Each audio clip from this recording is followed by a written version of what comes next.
our meeting for the 20th of February and welcome everyone who's present. Advise everyone also that we are recording this meeting and we're live streaming via the City of Hobart's YouTube channel.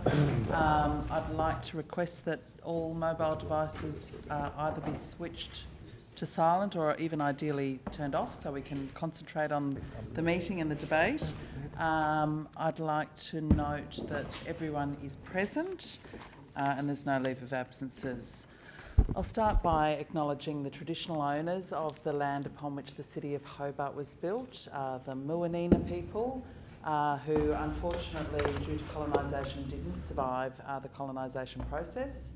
But the contemporary Tasmanian Aboriginal community, the Palawa people, luckily for Tasmania, did survive invasion and dispossession, and they continue to thrive and contribute to the Tasmanian Aboriginal, to the Tasmanian community, and are the ongoing custodians of the land upon which the City of Hobart is built.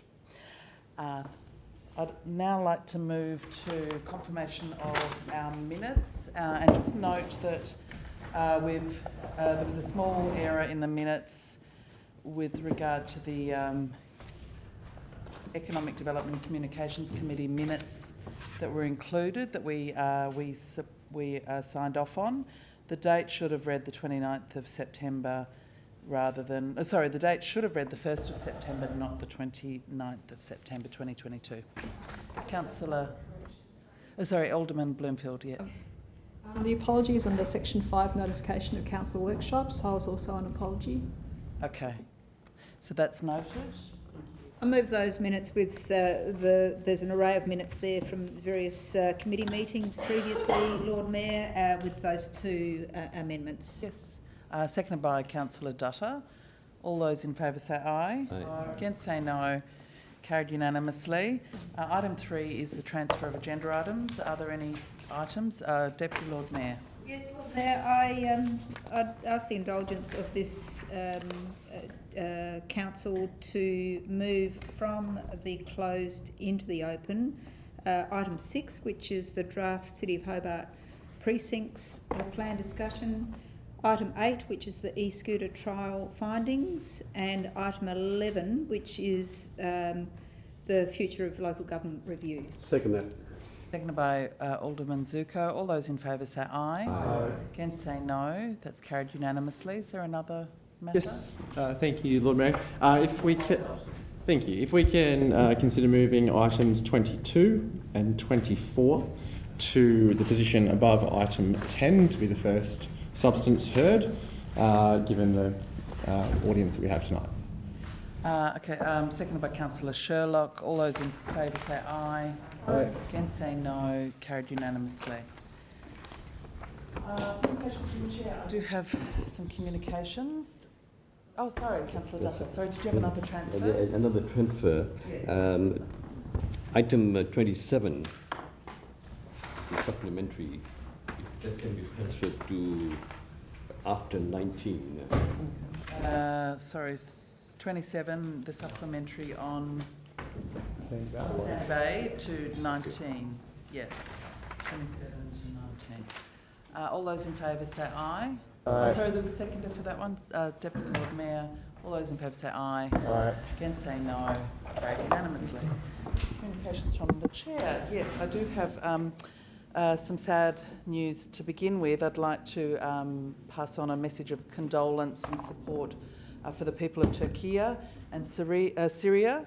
The City of Hobart joins the worldwide outpouring of sadness about the terrible earthquake that hit Turkey and surrounding countries, including Syria, on the 6th of February 2023. That event has killed more than 46,000 people, and the death toll is expected to rise even further. The Turkish and Syrian communities of Hobart are understandably very worried about friends and family in their homeland, and we want to reassure those communities of our support and our thoughts and our condolences. So our thoughts are with these communities in Hobart and our sympathies and we'd like to communicate our condolences and sympathies for anyone who has suffered tragic loss of family or friends from this terrible event. So I'd like to ask that we have a minute's silence, please.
Lord Mayor, if I may, on that one there,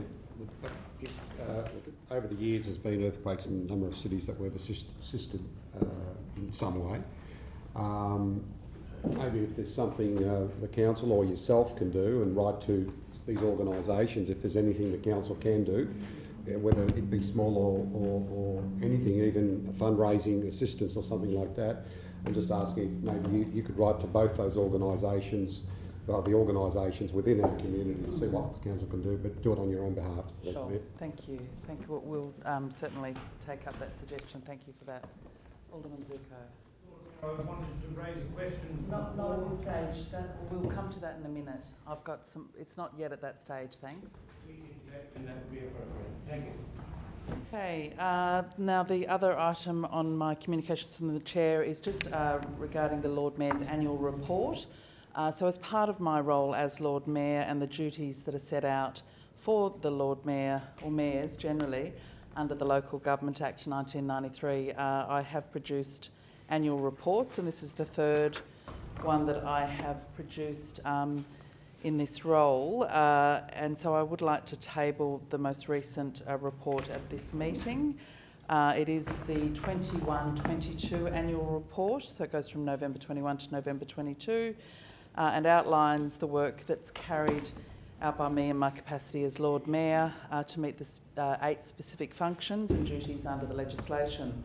So some highlights, I guess, from this report is that the Office of Lord Mayor has received and responded to 1,190 individual items of correspondence addressed to the Lord Mayor, 62 one-on-one constituent meetings, including 20 Mayor and the Chair sessions held around the city, 185 additional meetings with organisations, businesses and government agencies and politicians, and I launched or opened 169 events, hosted 19 receptions, ran 14 town hall sessions with schools and provided 91 media interviews in the year.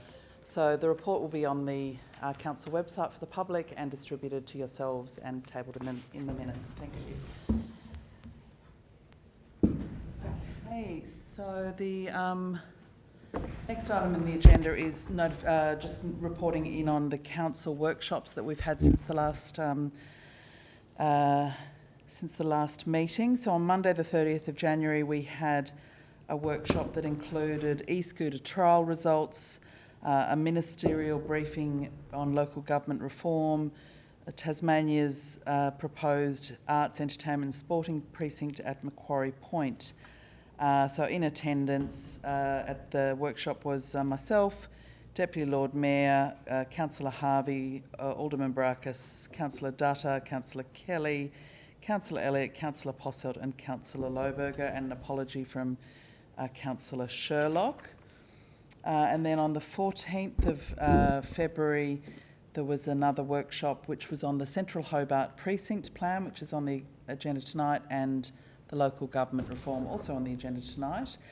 In attendance was Deputy Lord Mayor, Councillors Harvey, Dutta, Sherlock, Kelly, Alderman Bloomfield and Councillor Posselt, and there were apologies from myself and Councillor Lohberger.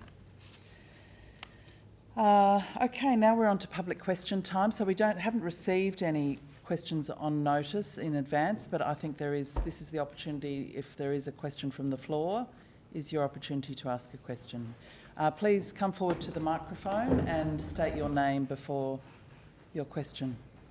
Thank you. My name is Douglas Cartwright. The question is about empty buildings in the city and ongoing question of parking. Can council justify continuing to allow faceless companies to leave inner city buildings empty when so many citizens have no place to stay? Will council make orders extinguishing title to buildings we the people consider to be underutilised? Will council commit all parking revenue towards funding a project to house the homeless in empty buildings? Thank you. Thank you for your questions, and given those questions are quite complex, we will take them on notice and provide you with a written response. Thank you. Okay, item 7 of our agenda is petitions. Are there any petitions? There are nil, Lord Mayor. None have been received. Item 8 is supplementary items. We have one in the open. Yes, Lord Mayor, item 27, Sandy Bay Neighbourhood Plan is on the open, but I also note that supplementary item number 11 from the closed, which I've transferred to the open, needs to be considered as well. Oh, yeah, that's for the time being. Those are to be moved, accepted by the council. So it's moved by Deputy Lord Mayor, seconded by Alderman Barakis. All those in favour say aye. Against say no. Carried unanimously. Item 9 is indications of pecuniary or conflicts of interest. Are there any items that any elected members wish to declare an interest in for the open agenda? There being none, we will move on now to the first item, which I think is before item 10. So it's 22. This is as a result of the changes to the agenda. So that's 22, which is a notice of motion. So I will invite Councillor Elliott to move her motion. Thank you, Lord Mayor. So I'll move the motion as listed there in item 22 on the agenda, please. Seconded by Alderman Zuko. So, what I've put forward is a practical and balanced response to changes in state legislation which have removed single-sex facilities. While law changes have stripped women of their rights, safety and dignity across many important areas of life, including their rights to female-only prisons, shelters and sporting categories, the scope of this motion is the toilet, shower and change room facilities that we, the council, own across the city. The response I've put forward is that where we offer communal shared spaces segregated by gender, that we also offer a third space for people of all sexes and genders, and that we look to significantly increase the number of individual facilities we provide. For context, the council's own inclusion strategy states that everyone should feel safe and secure. In forming this motion, 2 pieces of crucial information pointed to an obvious response. Firstly, many women don't feel safe or comfortable using vulnerable spaces like toilets, showers and change rooms with biological men, and this includes trans women who remain biological men despite the gender identity they have chosen. A UK survey found that 7,000 people found that a massive 98% of female respondents said they wanted, for them and their daughters, to be able to change, shower and use toilets away from the opposite sex. Nearly 10% of women have experienced violence by a stranger, 18% have experienced sexual violence since age 15. Around half of women have also experienced harassment, voyeurism and exhibition inflicted by a man. Several religions also forbid women exposing parts of their bodies to the opposite sex. Now factor into that the fact that 97% of sexual assault offenders are men, and emerging research shows that trans women retain a male pattern of criminality, including for violent crimes. Canadian research also found that over 80% of gender diverse offenders in their prison system with sexual offence histories were trans women, and the highest proportion of their victims were females and children. Our facilities should not only be Access to our facilities and the policies should not only be trauma-informed, but also culturally inclusive. The vast majority of trans and gender diverse people are very decent people, but statistics like this and the inherent differences between men and women, it is understandable that girls would want their single-sex facilities returned. The state legislation granted the wish of one group while throwing the legitimate needs of others under the bus. I've asked myself how I would feel about this situation many times. Would I feel safe or uncomfortable? Probably is the answer, depending on the situation. Would I be okay with my 7-year-old daughter showering alone, as she does on a weekly basis after swimming lessons, but with biological men? Definitely not. No. Secondly, research shows that 97% of transgender and gender diverse people would prefer to use an all-gender facility rather than the typical male-female facility. Using these facilities can prove stressful and dangerous for our trans and gender diverse community, and that should not be the case. People should have a neutral option available to them to remove the risk of them being accused of being in the wrong facility, inverted commas, and to help ensure that they feel that they belong. Committing to a third all-gender communal space in addition to the male and female segregated communal spaces is an obvious and achievable response. This will mean that women can have a complete assurance that they're only showering and changing with biological women? No. Only changing our dangerous and cruel state legislation can return single-sex facilities. But if 97% of transgender and gender diverse people would prefer to use an all-gender facility, then these people won't be forced to use a facility as a third option is available. I understand that there's a lot of scope to misconstrue and twist this motion, so I want to make some things very clear. This motion does not breach Tasmania's legislation. A male rapist can still declare he's a woman and start showering with girls a minute later. And anyone who says that they aren't happy with that can be accused of discrimination. And a woman who has been repeatedly sexually abused, who doesn't feel safe changing with biological men, can be viciously labelled a bigot or transphobe. This hot mess is the state government's problem. This motion is not about telling transgender people that they can't use a facility of the gender they identify with. Tasmania legislation allows this and we must comply. This motion is about ensuring that we are providing a third space that research shows is valued and needed without removing existing spaces for men and women and people with disabilities and families. Can I ask for a 1 minute extension, please? We'll have to get that. You'll get a chance to sum up at the end too. Get 3 minutes at the end. I'd like a 1 minute extension if that's possible. Okay, so that's been requested by Councillor Elliott, moved by Alderman Barker, seconded by, was that Councillor Dutta? All those in favour say aye of 1 minute extension. All those in favour say aye. Against say no. Carried unanimously. 1 minute extension.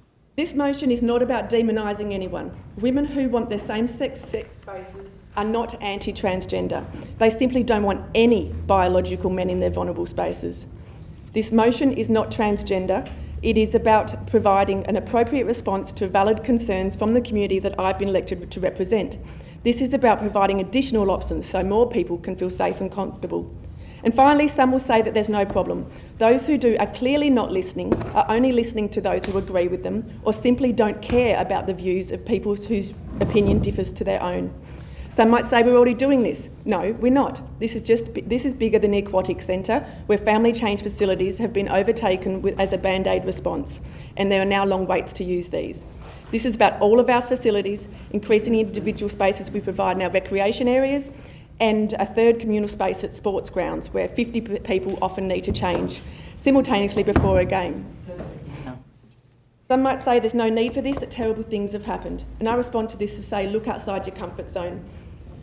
And add to this the fact that transgender and gender diverse population is rapidly growing. This issue is not going away.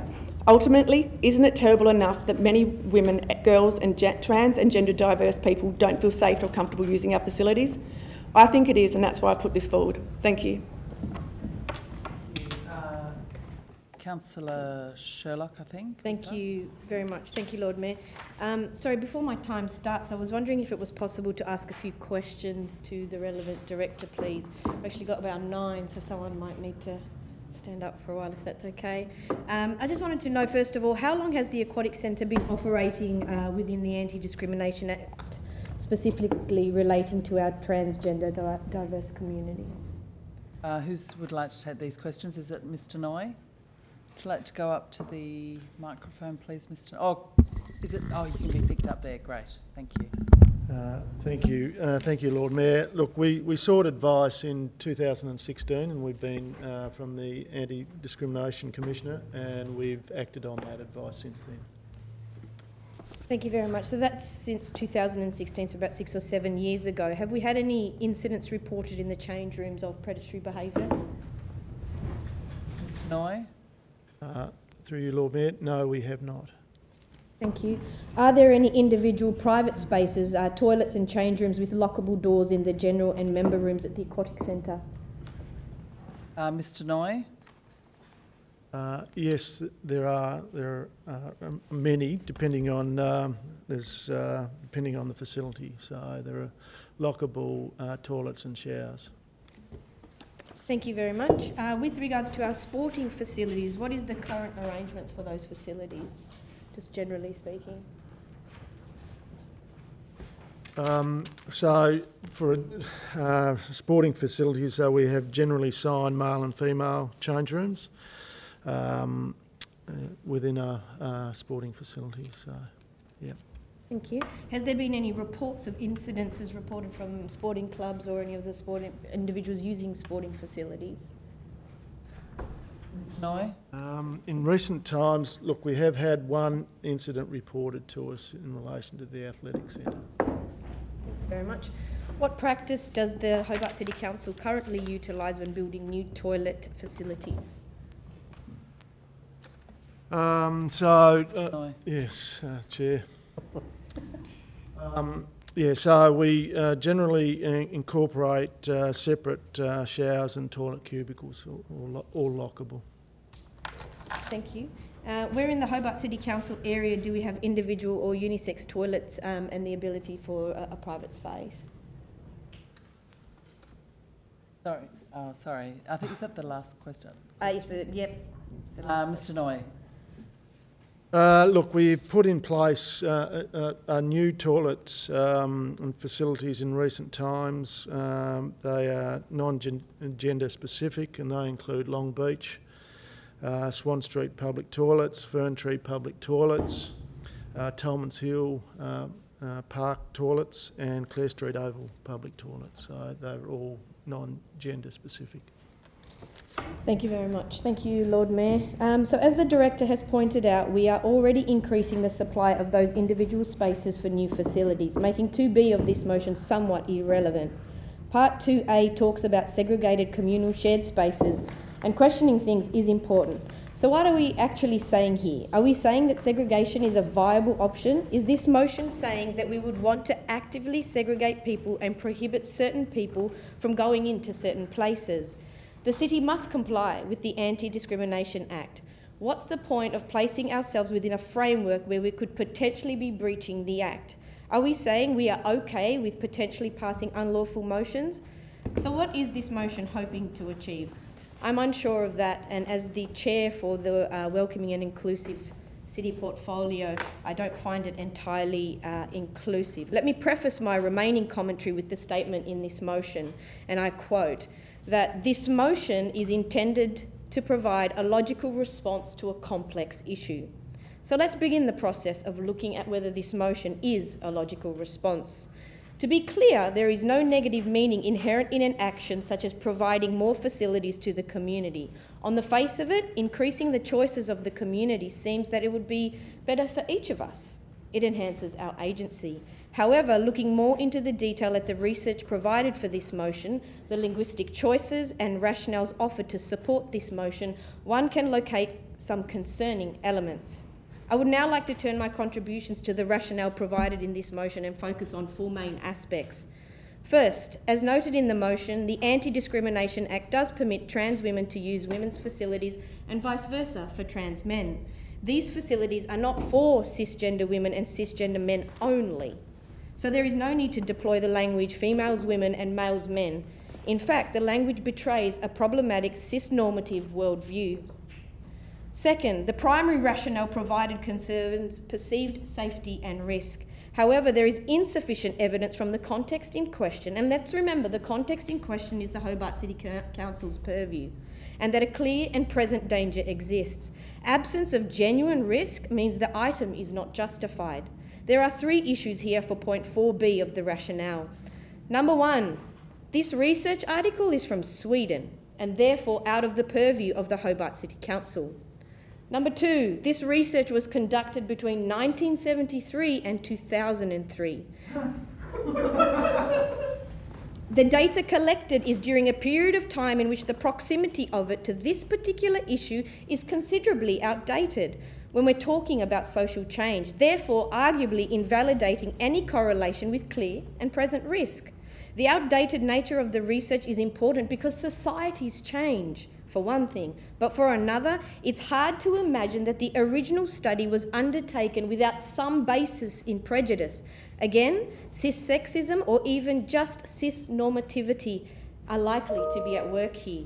Number 3, looking at point 4b of the motion that talks about male criminality. Whilst the data indicates that trans women have a higher rate of criminality than cisgender women, to associate them with male criminality is demonising a whole group and not an accurate reflection of the data that the rationale is trying to peddle. Therefore, there is a misrepresentation of data here, and it is unclear whether this is done purposefully. Is the group transgender women likely to have a higher percentage of sexual abusers than the group cisgender men? The data presented does not support any such claim. All it proves is of the transgender women incarcerated for sexual assault, they tend to offend. This cannot be extrapolated onto the group as a whole.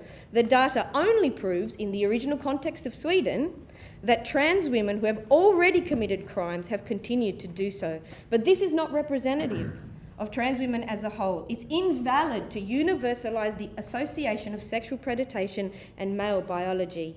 As noted by Equality Tasmania, who sent us an email today, the rationale asserts that the proven patterns of male criminality are retained for trans women. This is both a misquote of the original research and a claim that has been debunked by the study's original author.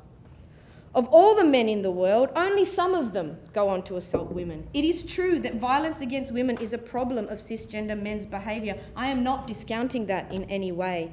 But it is not true that all cisgender men are violent. In all, it is fair to criticise the gendered nature. Sorry, can I please have a 3-minute extension? So that's 3 minutes, moved by Councillor Posselt, seconded by Councillor Dutta. All those in favour say aye. Against say no.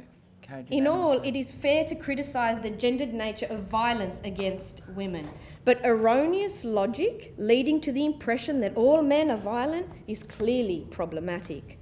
Third, the rationale at point 4c tries to shore up support by trading on a conflation between sex and gender. For example, it might be true that around 97% of Australia's sexual assault offenders are men, but how many of these are cisgender men and how many are transgender men? If what this statement really means is that 97% of offenders are male, again, how many of them are cisgender men and how many are transgender women?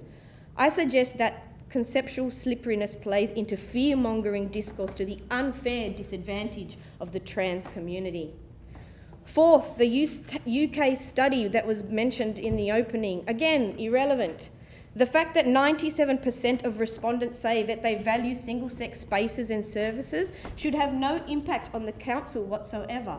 Why, you may ask? Because if morality comes down to majority rules logic, then minorities who are in fact vulnerable will not receive their due. Sorry, I'm just going to get a bit emotional. Whether that be in the form of respect, safety, or equity. Furthermore, regarding this survey, as noted by Kevin Bonham, and I quote, "A survey of visitors to a website that advocates for one side of an issue is never evidence of the general population's view, no matter how many people respond." The Canadian study, again, similar issues of relevance, but added to that, the study found that 94% of respondents committed crimes before transitioning. From what the Director has stated, it appears we are already adopting a universal design approach. In a society which increasingly recognises the irrelevance of gender in public life, the Hobart City Council is making progressive moves forward to introduce gender-neutral facilities, as noted by the Director, reinforcing the Council's commitment to gender equality in line with the LGBTIQ+ commitment and our community inclusion and equity framework, which unfortunately effectively also invalidates point 1 of the motion. In summary, this motion stops well short of being logical by any definition of the term logical. It is incoherent in argumentation. It provides data dating back to 20 years ago, research that has been debunked, adopts a broad approach to demonising certain groups, and clearly has not done the sufficient research on what the Hobart City Council is currently doing and 30 seconds. Our obligations within the Anti-Discrimination Act. It is a motion cloaked with bias, peppered with pseudo-logic, potentially unlawful, and insults the methodological approach of using research to validate one's point. It's a mockery of the term logical, and as such, I will not be voting to support such a vexatious motion.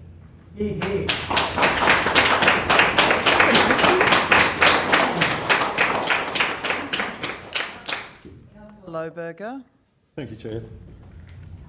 Look, I believe this is an unnecessary motion, and I really am worried that it will simply other trans people. Othering one small group of people in our community is a very slippery slope. As someone who remembers the terrible othering of gay people in the 1970s and 80s, I will not be a part of it, and I will actually be voting no to this motion. Transgender people are us. They are our relatives, they are our friends, they are our neighbours, and they are our colleagues. Transgender people are already travelling a difficult personal journey, and the Council is already meeting all of its legal obligations in the provision of toilets and change rooms. The Aquatic Centre had received no complaints before all of this, so why are we even debating it? Now, if transgender people ask us for our support, let's give it, but otherwise, can we just leave them alone? Thank you.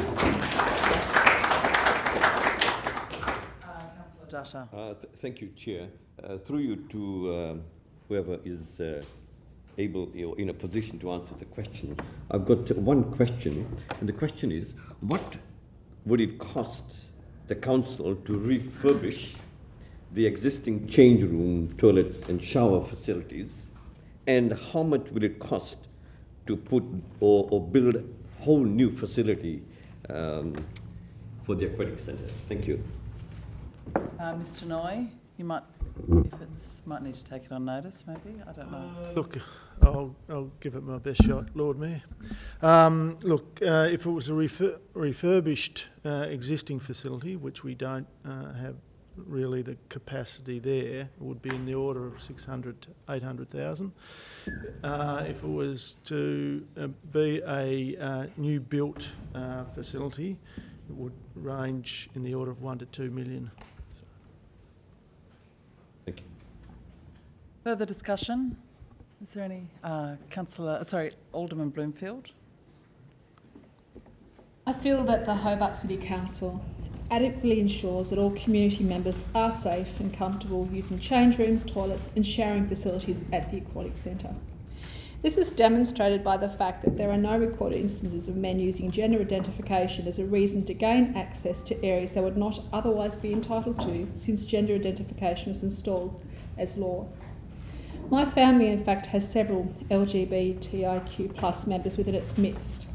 I've had a front row seat when it has come to nurturing them through the personal trauma that comes not just with the identification or coming out, but also establishing how to support them, fitting into a community that is not always accepting of their differences.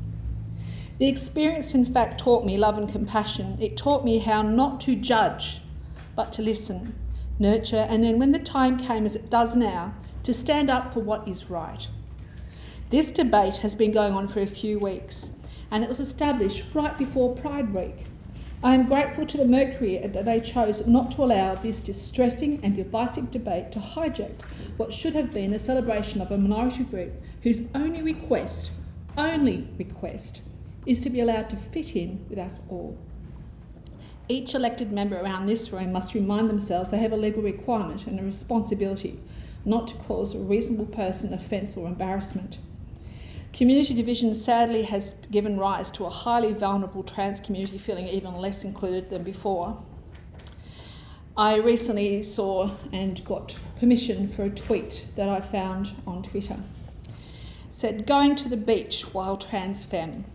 Leave straight after getting there because there are kids there and this makes you feel deeply unsafe due to the horrible lies people keep on telling about us." Next tweet, "I found another one without kids, so hopefully we won't be abused." How would that be if that was you or your sister or anybody else in your family? How would that be? In conversation with the author of this tweet, it was further mentioned that the trans community rarely, if ever, visit a public swimming pool due to the stares for not conforming to body stereotypes. This is what happens when you decide to ignore legislation regarding discrimination of minority groups and foster fear in the community, when it has been adequately demonstrated that there is no reason to do so. If we want to genuinely improve the lot for women and children in public spaces, in particular the aquatic pool, you could have done so by examining the number of men who, without using gender ID as a reason, have been in fact acting inappropriately and taking photos of people. They are removed regularly. There are so many instances of that behaviour, the staff have in fact normalised it. They're not queer folk. We each have personal responsibility to care for all of our community at all times, and our individual vote is a powerful tool that we can use to ensure this happens. And I urge you all in this room to vote in kindness, with responsibility and in fairness by voting no.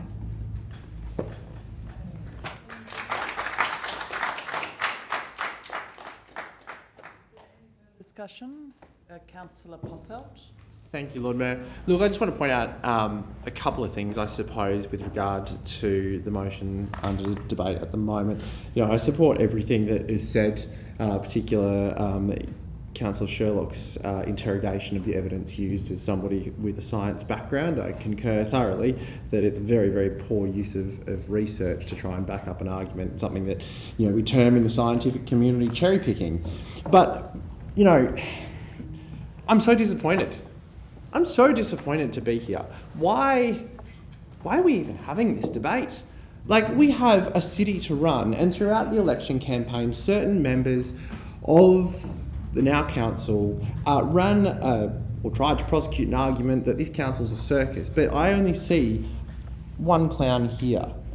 Now, on tonight's agenda, we have discussion about the East Gooder program. We have discussions about UTAS community consultation. We have discussions about the inner city precincts plan, which is fundamentally one of the best pieces of our planning that we have for the next 20 or 30 years ahead of us. We have submissions on the Wellington Park visitor recreation plan. We have all sorts of things that we should be doing.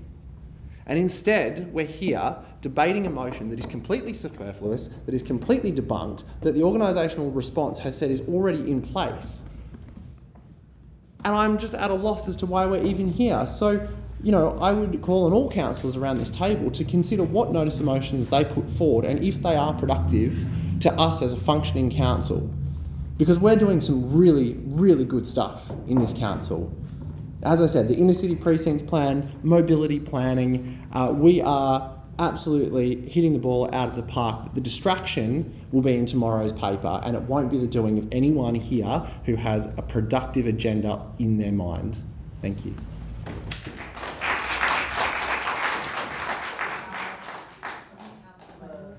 Dasha was up first. Councillor Harvey. Thank you. Just two more questions that I have. The first one is, can the adoption of such a policy open the Hobart City Council to complaints lodged by transgender people with the Anti-Discrimination Commissioner? That's question one. Mr. Noy, or CEO, did you want to deal with that one? Through you, Lord Mayor. Look, I couldn't provide a definitive response to that. In the context, Lord Mayor, we did actually receive legal advice that enabled us to put the notice of motion on the agenda, and the advice was that it complied with the provisions of the Local Government Act. That's not to say that it can't be challenged in another jurisdiction, Lord Mayor. Any other questions, Councillor Dutton? Question. Will it be legal or illegal to exclude trans women from women's facilities and to segregate them in trans-specific, gender-neutral or all-gender facilities? CEO.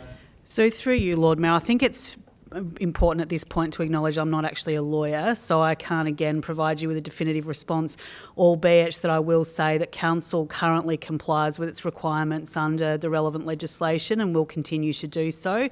That's another matter that would need to be put to another body. Thank you. Thank you. Councillor Harvey. Yeah, thanks, Lord Mayor. This motion is part of a pattern that's emerging. The city's dangerous, the city's filthy, the scooters are dangerous, the council's woke as well. And I'm starting to feel that this is an ongoing pattern that we need to talk about. And what it does, it's dog whistling. It's trying to polarise the community towards softening our positions on things. It's trying to push us in certain directions.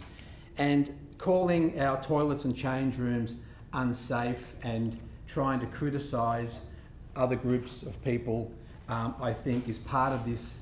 And what we need to call it is part of the culture war.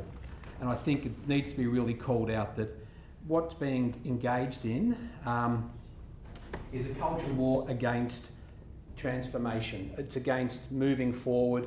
It's against all the things we believe in and the way society is moving. It's trying to draw things back to the way they were once upon a time.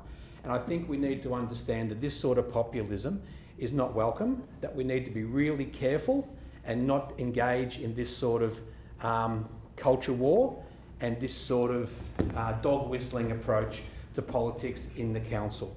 This is a really good council and we don't want to be dragged backwards consistently by having these sort of motions come to us. And these motions always start off with a press release. And that's not the best way of doing politics in local government. The best way is to have your discussions, raise these issues in workshops, not through the media. And I'll give you an example that occurred with you and I. We had a code of conduct taken out against us not so long ago, and that code of conduct was announced through a press release and appeared in the Australian newspaper and in the Mercury newspaper. Those codes of conduct went nowhere, but the damage of releasing it to the media was already done. Those codes of conduct were dismissed. However, the objective was to cause damage to the people involved unnecessarily, but there's never any coverage of the outcome of the code of conduct, which were thrown out, basically. So I'm fearful that this sort of culture war is going to continue as a pattern of behaviour through this whole term, and I think we need to be conscious of it. Okay, is there any further discussion?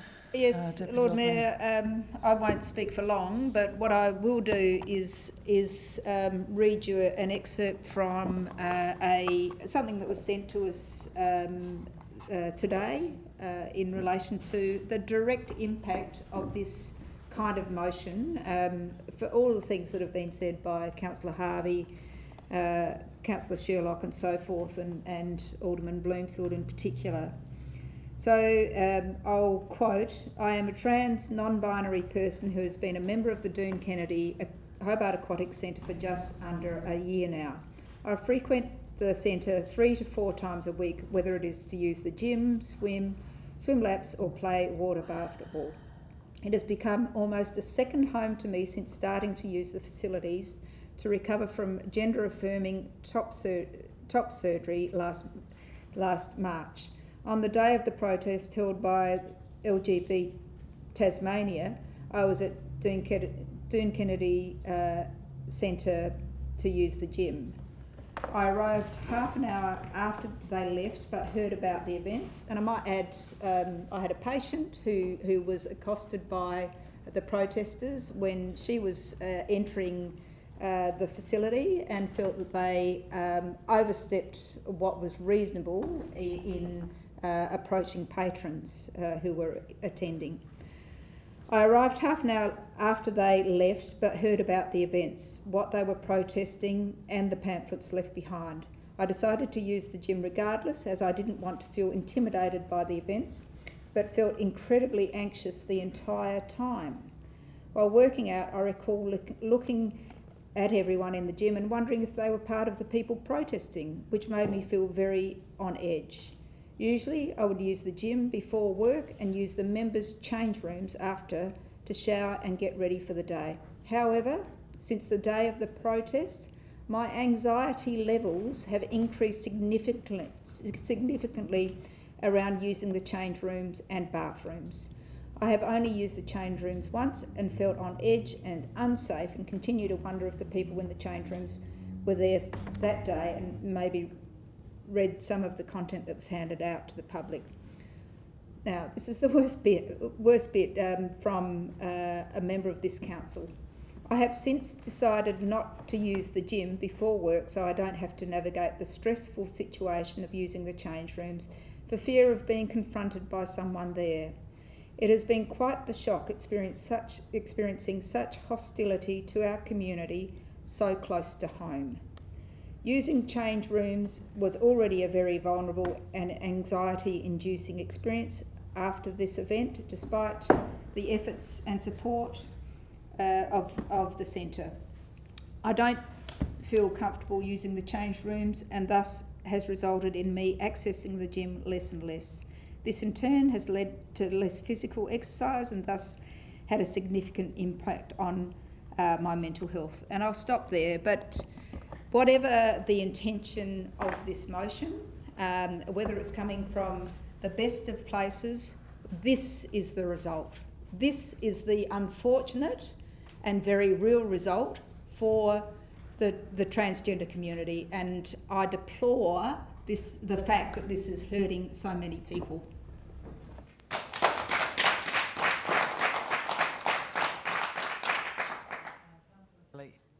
Lord Mayor, thank you.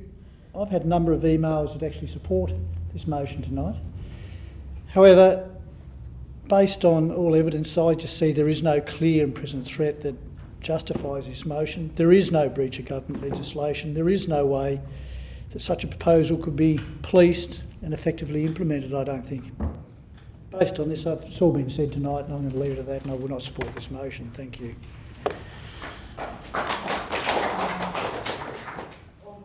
Yeah. Look, I wasn't going to speak, but I'm going to speak, and the only reason I'm going to speak, I think what the Deputy just said is very important. There are people that do feel uncomfortable and may be stressed. That's on all sides of the coin. The reality is there are a lot of people who feel uncomfortable on both sides of the argument. Yes, there were quite, what I heard was quite a confronting situation that occurred, and I've got a number of emails on both sides of the coin myself. I actually support Part 1, Part 2, Part 2B, but sometimes you need to have a debate and a discussion to actually, get things and work things through and make this council a better place. If I may, Lord Mayor, I'd like to read those three sections, because I think this is where we need to be looking at. Acknowledge that all community members should be able to feel safe and comfortable using city change rooms and toilets and shower facilities. I'll just let everybody know I'm actually a supporter of unisex facilities right across the board. I actually love going into places that have unisex facilities, because you actually get to meet and talk to people. But this is not just about being able to go into a facility and feel comfortable within yourself, because I've got to say, over the years, I've sometimes felt comfortable being in a male change room, and I'm not being silly about that. The other part there is adopt a policy position that the city develops new and or renovates existing change rooms and toilets and shower facilities. I don't think that component of this motion is actually detrimental to anyone. So the first two components, maybe, Lord Mayor, part 2A, where the communal shared spaces are offered in that section there is argument on both sides. And there is argument that it could be, and it would affect certain people as well. But part B, it will seek to increase supply of separate individual change room, toilet and shower facility which are used solely for the individual or the group. That is not actually being detrimental to any particular one person. Lord Mayor, we do, and I've got a number of friends who are in the Muslim domain. We're providing separate areas for people to go and pray because they feel uncomfortable to pray in the open. When we look at our society now, so our society has completely changed. But again, there are those people, we've got to look at everybody and not just a certain group. I've just texted a number of text messages to the director, just asking how many unisex change facilities have we got at the aquatic centre whereby those people, doesn't matter what gender you are, who feel uncomfortable in walking into either a male or a female toilets, have the availability of going into a unisex change facilities. There are 3, and they're overutilised. So to me, 1, 2 and B there are very, very important in the sense that what we are doing now with all our new facilities, we're providing those facilities in a better environment. The unfortunate thing is, when we built the aquatic centre, it was built as it is for male and female gender, in which our society is completely different to when it was built. So what we as a council need to be doing is making sure that every person that uses that facility feels comfortable. And I believe all we need to be doing is not segregating, keep the male and female, but we need to increase the availability of the unisex facilities for those people of any gender who feel uncomfortable in changing, because what the deputy is... May I have a minute extra, if you wouldn't mind? Moved by Alderman Rucker, seconded by Councillor Because Harvey. All what those the- in favour say aye. Against say no. Carried unanimously. What the deputy has stated is the very factor that there was a person who felt uncomfortable in going to the gym because of the way some people may react in that environment. We don't want to see that. So that gives everyone, whether you're straight, whether you're gay, whether you're transgender, an opportunity to have a choice of going to a unisex change facility. So to me, Lord Mayor, that's why I've supported it. I don't necessarily agree with 2A, but if I may ask, Lord Mayor, look, I moved it, but I'm happy that the 4 components are taken separately and allow people to vote separately on them, because I think that gives an opportunity. Well, Lord Mayor, we've done this many times. I'm just asking for the indulgence of the council and the mover of the motion to give consideration to that, because that way there I will feel comfortable in voting for it all, but I felt that there was a need for a discussion. So, Lord Mayor, I will sit down now. I hope people understand what I'm trying to say. Thank you. Okay, any further discussion? Councillor Posselt? Just by way of personal explanation, if that's appropriate, Lord Mayor, it's in relation to a comment I made in the debate. I've received an email from a councillor that they were offended by the reference to a clown. I withdraw and apologise. Okay. Thank you. So if there's no further, Councillor Dutta. Thank you, Lord Mayor. I want to also, first of all, comment and compliment the speakers who so eloquently spoke on this motion. And in this regard, there is no favoritism, but I think Councillor Sherlock took the points that I was going to speak about, and I think she argued it quite well, and I want to thank her for that. Point number 1 in this particular motion, it says that the council acknowledged that all community members should be able to. For me, it radiates an element of negativity, as if the council is not doing that. For me, what the council is doing is a brilliant job. They're doing a fantastic work, the staff and the council, and I think that's what we need to promote. We will protect the safety of people, both the ratepayers, the residents, and the visitors who come here. And I think that's the positive element that we should look at. Not to acknowledge that they feel safe, but to assure them that this is happening in this council. And I think that is our goal. Number 2A and B, when you look at it, there are two issues for me in there. Issue number 1 is the legality of it.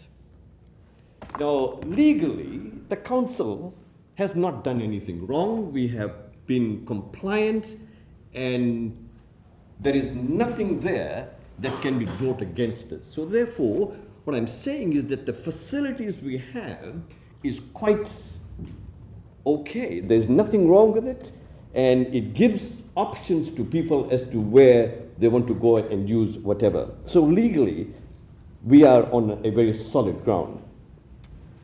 Thirdly, the other point that I make observation is that, when we talk about other cultures, I come from another culture as well. And if you look at me, I'm in that age group where age and stage, and I differ with my grandchildren, my children, when it comes to values and feeling comfortable or uncomfortable in certain situations. What I'm saying is that that is very true. As an Indian, I feel very uncomfortable. At this age, I feel very uncomfortable. But what we need to remember is that the society has changed, and I want to give credence to that. And because the society has changed, we have changed the way we look at things. When I first came here many years ago, I remember at the Salamanca market, Rodney Croom, the way he was treated.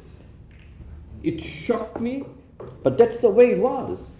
But things have changed. Now he's a hero. He's seen as a model and as a mentor. The other element of that argument is this, that while other religious faiths may have this, what we need to remember, I'm only saying that because of my religious background, the Muslims do that, the male and female segregation of prayer. There is a theological reason. The Christians used to do the same. The Jews do the same. They have the male and female different places of sitting and praying. So that's a theological argument. It's not an argument that we should bring here. And the final point I want to make here is this in this argument, that if we do build another cubicle or another space, as it were, the trans person or people can still access the change room that matches their gender identity. We cannot take that away from them. So regardless, if we do build, what will it serve? It will serve nothing. So therefore, I will have difficulties supporting this motion. Thank you.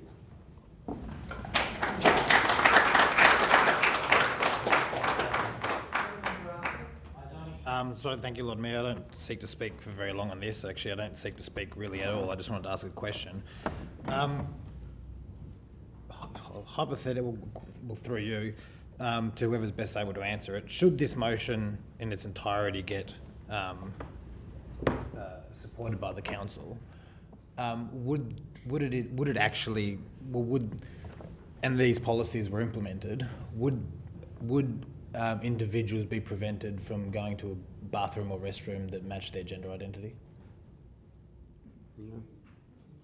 No, but I'll pass on to the CEO.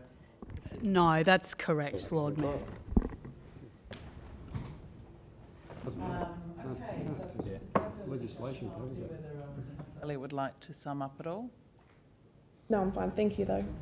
Okay, look, in the interests of time, I probably am inclined just to vote on the motion, but Alderman in its I would ask that look, I understand about time, Lord Mayor, but we're here, we've done it Sorry, before. yeah, I understand. Okay, so you're looking for 1 and 2 to be separated? No, 1, 2, A and B, the whole 4, if you wouldn't mind, Lord Mayor, if I may. All right, I'm gonna try and do this. Well, I'll see whether the floor would. Well, normally we just do it. Okay. All right. Okay. I'd ask if people could be quite quick around their voting, please. So just to keep an eye on the time. So I'm going to put item 1. All those in favour say aye. Aye. Say no. Aye. Show of hands. All those in favour. Alderman Zuko, Alderman Barakis, Councillor Elliott. Against? Councillor Sherlock, Councillor Passelt, Councillor Loberger, Alderman Bloomfield, Councillor Kelly, Councillor Dutta, Councillor Harvey, Deputy Lord Mayor and the Lord Mayor. That's lost Lord Mayor. Item 2 without any A or B. Oh, it doesn't really. Yeah, 2 on its own isn't really. Okay. Lord Mayor, may I want a clarification? It's all right. Yeah. Alderman Zuko. Yeah. We'll do item 2A. All those in favour say aye. Aye. Say no. Aye. Show of hands. All those in favour. Oh, sorry. No. All those in favour. All those against. Alderman Zuko, Alderman Barakis, Councillor Sherlock, Councillor Passelt, Councillor Loberger, Alderman Bloomfield, Councillor Kelly, Councillor Dutta, Councillor Harvey, the Deputy Lord Mayor and the Lord Mayor. It's lost Lord Mayor, 1 vote to 11. And item 2B. All those in favour say aye. Aye. Against say no. Show of hands. All those in favour. Alderman Zuko, Alderman Barakis, Councillor Elliott. And all those against. Councillor Sherlock, Councillor Passelt, Councillor Loberger, Alderman Bloomfield, Councillor Kelly, Councillor Dutta, Councillor Harvey, Deputy Lord Mayor and the Lord Mayor. That's lost Lord Mayor, 3 votes to 9. Okay, so that item is now complete, and we will now move on to the other item that has been brought forward, which is the motion item 24. Councillor Sherlock and Councillor Posselt. Thank you, Lord Mayor. Councillor Posselt will actually be moving the motion and introducing it. I'll summarise. Thank you. Okay. Councillor Posselt, would you like to move the motion? I move the motion. And seconder? Councillor Loberger. Thank you, Lord Mayor. Look, we'll keep this brief because we've pretty much discussed the same topic at length over the last hour. But every Australian deserves the freedom to be themselves, and equally every Australian deserves the freedom to live with dignity, safety and opportunity. And transgender people are some of the bravest people in our city. But nobody should have to be brave just to be themselves. Yet many transgender Australians, especially transgender women, continue to face systemic discrimination and violence. Just last week, the City of Hobart hosted Pride Week. I believe it was the most successful Pride March to date. And today we meet under the rainbow flag hanging proudly from Town Hall. Just as the Sydney Opera House is illuminated in a glorious rainbow this evening, celebrating the wonderful diversity within our Australian community and within our City of Hobart. This motion moves to strengthen the city's commitment to a diverse and vibrant community. It does so by giving the LGBTIQ+ community even more say in our decision making through an official reference advisory group. It also asks that the new council reaffirm the city's commitment to inclusion and equal access, refreshing the LGBTIQ+ commitment in that process. We are a welcoming city, and we love you, no matter who you love or how you identify. If you are struggling with your gender identity, there are support groups available, such as QLife, who you can reach on 1800 184 527. And if you're between 12 and 25, you can also call Headspace on 1800 650 890. I do encourage you to reach out and talk to someone if you're struggling, and that's even if it's not on this topic. So many people around us have fear of the stigma associated with counselling and psychology services. However, as a first responder, I can assure you that speaking to someone is always better than bottling it up. And I myself have accessed psychological support plenty of times in the past, just as many of my paramedic colleagues have. There is no stigma, and only good will come from seeking professional help. I understand this conversation tonight has been difficult for many people in our community. Lastly, this motion seeks to hold elected members to a higher level. When elected to any level of government, we make an undertaking to represent the whole community. We also make an undertaking to perform our duties, including personal expressions, with respect so as to not vilify, divide, or cause harm to anyone in our constituency. If you want to be involved in unsanctioned protests on council property with recognised extremist groups, then you're an activist. The day that you're elected, the expectations change and you are held to a higher standard. And I'll continue to hold every elected member around this table to account, regardless of their political stripe, to ensure that we represent the heart of this city with fairness, with dignity, with respect, and with accountability and transparency. Thank you.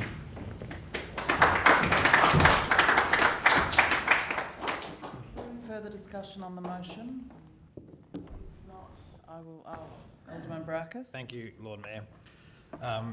Well, I didn't speak on the previous item because it was one that I don't think it's a necessarily a conversation that we really need to be having at this time.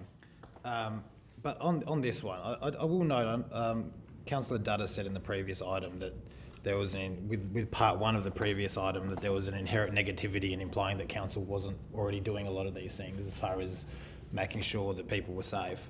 And I think the same applies to aspects of the majority of this motion when we're talking about the council reaffirming our commitment to inclusion and equal access, and councils provide all members equality and diversity training, and that council recognise, like these are things that council's already doing. These are positions that council already takes, and everyone here, I would hope, you know, regardless of differing views on matters, agrees in the need to treat everybody with respect.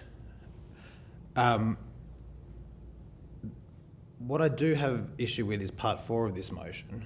If anyone thinks that an elected member has behaved in a manner that breaches the code of conduct, notwithstanding my views on the code of conduct process, they should put forward a complaint, or any member of the public should put forward a complaint if there's been a breach. But to imply a code of conduct breach by way of a council motion, I don't think is appropriate in any way. And going into the rationale, the vast majority of this motion is a attack on one particular councillor, and I get that there's,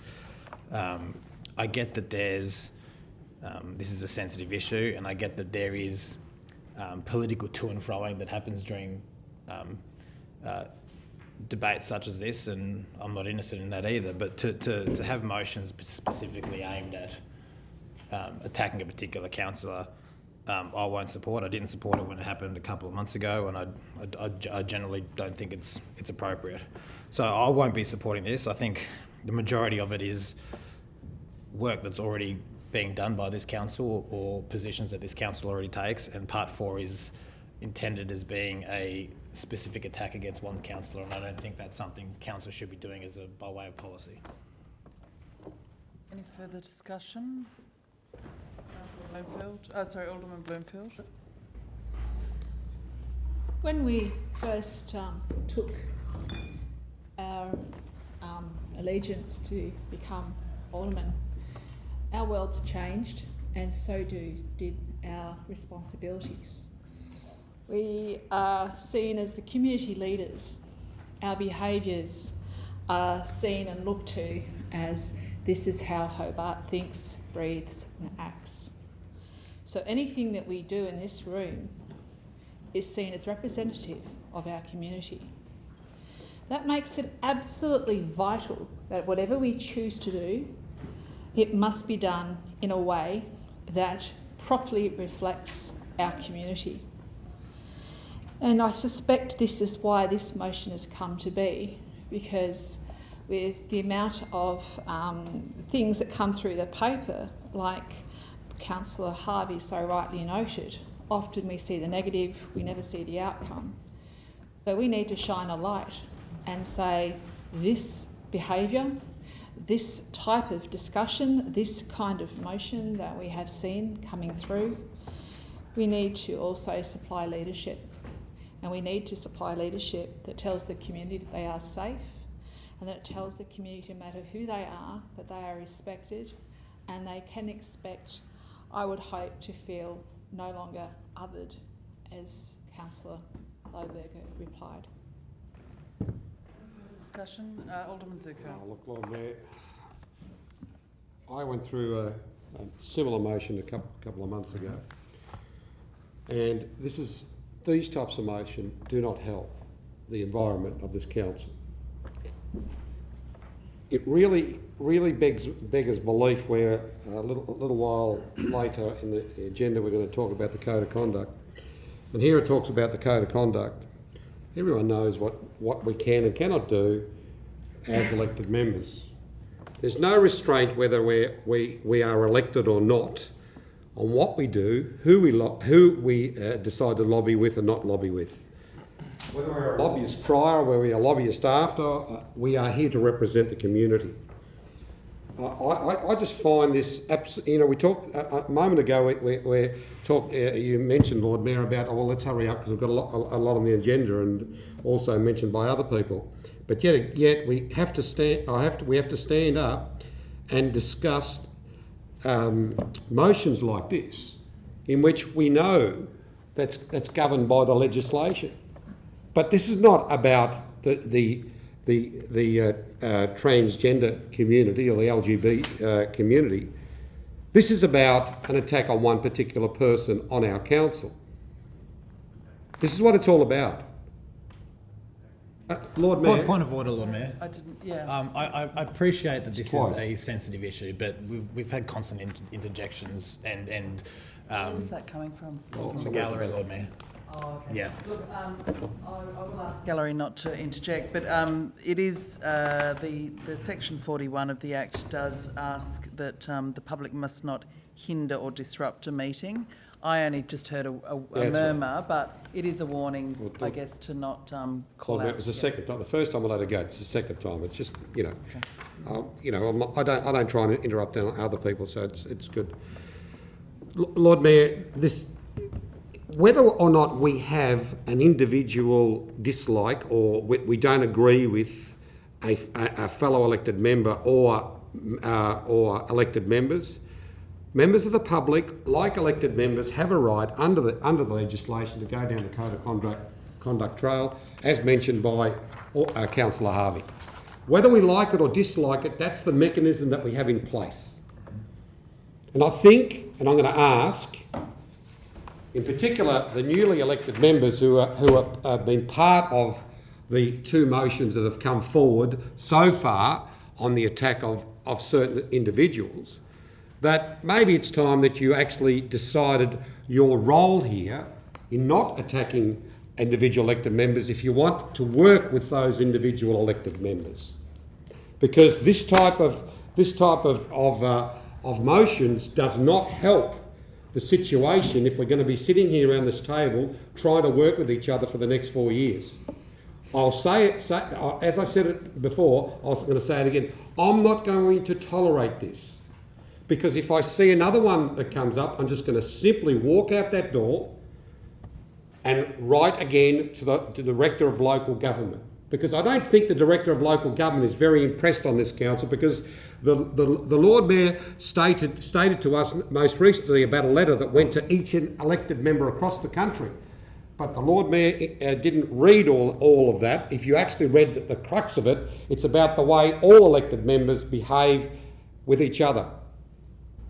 Now, I've been here very tolerant in the time that of this new council, except for the night that I believe I was personally attacked. Now, I think this has got to stop. Now, if you want to work together, work together. If you don't want to work together, if you want to play these games, bring it on, because I'll bring it on too. So let's get on to what we're here to do, not this type of thing. Now, if a person in the gallery, if a person in this chamber has an issue with an elected member, the CEO or anybody, there is a legislative availability to all of us on how we should be proceeding. So just a question, if I may, through you to Alderman Zuko. So Alderman Zuko, are you looking at amending this motion? Personally, I believe this motion should be voted down completely. So that's a no?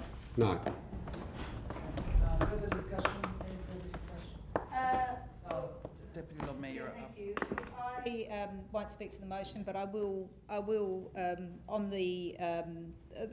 those discussions I think are pertinent, and I will seek an amendment to remove part 4 of the motion. I understand the context, I understand what it's all about, but I think that the invitation for anybody who has been offended by some of the comments this evening in relation to anybody's behaviour can certainly take out codes of conduct. Not that I would want anybody to have to go through that process, but I don't think it's necessary for us to instruct the CEO to do this. I understand the intent of the motions, but listening to the discussion around the table, I would be more comfortable if we just were voting on points 1 to 3 of the motion. So I'll move that as an amendment, or ask that the mover and seconder remove part 4. Yeah, we're happy to accept that amendment. So remove part 4 from the motion. Okay, that's been accepted by the mover and seconder. No, it's been accepted by the mover and seconder. Oh, sorry, the seconder was... Yeah, I'll second it, yes, I do Councillor accept it, Lohberger, yes. yeah. Sorry, I did tell them. And you were tell you, Chair. Were you happy with that, Councillor Lohberger? Yes, that's fine. That's absolutely fine. All right, any further discussion? Councillor Lohberger, I think you were up first, sorry. Up before me last time. Look, I just wanted to respond to some of the comments from Alderman Zuko. Talking about us working with each other, working together, I found out about this through the media, this motion. It's the 3rd time that this councillor has brought a motion to the council that I found out about through the media. I'm happy to work together, but, you know, it goes both ways. It's a two-way street. That's correct. That is correct. And I think... remember it. No, I'm sorry. I'm not being preached to. Point of order, Lord Mayor.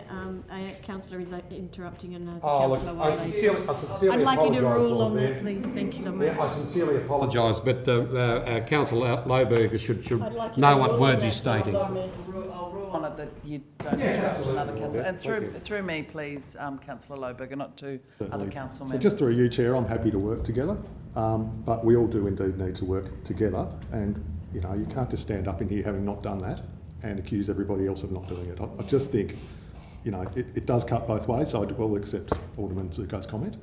But yeah, it's something that relates to all of us, not just, say, 9 of us or 7 of us. So thank you.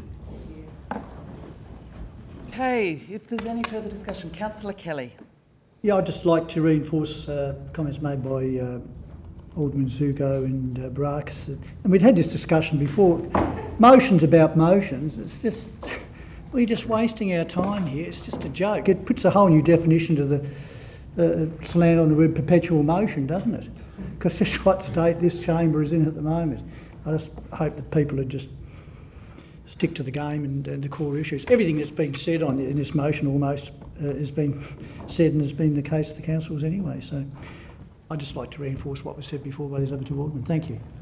Okay, if there's Councillor Dutta. Thank you, Lord Mayor. Now, the way I read this motion, firstly, it wants to establish a reference group. I mean, it's a new point. So, you know, it is important for us to look at the motion, what it is saying. So it's not a repetition. This is the product, the outcome of the other motion. And so, you know, what we need to do is to be honest with ourselves. This wouldn't have been here if we didn't play the political game, or in Fiji we call it the political butaraki. Really, we turn around and say this. Sorry, through me, please, Councillor Dutta. So what I'm saying, point number 1 is very clear. It's a new point. It is not a repetition. It is a product of what happened in the last motion that we talked about. We want to establish a reference group. That's one. In number 2, what we're saying is that elected members, inclusion, etc., and number 3 is a workshop. So I don't see any problems with that. I think, with my own understanding and limitation of the vocabulary and the way the community has moved on, I need to be educated. I need to be enlightened about these things. And I'd be quite happy. At this age, I learn every day. And I would be quite happy if there is a workshop on this. And the other final point that I'll make here is this, that of course each one of us can take this to the code of conduct ourselves. But we have written to the director personally. A number of us have done that. We do that all the time. There are different avenues where we can take this matter forward. So for me, to come here and say I've been attacked, really, look at the facts of the matter. It's not a personal game. I don't play a personal game. I'm quite happy to debate with people on the points and not attack the personality, and not move away and not be able to argue a point and take the ball and bat and run away. That's not the way to do this. If you want to work together, let's begin where we began at the induction. Let's bring the motion together, let's talk about it and collectively agree and disagree, rather than using a methodology of going to the press for political purposes or whatever, I don't know. Therefore, I think this motion is valid and I would support it. Thank you.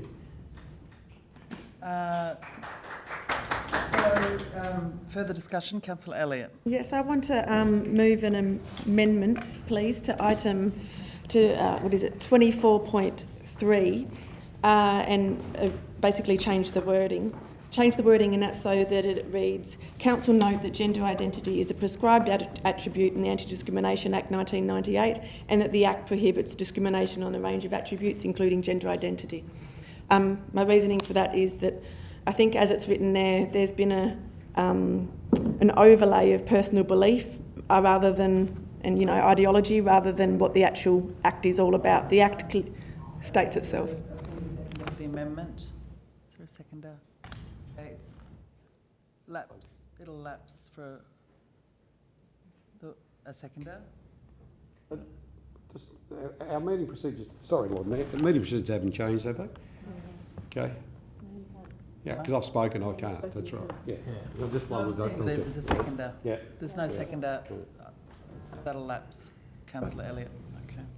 Did you want to speak on the matter otherwise? I have no problems at all with items 1 or 2. The reason, I moved that amendment, is because I think there's been, as I said, an overlay of there's items in there which I don't personally agree with, and I would rather stick to the actual purpose of the Act and what the Act says it is, its objective is. I'm glad to see number 4 removed. I think it would be basically embarrassing for the council to be writing to the local government director about that, when we all know that we have the Code of Conduct process available and also the complaint process through the Equal Opportunity Commission. I do think we need to realise and accept that I will bring motions to the table that not everyone will agree with, obviously, and I hope that every single time I do that, there isn't a motion, a rebuttal motion, a kind of silly, pointless rebuttal motion. I also would like to highlight that political belief and political activity are also protected attributes under the Anti-Discrimination Act. And just because I have views which may differ to yours, discrimination cuts both ways. And bullying is a form of discrimination.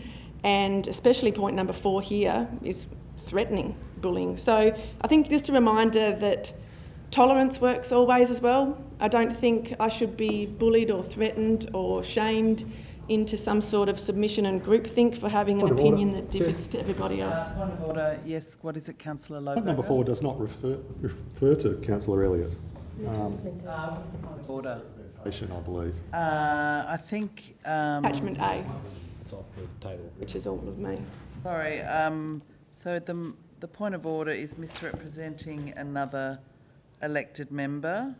Rationale would say otherwise. So Councillor Elliott would really need to have said that, a certain councillor has misrepresented So I I won't just didn't call think that it mentioned the point of order. councillor, that's all.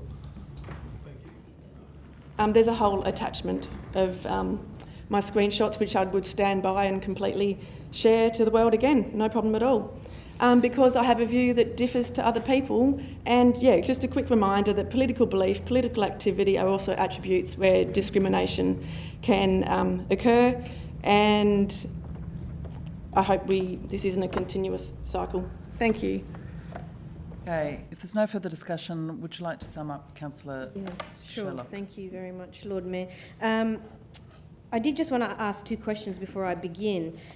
Just with point one, Councillor Zuko and, Alderman Zuko and Alderman Barakis, and I think Councillor Kelly as well noted that with regards to point 1 and 2, they were pretty much superfluous, but I just want to reiterate that they're not by asking a question. When does the LGBTIQ plus commitment expire?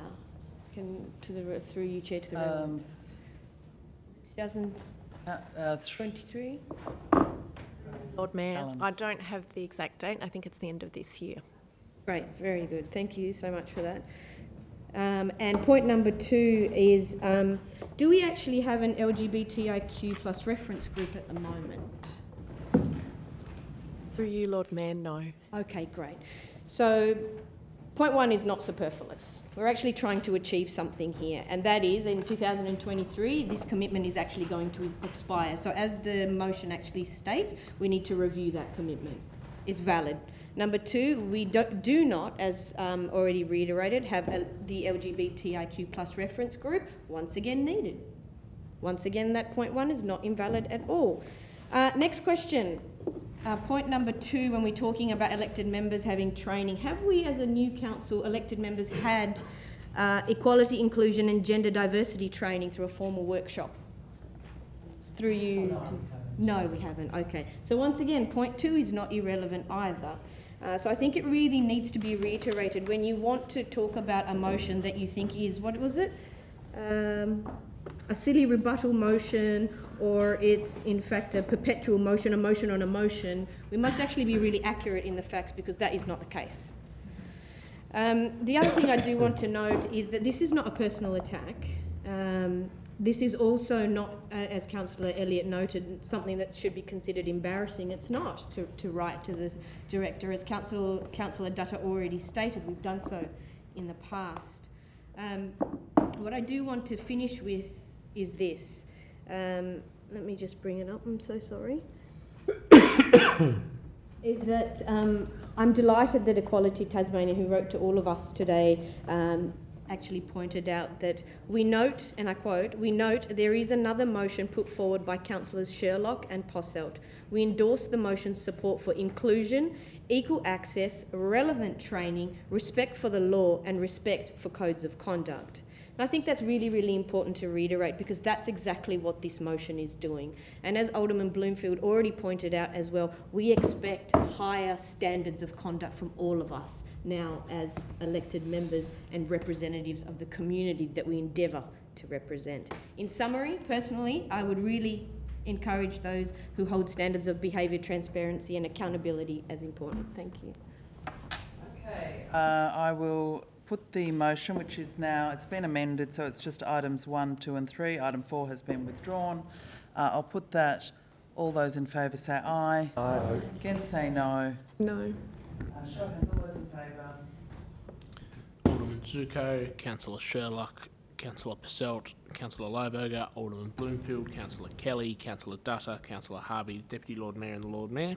And against? Alderman Barakis and Councillor Elliott. It's carried, Lord Mayor, sorry. 10 votes.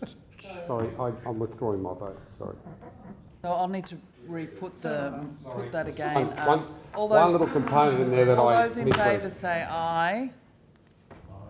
Against say no. Oh, sorry. All those in favour, raise your hands, please.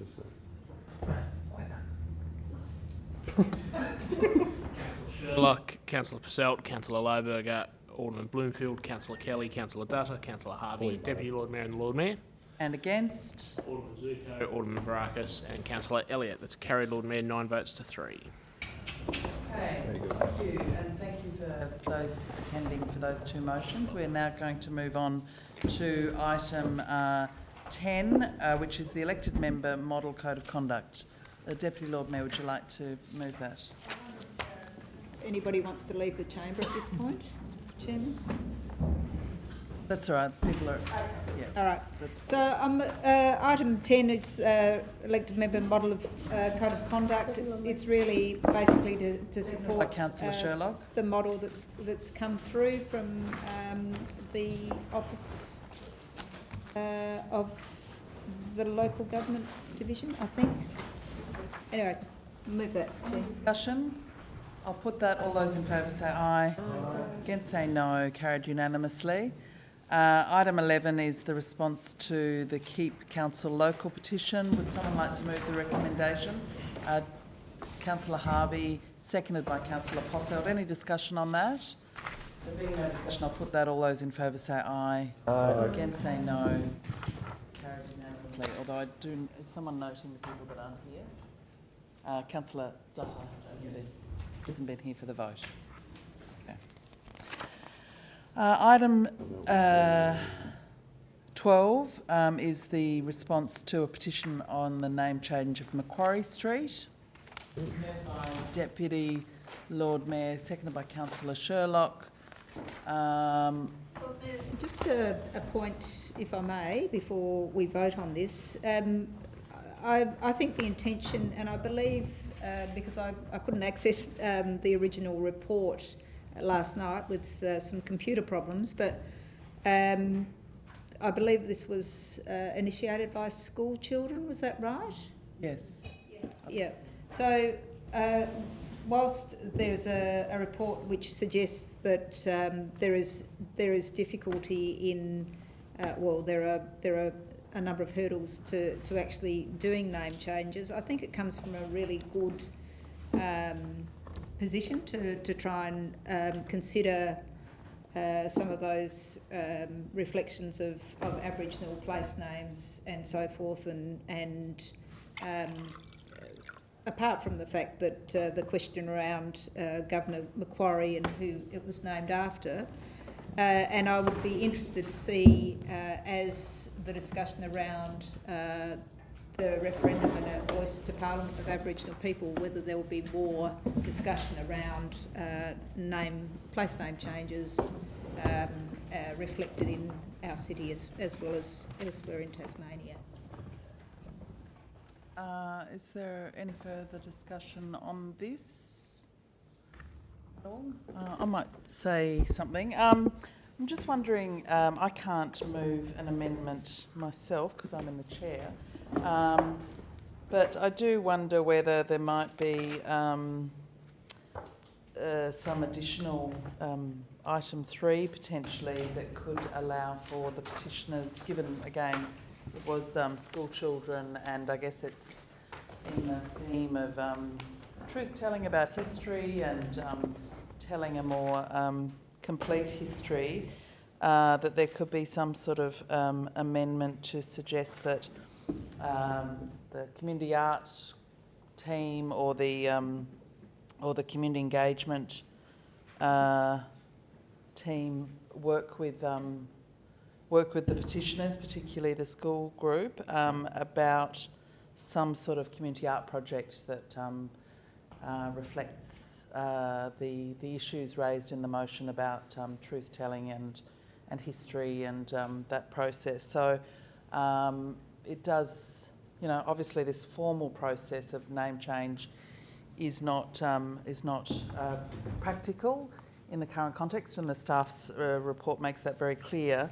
But I wonder whether a point 3 might be a way to encourage the petitioners that the process of engaging with council and putting up ideas is one that we do respect, and there may be another way to have that discussion in the community. Would that just be reflected in the petitioners be notified of the council decision in that communication with the petitioners? I'm not sure unless the council said. I think if it's just that, if it's just that, it would just be that we've been notified that we've made a decision to reject the idea. So it would need to be a separate matter if anyone wants, but if no one wants to do that, then... I think it's a really good point, Lord Mayor. I moved the motion, so I can't move that amendment, but I feel like it would add to it, particularly given it's school children. Oh, I've finished speaking, so if anyone else wants to speak, they're welcome to. Sorry, I was just going to say, did you want me to move the amendment? I'm happy to move that amendment as you... Okay, we just need some words or something. Now, just a point, I can't support anything unless I know what's actually going out, and that's the whole thing. So, if I may. Yes. Perhaps an amendment to the effect of that petitioners be notified of a council decision and a workshop be arranged with the school children that put the petition forward to ascertain a way that we can include them and encourage them to engage in political debate. Okay. I think that's been... I didn't quite hear your amendment, but if you could just repeat that. Sure. So the petitioners be notified of the council decision and that the council liaise with the school children to encourage them to continue to take part in political discourse. Okay. I think you talked about a workshop before, so that's probably a better... Yeah, engage or workshop, whatever. Okay. Lord Mayor, look, I don't know if I want to do a workshop, but I do support the intent of what you're saying.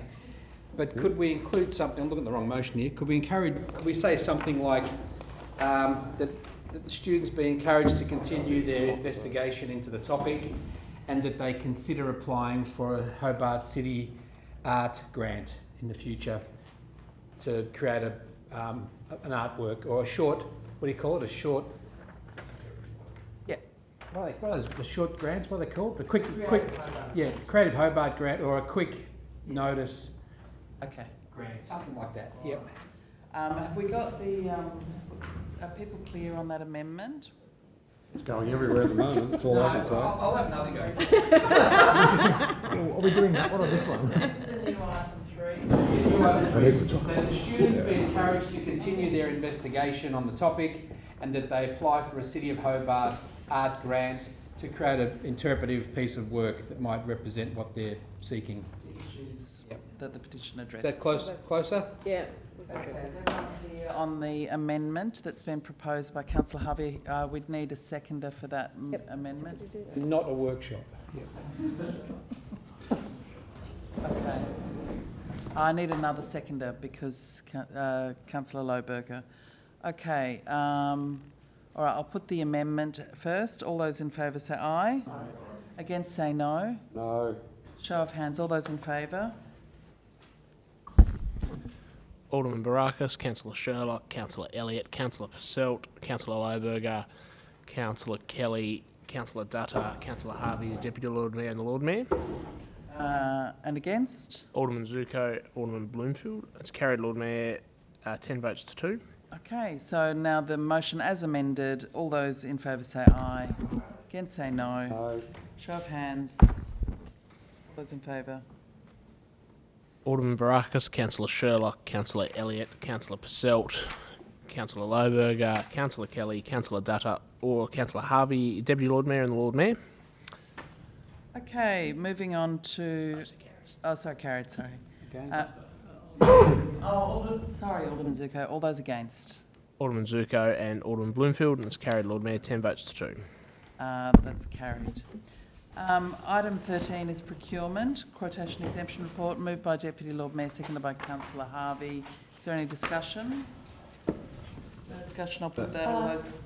Councillor Elliott, yes. I just had one question around any feedback we provide to Business Tasmania or anything like that when it comes to sole provider dependency. Like I noted that, so my question is, do we feed information around sole provider dependency type issues back to the state government just so that they have that collective data and can perhaps look at resolving that situation or opportunities for other commercial providers?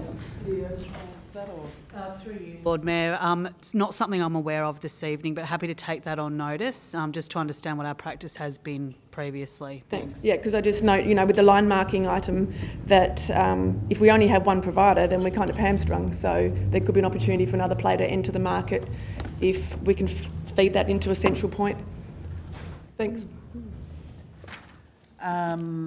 Okay, if there's no further discussion, I'll put that. All those in favour say aye. Aye. Against say no. Carried unanimously. Item 14 is a parking discount scheme option. Moved by Deputy Lord Mayor, seconded by Councillor Sherlock. Is there discussion on this proposal? Being none, I think, is there a suggestion?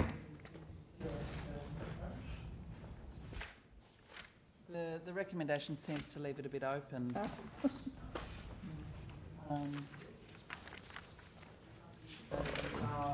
Okay, all right, no worries.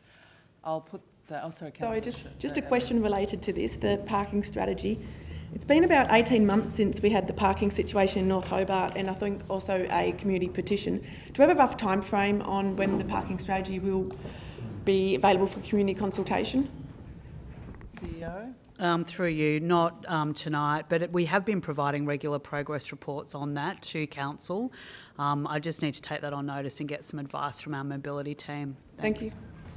Okay, I'll put that. Oh, Councillor Posselt. Yeah, thank you. Look, I think it's worth just because we've just kind of pushed the foot on the accelerator and we've just taken off through multiple items. So I think just slowing it down for 2 seconds. With regard to this item, point 2, Council consider its preferred approach to parking discounts. Now, obviously, that's not anything concrete, but certainly, if you apply logically, if you apply a dedicated period where parking is free or discounted to encourage shopping, the knock-on effect is that you will have more people come into the city at that particular moment in time who will not be able to find a park because everybody else has done the same thing. And I'm not sure that we want to be encouraging car use in any way, shape or form, given the current congestion issues and also given the outlet and bridge works that are coming up. So I guess it's just worth pointing out that parking discount strategies may actually not be all they're cracked up to be, and they may actually cause more problems and create less ongoing business for those businesses. And I think that's a point that is worth articulating. So I actually don't think that I'll support this motion for that reason. Thank you. Okay, I'll put that. All those in favour say aye. Against say no. No. Show of hands. All those in favour? Alderman Barakis, Councillor Sherlock, Councillor Elliott, Councillor Lohberger, Alderman Bloomfield, Councillor Duttar, Councillor Harvey, Deputy Lord Mayor and the Lord Mayor. And against? Alderman Zuko, Councillor Posselt, Councillor Kelly. It's carried, Lord Mayor, 9 votes to 3. Okay, moving on to item 15, the notice of motion response UTAS community consultation. That's moved by Deputy Lord Mayor, seconded by Councillor Harvey. Would someone like to speak to the motion? Councillor Elliott. Thank you to the officers for providing this report. There's still a couple of questions outstanding that might need to take on notice, but one of the questions is, it's now clear that the city deal changed compared to the later implementation plan because UTAS's plans changed. That's reflected here. But can we have that answer still resolved as to when or if the implementation plan came back to full council for approval, when and if that happened? I'm not sure if that's a known answer or if you need to take it on notice. Like, who approved the implementation plan? Implementation plans are not approved by this council or any council. They are approved by the implementation board, and that doesn't have any of this membership on it. Right. So, from memory, I think our logo's on the implementation plan, but yes, we wouldn't have seen it and don't get the opportunity. And I can speak personally that I regularly have problems with what's in the implementation plan. Yeah. So, but we did get a council sign off on the city deal, on the actual city deal document. Okay, thank you. Okay, so I'll put that, all those in favour say aye. Aye. Against say no. Carried unanimously. Item 16 is relocation of vehicles from Barton Copes Lanes to Centre Point Car Park. Moved by Councillor Harvey, seconded by... Oh, no, not seconded, sorry. Seconded by Councillor Posselt. Who would like to speak to this? Alderman Barakis? Not speaking to it, Lord Mayor, but I just know under the previous paradigm of council, normally this would come to the committee first, and I'm not trying to reopen that wound, but we'd always, on an item like this, we'd get a bit of a sort of explainer on what's going on by relevant director. I was wondering if we could get a bit of a rundown of what's happening in regards to this one. If you like, I mean, you mean beyond what's written in the material? Yeah. Or the CEO might like to speak to it, or one of the directors. Director Cooper, would you like to speak to it? Yes. Oh, thank you. Just making sure I can be heard. So the opportunity has arisen for us to make some changes to the Barton Copes Lane. Section of that lane that has some long-term parking in it. We've taken that opportunity to negotiate both with Centrepoint and other business owners to relocate that parking to one of our council-owned parking infrastructure, which is Centrepoint Car Park, so that we can actually look to create a more vibrant place within the city that will have the ability to have activation and other events that are in that space on a regular basis. It sits with another item that we'll be talking about this evening, which is the Central Hobart Precinct Structure Plan, in terms of creating laneways that are active and vibrant. And this is the first opportunity for us to be able to do that. So we're asking you to consider that we approve to enter into lease negotiations to move those permanent spaces from one place to another infrastructure, which is a long-term council-owned asset. Thank you, Director. Thank you. And so just a follow-up question then on the back of that. So with that then, if we're moving, we're moving the existing car spots, long-term parking that are in Barton Copes Lane into Centrepoint Car Park. So what would that mean, a real net loss of parking availability, and what would the numbers of that be? Mayor, I'll let the Director Connected City speak. Director Allen.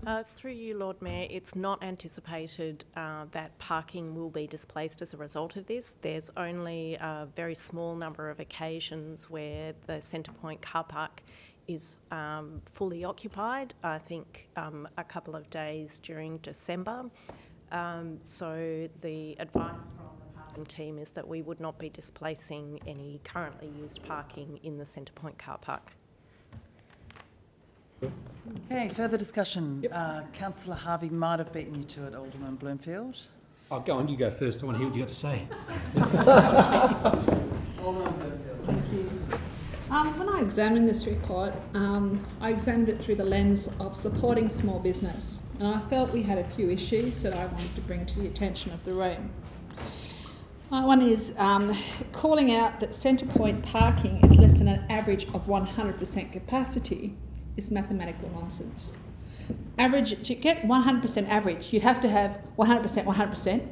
So therefore suggesting, because it's less than 100% average, is literally any other number, which is not appropriate in a report of this stature. In fact, you go further, we find out that it's actually between 86% and 100% capacity, which actually is, frankly, in my eyes, quite full. And when we start removing more car parks from a car park that's already on average 86 or more percentage full, we are actually now reducing the enjoyability of or access of this park. So I'm actually concerned about the shopping experience starting to be reduced. Call it death by 1,000 cuts. I also note with concern that only Centrepoint management is mentioned in this report that having been informed. I actually ran into some other people who also have property that actually is in this Barton Cope Lane area, and they also have car parks.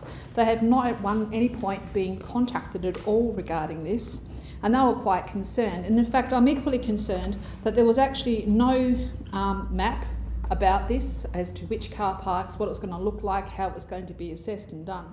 There's nothing in this report whatsoever in this meeting tonight that actually shows me how this is going to be done. So I don't feel that is quite strong enough to be voting on tonight.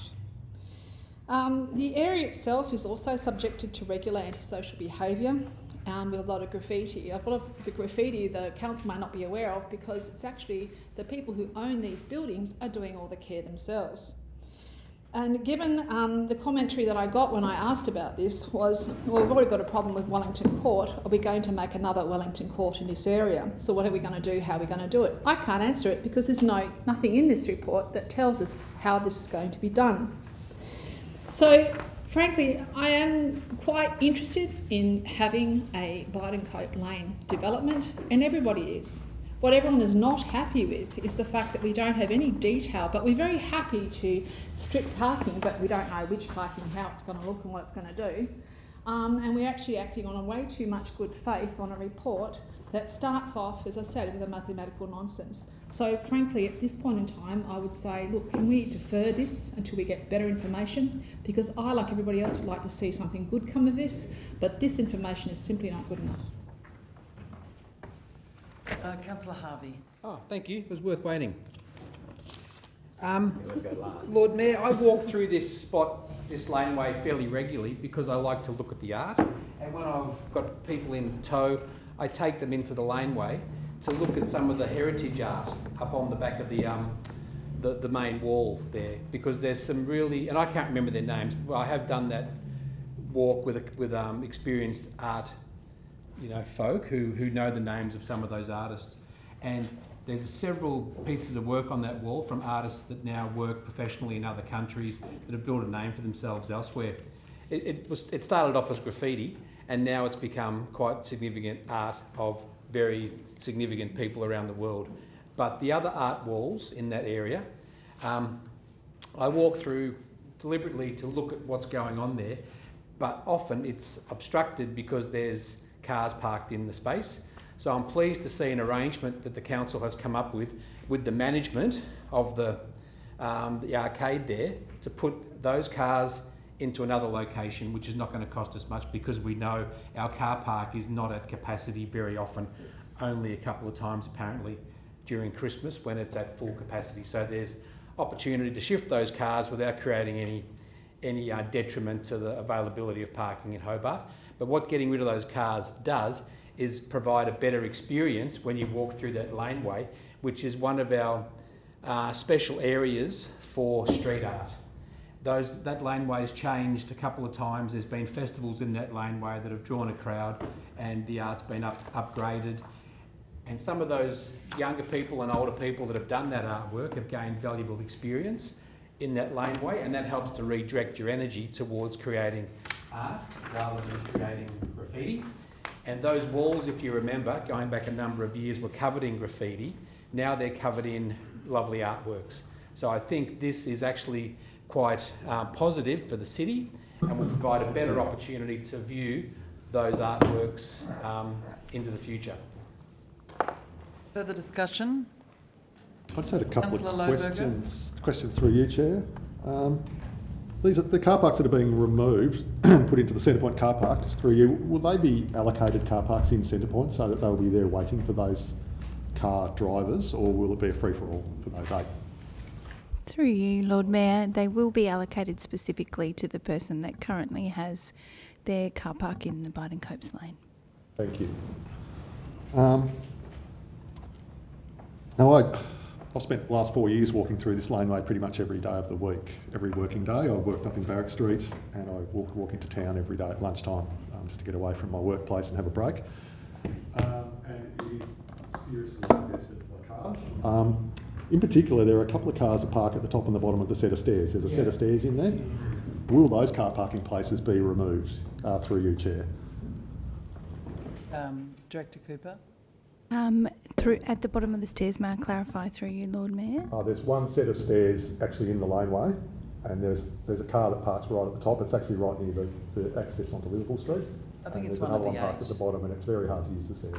That's the result. Yeah, through you, Lord Mayor, the one at the bottom of the stair will be included in that. So it'll be from the bottom of the stair through to the end of the centre point building. Yeah. Thank you. That'll do me. Councillor Alderman Zuko. Yes, Lord Mayor, I find this actually quite amazing. We want to reduce another 10 car parks in our city by putting them into another car park, because supposedly we have a car park that doesn't quite get full 100% of the time. Sorry, Alderman Zuko, I think it's 8. Oh, 8, yes, but I think there was 10 there originally, correct? If I read the report right, or did not read the report right? 10 years. 10 years, sorry, it's okay. Well, let's whether it's 8 or 10, it's 8, okay. The issue is, Lord Mayor, that I find it absolutely strange when we're trying to facilitate something that certain people may want to pursue. But then when we have a shortage of car parking for a housing development somewhere, we say, no, bugger you, we're not going to try and help you. Because that's what we should be doing, Lord Mayor, if we really want to help some of those developments that are around that cannot be built because they haven't got a lack of parking, and we vote against it. We should have sat down and thought, well, why don't we make a deal with them and put them into one of our car parks? Didn't think of that. Now, I also love this laneway. It's a beautiful laneway. Does the cars is it the cars that makes it detrimental? Maybe it was the whole nostalgia of the cars and the artwork that's making the laneway what it is.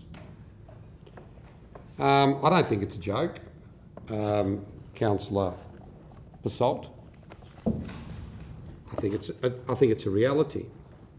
Because the more we try and stop people coming into our city, the more we are diminishing the actual rate base of the city. It's not just about a certain group of people that want to come into our city. It's those people that want to shop in our city, and we're diminishing that. And every time we reduce car parking in one sphere, it means people get annoyed. There was a point made by Councillor Bloomfield which was relevant. And that was the question I was going to be asking. I was only going to ask a question, but I thought I'd speak. Has each and every person that owns a car park and has Centrepoint been fully consulted on this move? By the sounds of it, it hasn't happened. The other question. Did you want that answer? Yes, if someone can answer it. Has Centrepoint management been consulted? What was the response from Centrepoint management? And has each and every person that owns one of these car spaces been consulted, fully consulted, and agreed? Sorry, who would like to answer that question? Director Cooper? Through you, Lord Mayor, I will take part of that question on notice, but I will say that Centrepoint management have been fully engaged in the process. This is actually requesting that the CEO be delegated so that we are able to talk to each of the individual car owners, which is currently an arrangement with the individual car owners and Centrepoint, not the city. So we need the delegation to be able to go and have that conversation. Okay. Well, Lord Mayor, then I think what Councillor Alderman Bloomfield has stated is that this matter should be deferred. And then the question arose to my mind is, where do we defer it to? Another workshop? This is where the committee structure, as mentioned by Alderman Barakis, works well. So I'd like to actually defer this matter until such time we have got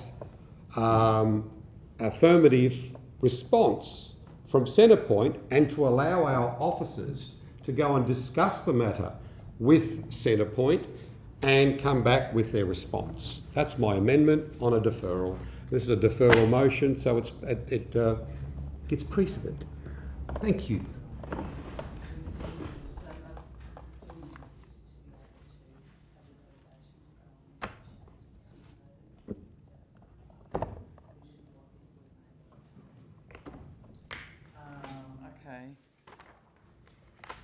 think the suggestion is that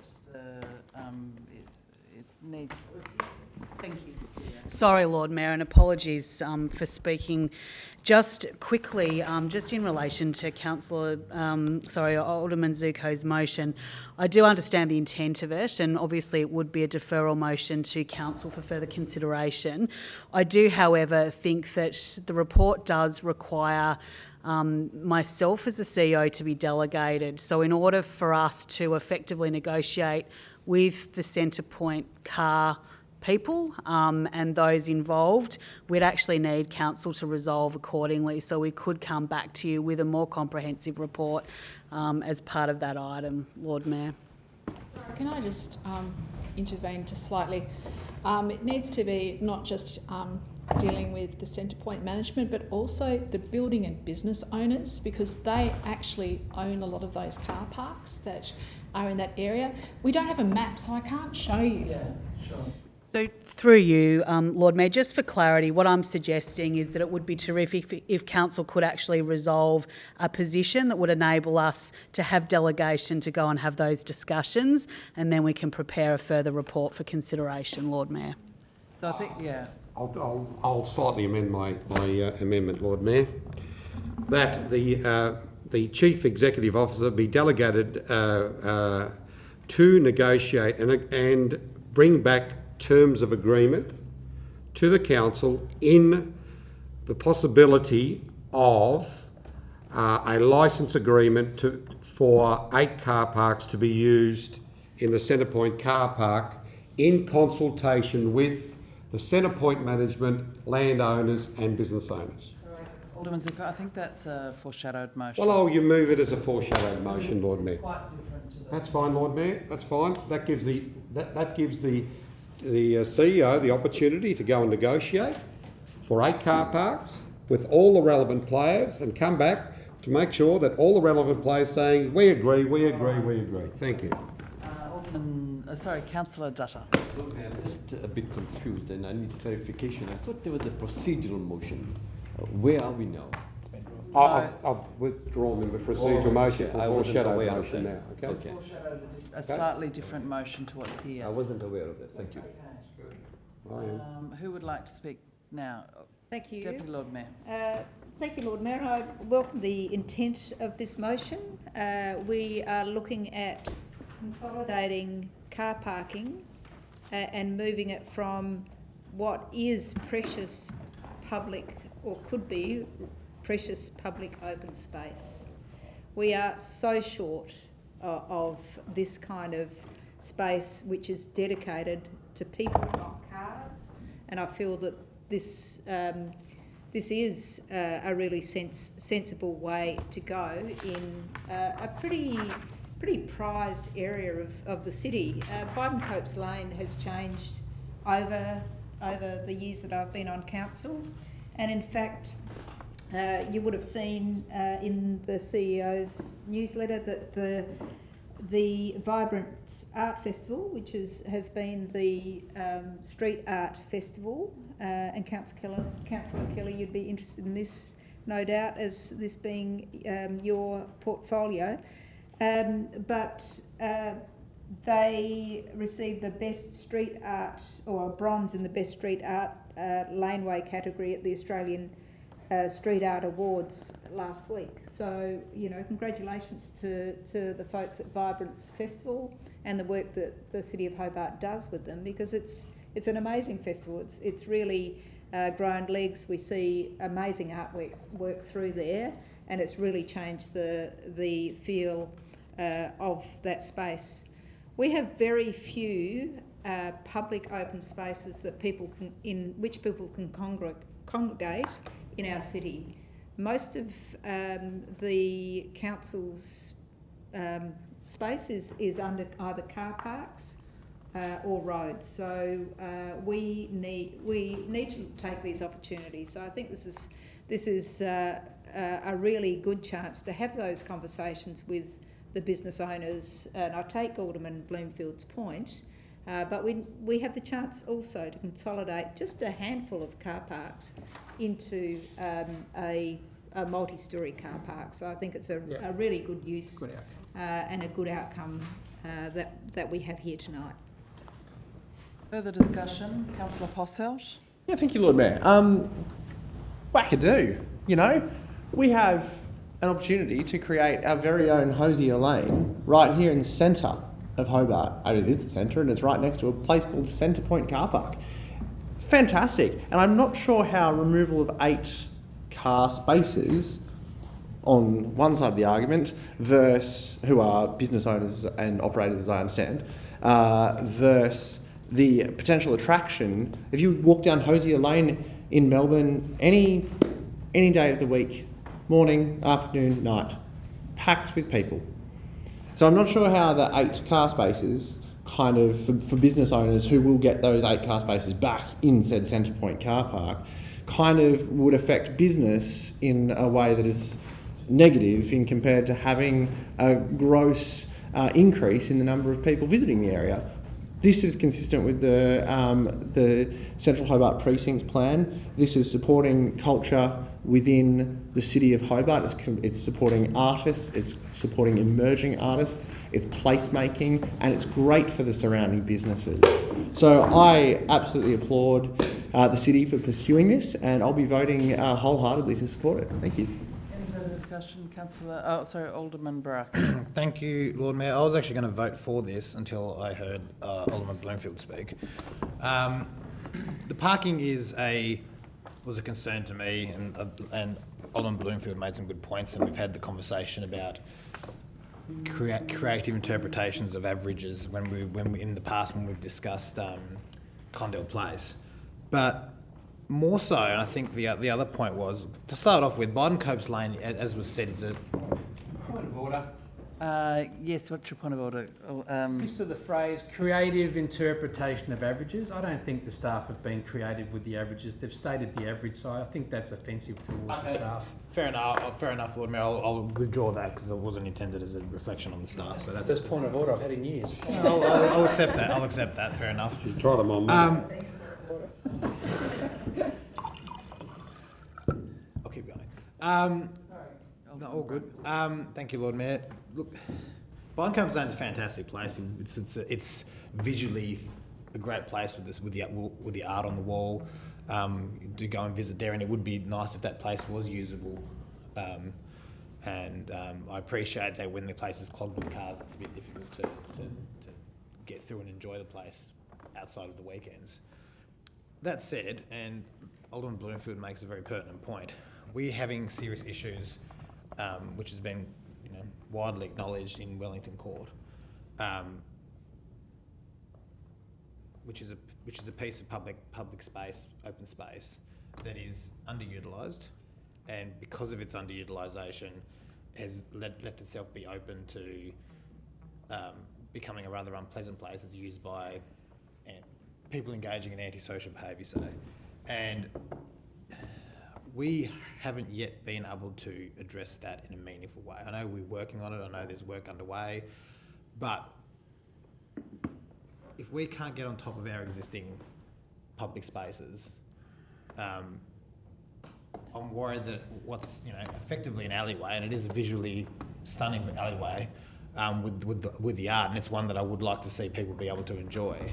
But if we can't get on top of the issue in our existing public space infrastructure, how are we going to be able to prevent what is effectively just an alleyway from not being turned into another little hangout for people that then go off and raid shops and engage in antisocial behaviour? I don't want this to imply that we shouldn't be doing anything in the city to make the city a better place to enjoy, but we've got a great space in Wellington Court that I think should be prioritised, and I think we need to get on top of the issues there before we start creating other alcoves that could be used. In the long term, I would love to see Biden-Cope Lane be opened up and made more accessible, because I can use all those little alley lanes in Melbourne, that are publicly open for pedestrians that people walk through and enjoy. I think we needed to go about it the right way. As Alderman Bloomfield said, I think there needs to be greater consultation with the businesses in that area that will be affected by it. I don't think it's fair or reasonable to, flip off the, oh, it's only 8 car parks, we don't need to engage with them because it probably won't be that big of a deal.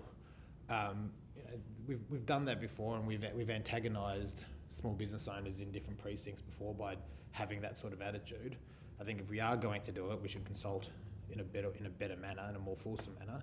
But I do think we need to have a awareness about how we're going to deal with or mitigate the I'd say likely outcome of you know, there's little Eshe groups and others that might make what's intended of being a very pleasant place into less of a pleasant place. So I'll just say that, and I'll be voting against this one, Lord Mayor. Councillor Kelly. I think it's a fantastic initiative. I don't think anyone really object to that. Or we can, but I think personally it's great. I am concerned though, and I've seen firsthand that the lack of consultation with business owners, and we all saw that at North Hobart. The huge impact that had on council's reputation, and if you're and we're still mopping up from that a bit now. I fully support this, but I really would like to see that the business owners are directly contacted to make sure that they are 100% happy with this arrangement. I know there are some people that don't like moving up into a queuing system into a tall car park. I also too was under the impression that full-time car parks weren't available in Hobart at the moment. But anyway, look, I think the main push is on that proper consultation, which is part of council's policy anyway, is made with the persons affected. Thank you. Okay, any further discussion? Councillor Dutta. Thank you, Chair. For me, the essence of this motion is simply based on the fact that we delegate authority to the CEO. Now, there are 3 points that I want to make. Firstly, most of the work, the groundwork and the recommendations come from staff. We simply come here and sit and look at the facts and the evidence, and then we make the judgment. They have done the work. They have brought this to us, and I respect that. Point number 2, we have, in our journey, have realized that there are times when consultation and participating in that consultation process can be defined and understood differently.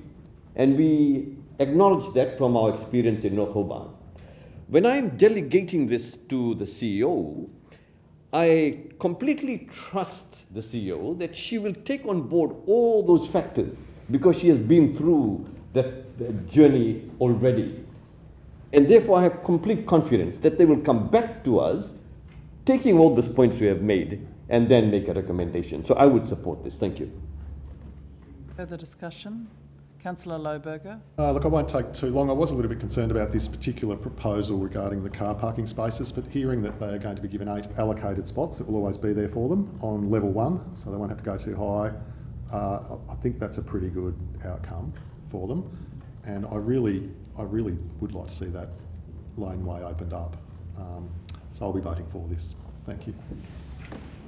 Thank you. So I would have no problems with 8 car parks going at the right time and place, especially if something fabulous comes along in its place. But my first instinct was similar to Alderman Barakas's. I am worried that this would become a hangout for all the wrong reasons, especially given the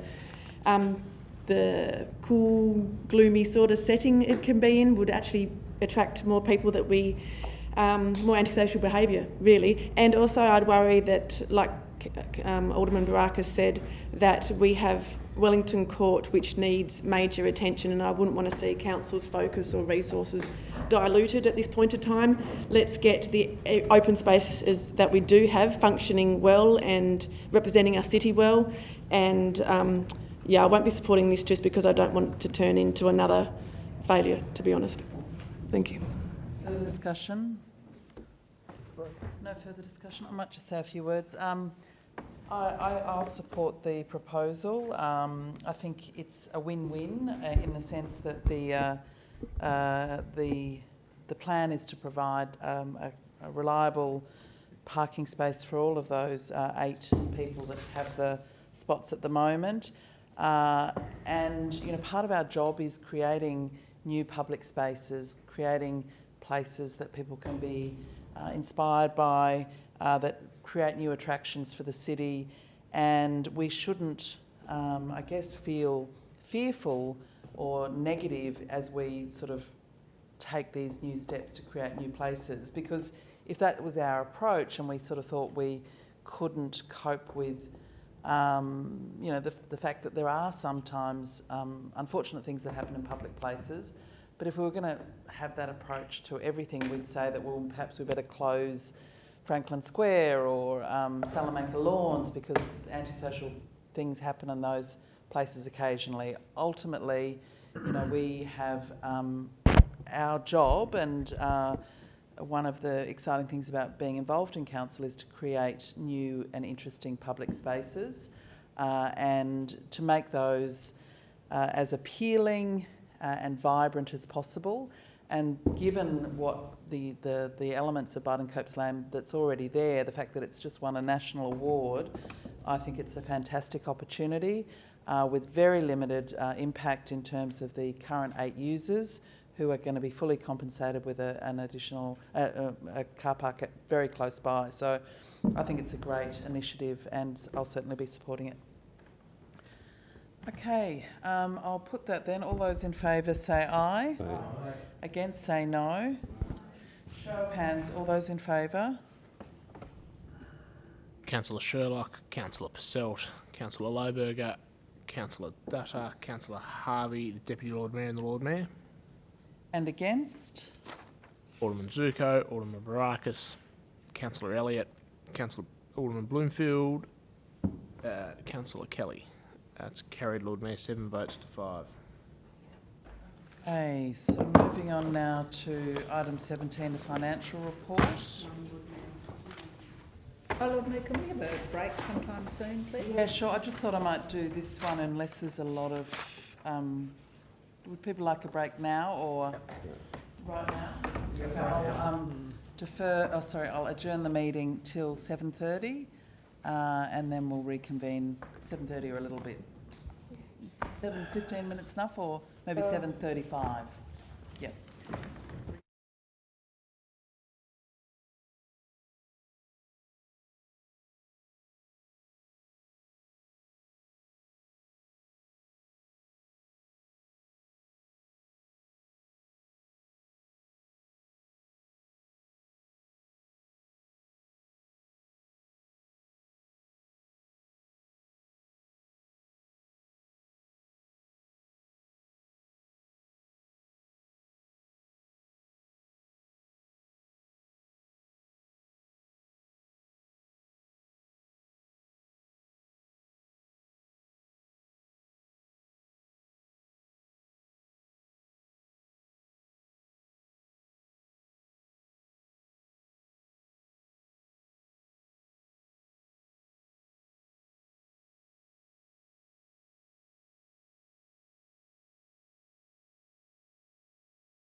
report, which is item 17. Would someone like to move that? Alderman Baraka, seconded by Councillor Sherlock. Any discussion? Being no, Councillor Dutta, please, if you want to speak, please stand. Lord Mayor, through you. On page 67, and in the expenses category, there's a mention of stated 427,000 for vehicle and fuel costs. Could someone explain that, please? Is this new vehicle or what? I'm not very clear about that. Fleet cars. Director Reynolds. For you, Lord Mayor, thank you. When the budget was set down early last year, the fuel cost budget was assumed at $1.70 per litre, basically for fuel. As people will be aware, we had a significant spike up in fuel costs, particularly late last year, which resulted in the average cost being close to $2.20, $2.30. What you're seeing here is the increase, or the difference between what the budgeted figure was and what the actual amounts are. Further discussion? Any further discussion? I'll put that. All those in favour say aye. Aye. Against say no. Carried unanimously. Item 18 is submission to Wellington Park and the Visitor Recreation Draft Strategy. Moved by Councillor Posselt, seconded by Councillor Sherlock. Any discussion? No discussion? I'll put that. All those in favour say aye. Aye. Against say no. Carried unanimously. Item 19 is a request to install a memorial plaque for the Iranian Community Women Life Freedom Campaign. Moved by Councillor Sherlock, seconded by Deputy Lord Mayor. Any discussion? Alderman Bloomfield. I've actually discussed this issue a number of times with the gentleman who originally proposed, and I believe he approached you as well. And I mentioned to him excitedly that we have this on the agenda tonight. And he was actually quite perturbed. He actually was asking, could we please consider to have the cypress tree, in fact, planted at St David's Park? So I said I'd follow through and ask. Okay, so I think the staff have noted that, and I'm sure they're in touch with the proponents of the request. But it would probably come down to where is suitable. So anyway, hopefully they'll note that and liaise with the community. Further discussion? Al, put that. All those in favour say aye. Aye. Against say no. Carried unanimously. Item 20 is the annual general meeting motions. Moved by Deputy Lord Mayor. Moving 20 or? Oh, you wanted 27 now. Okay. So the supplementary item I think was moved to now. So that's item 27 we're going to. So would someone like to move that motion? Moved by Councillor Sherlock, seconded by Councillor Posselt. Sandy Bay Neighbourhood Plan. Discussion? Deputy Lord Mayor. Yeah, thank you, Lord Mayor. I'm really pleased that this has come back to us. I think as part of our overall planning for the city and future projections and so forth, this is really timely. I note that, and I think it was a suggestion by Councillor Harvey that when we first discussed this, that we would incorporate Mount Nelson into it, and I see that that is part of the overall scope of this this plan. And I just wondered if we could reflect, would it be suitable to reflect the name Mount Nelson in this as being perhaps the only suburb involved with this? So it would be the Sandy Bay and Mount Nelson neighbourhood plan. Through you to the CEO. Thank you, Lord Mayor. And through you to Deputy, that's fine from an officer perspective. Thank you. Any further discussion? I'll put that. All those in favour say aye. Aye. Against say no. Carried unanimously. Now, item 20, the annual general meeting motions. Would someone like to move that report? Councillor Sherlock, moved by Councillor Sherlock, seconded by Councillor Posselt. Any discussion on the motions? No discussion. I'll put that. All those in favour say aye. Against say no. Carried unanimously. Now, I think we have some items that were in the closed that we will now move to. So that is item 6, wasn't it? Yes. Which is the draft Central Hobart Precinct Structure Plan, which was in the closed, now in the open. Would someone like to move that recommendation? Moved by Deputy Lord Mayor, seconded by Councillor Dutta. And Deputy Lord Mayor, you'd like to speak to that? Yeah, thank you, Lord Mayor. For those of us who are fortunate enough to attend the workshop and the presentation in relation to the work currently being done on this Central Hobart Precinct Structure Plan, it was very inspiring, I think, to see how much is in place based on a lot of the work that has been done over at least a couple of years through Mr Noy and his team. But I think this is a really good consolidation of where we can move this city in relation to representing the needs of our community, as much as that changes over the next 20, 30 years. So this is a really important piece of work. For those of you who haven't had a chance to be briefed, I do recommend that you do speak to relevant directors and Greg Van, who's our resident Planner in residence. What's that? Planner in residence, yeah.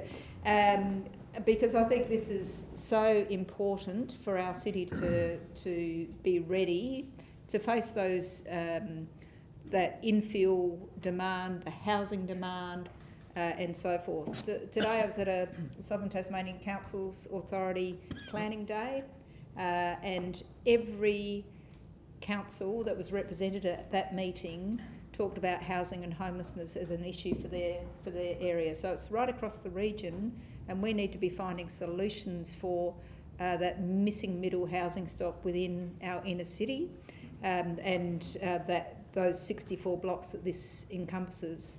In relation to the way that this has been approached, I think it's really looking at not only just the infrastructure, but also that social need, if you like, as two components. So I really commend this report and look forward to this having a good interaction with the public.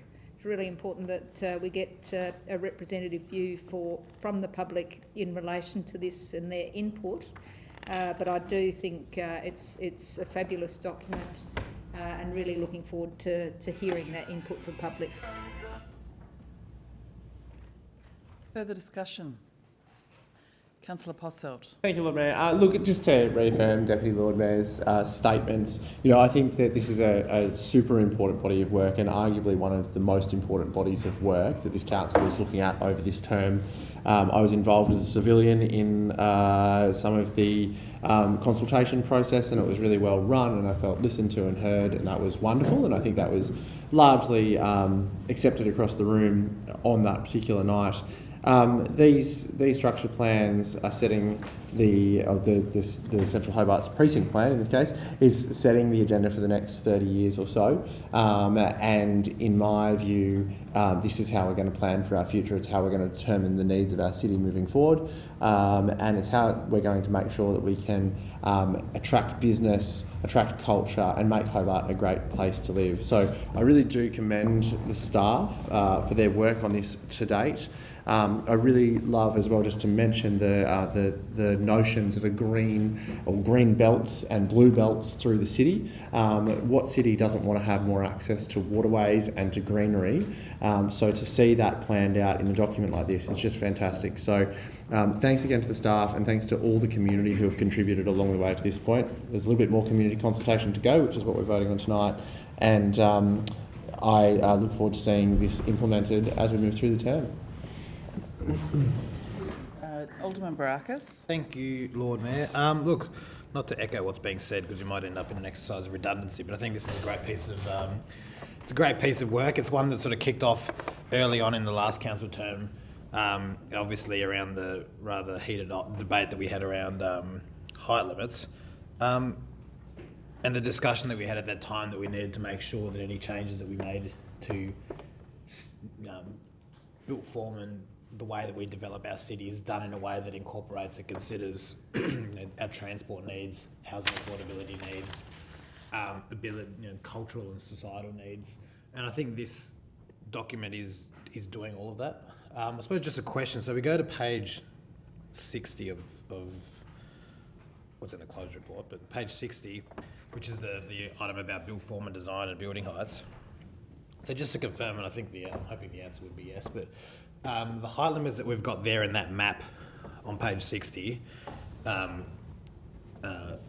is, I think, similar or the same to what was initially discussed in late 2018. Have those height limits been considered now in the context of all of those economic and future building considerations? Through you, Lord Mayor, that's indeed the case, and in fact it's one of the things that we'll be sense checking again through the next phase of consultation and engagement, particularly with community, but also the original research undertaken by Mr. Woolley. Yeah, no, thank you for that. I think that's great. I think that was the initial concern when this debate happened early on in the last council term, that the way that the decision making was happening, and I think this is a much better way of going about that. I think it's more fulsome and incorporates all the concerns and all the considerations that we have in an expanding city. So I'd commend all the work that's been done for this. I do have a question probably for the planning director. I know normally he gets a bit of an easier run these days in full council meetings now that we don't have planning items. But in regards to the height limits that are specified in the zones on page 60, is that just adding, not to sound like I'm being overly negative, but is that to add just another layer of, not bureaucratic, regulatory hurdles for applicants, or is that going to effectively expand that height limit or that verticality into building envelope? So if a developer wants to build inside the 60 metre zone or the 30 metre zone, say, so long as he's meeting setbacks and all of that, if he's building under, if he built, pardon me? Apologies. If a developer was building in a 30 metre zone and they built 29.9 metres, would that be considered as an acceptable solution for height, or are we just talking about adding further controls? Yeah, through you, Lord Mayor, that's exactly as I envisage it, to provide some certainty, but capacity to go higher above those amenity envelopes. Thank you for that. I think that's an important point. Whatever time I've got left, Lord Mayor, when this was discussed earlier on, there was the conversation that these height limits were intended on providing certainty to the community and certainty to developers as well, or those wanting to build in the city. I think if there is that understanding that is a maximum, but you're effectively okay to build up to that maximum, there is that certainty. I think if we were just going to create extra hurdles, I wouldn't want somebody to look at the planning controls in this structure plan, say that I'm in a 45 metre zone, I'm going to put forward a building application for a building that's 44 metres, and then have to worry about having the petitions of people coming in from groups saying that the building's too tall, and then having that become a political issue in council. The idea of this, I would hope, is that we're all having an understanding of what we think is appropriate as far as height and built form in certain areas, and that expectation that gets that's a transparent and people know what they're going to get if they're putting forward applications, I think is a really important thing. So that, as was said, that those wanting to build and grow our city have clear expectations about what that process will be. Otherwise, this would make it easier for people wanting to develop in the city. Thank you. Just ask a question on that though. You know, it's. I think the thing is the height limits are very clear, which is great, but there is still an expectation of some design elements that would be incorporated with that, which is some of the idea of setbacks or other things. So your certainty is in your maximum in the building, but there might still be some, you know, amenity requirements around where it's located. So that it's set back or it's on certain corners. It's not sort of just a sheer wall that might create problems with wind down on the pavement and those sort of things. Is that correct? That is definitely correct, Lord Mayor. Those amenity setback requirements still remain, but in terms of the maximum height, that would be allowed for in that setback requirement. Any further discussion? Councillor Dutta. Just a question through you, Lord Mayor. So these height limits, and it goes up to 60 with 15 to 18 stories. Is that adopted from Lee Woolley's recommendation? Because that's where, from memory, I remember him. Yeah, look, Mr. Woolley's work was fairly well nuanced around the building envelope and the height, and this was the officer's interpretation of that work in a statutory sense. So it was his work couldn't necessarily be clear translation into a statutory document. It had to be interpreted, and this was the officer's interpretation of that in consultation with Mr. Woolley. Councillor Harvey. Just to clarify the heights.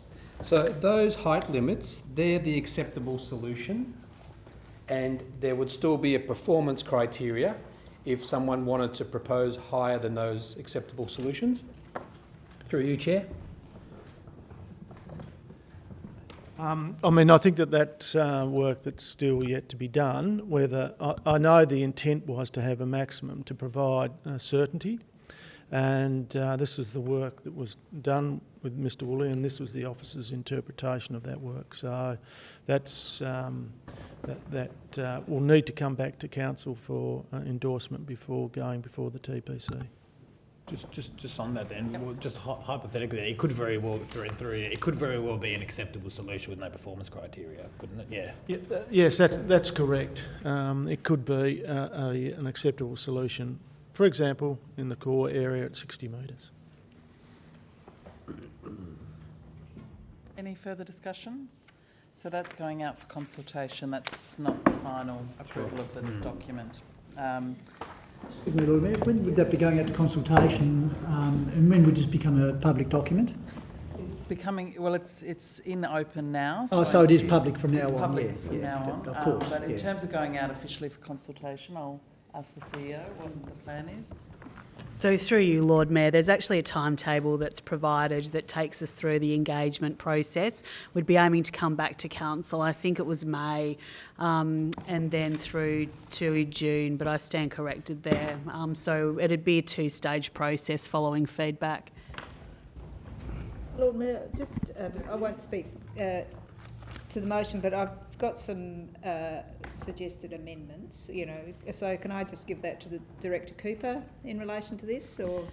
Lord Mayor, through you to Deputy, it's a good question, and as we go through this process, we'll be seeking feedback from all elected members, and some elected members have already provided that in writing, as well as key stakeholders and general members of the community. So we will incorporate all of that feedback received. Thank you.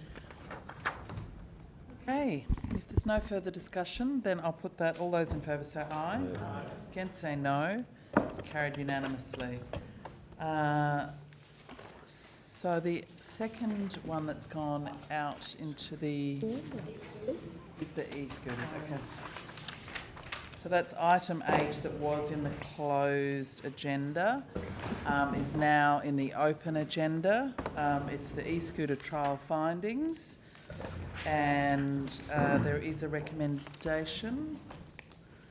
Deputy Lord Mayor. I'll move the recommendation as it is, Lord Mayor. Seconded by Alderman Barakis. Discussion? I just have a question just first up, Lord Mayor, through you to the appropriate officer that can answer it. I've walked around the city and noticed, mind you, a few have been moved around, little boxes that supposedly, or looks like it's e-scooter parking. Can I be provided the details of any occupation licence in regards to those e-scooter occupation on the footpaths, please? Question to Director Allen. Do you want to take it on notice, Director Allen, or not? Yes, Lord Mayor, it's part of the permit conditions, but we'd have to take that detail on notice. Alderman Zirko, is that clear? No. Yeah, well, it's not. Sorry, it's okay. Any further discussion? Yes, I might. Lohberger, you've distributed something? Yes, I've distributed a proposed amendment which adds to these recommendations. Councillor Lohberger, you've provided those to elected members, but we could put it up. I did give it to Mr. It's going Johnson, around yes. by. So if we can pop that up, that'd be great. It's just fancier. But I did have a question. I just wanted to confirm through you that we are unable to empower our parking officers to simply just ticket e-scooters that are parked in a manner that is obstructive on a footpath. So a question to Director Allen. Would you like to respond to that? Through you, Lord Mayor, no, we are not able to. All right. In that case, I'll bring on this amendment if that's the case. I do think we need to do something about parking on the street. While the report doesn't really talk about it, it is the number one issue that's been raised with me, and it's always in a negative form. What appears to have happened is that we've taken the mobility choices away from some people in bringing in this extra choice through e-scooters. We've effectively damaged the mobility options of residents who have mobility issues or who are having to push prams or walk dogs or various other issues to do with their use of the footpath. I do think we actually need to focus on the parking issue here. Now, given that now is the time to talk about the new licence for a new operator, the motion concentrates on really building in some parking clauses into that new licence, and also another number of other things as well, just like high quality third party insurance, a local point of contact and contact for local residents to lodge complaints, make suggestions, and the provision of a report back to council every year about how the parking is going with these. There's a number of other clauses there, and I just encourage everyone to have a look at them. I just feel like these would be a sensible sort of an addition to any licensing, and I'd be happy to debate that actually with the other elected members. But I guess I just have a question for the CEO or one of the staff members through you, and that is, are these sort of licence requirements, is this acceptable? Is this an acceptable solution to the problem I'm trying to solve here? Through you, Lord Mayor, if I might take that question. It's a very detailed amendment that you've put forward, and so our approach, Lord Mayor's officers, would be, if this was to succeed tonight by way of council resolution, we would actually come back with a report being quite clear about those things that were able to be negotiated, those things that were possible from a legislative perspective, and any things that we weren't able to consider. So it would actually necessitate a subsequent report, but that doesn't in any way diminish the opportunity for council to consider that as an amendment tonight. Could we pop a timeline on that report for the next meeting? Through you, the only concern that I'd have around providing a timeline tonight is that it is subject to a separate process, and that is the process of negotiation, potentially with preferred suppliers. So I'd need to take that on notice and actually come back to you with clearer advice around the time that process would take. It might be straightforward. It could just be a couple of weeks, ahead of the preparation for the next monthly council meeting, or it could indeed be part of the process of actually negotiating with preferred suppliers. So I would need to take that part of the question on notice, Lord Mayor. Look, in that case, I'd just like to open this up to debate and to reiterate the fact that there is a parking issue and we really do need to do something about it. I don't know about all the other councillors, but I'm reasonably inundated with emails about this topic, and when I was door knocking, it was a very big topic on the doors, certainly in specific suburbs, but just generally, it was probably the number 2 issue that I encountered, and I knocked on a lot of doors, so there's a lot of people not very happy about this issue. So, look, I commend the motion to the room, and I'll sit down and encourage debate. That's fine, Councillor Lohberger. So just to ensure clear procedure, I'll ask that people speak to the amendments at this point, and then you can also speak separately. We'll deal with the amendments that are in front of us because there is quite a bit of detail, and then we can, if the amendments are incorporated into the motion, then people can speak more broadly to the motion. I've just noticed a typo as well. What was that, sorry? I've just noticed a typo. The very 4th last word should be riding under the influence, not drinking.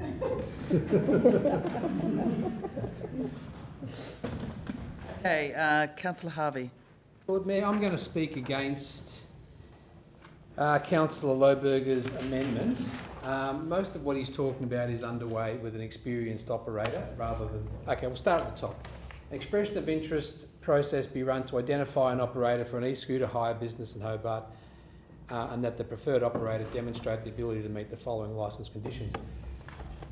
There was an extensive process that the council went through, an expression of interest process to identify the preferred e-scooter hirers, and that expression of interest was based on many of the things mentioned here, their ability to provide a high level of service to Hobart. Now to throw them out and then start again with another operator and expect them to provide a higher level of service, I think is quite naive. We've got an operator operators that have been cooperating fully with the council to improve their service all the time. They're constantly improving the service and working closely with council. Now, to start that whole process again makes no sense. We've already got 2 operators. Those operators have provided geofencing to our instructions. Whenever we've identified an area that needs additional geofencing, they've been able to implement that. They've also demonstrated that they're responsive, that they do their best to respond in as quick a time as possible to any complaints that are received via their systems and via the Hobart Council system. So I can't see how you could put an expression of interest out again, unless the same people also put in an expression of interest to win back their, their contract or whatever you want to call it.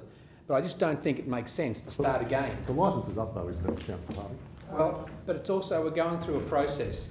And why would you start again with a process where we've had 2 companies that have the experience now in Hobart that have been almost model scooter tenderers, not tenderers, what are they called? Vendors.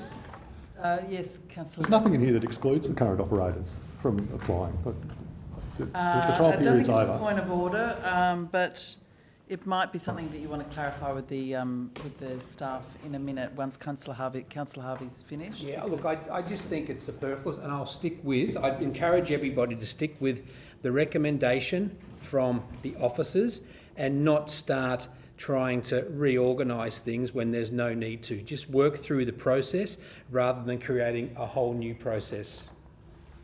Can I just ask, because I think it is relevant to Councillor Harvey's point, are we just is the proposal to just continue with the existing providers, or are we going out for, are we seeking a new contract, a new service agreement with these providers and anyone else who might meet our certain specific requirements? Because I presume, like most cities, this is a sort of 1 or 2 year licence, reviewable after a couple of years. So each time we would go out and see who else is, because there might be a whole new player in the space. So is that what we're doing here tonight? Or are we just extending the existing people?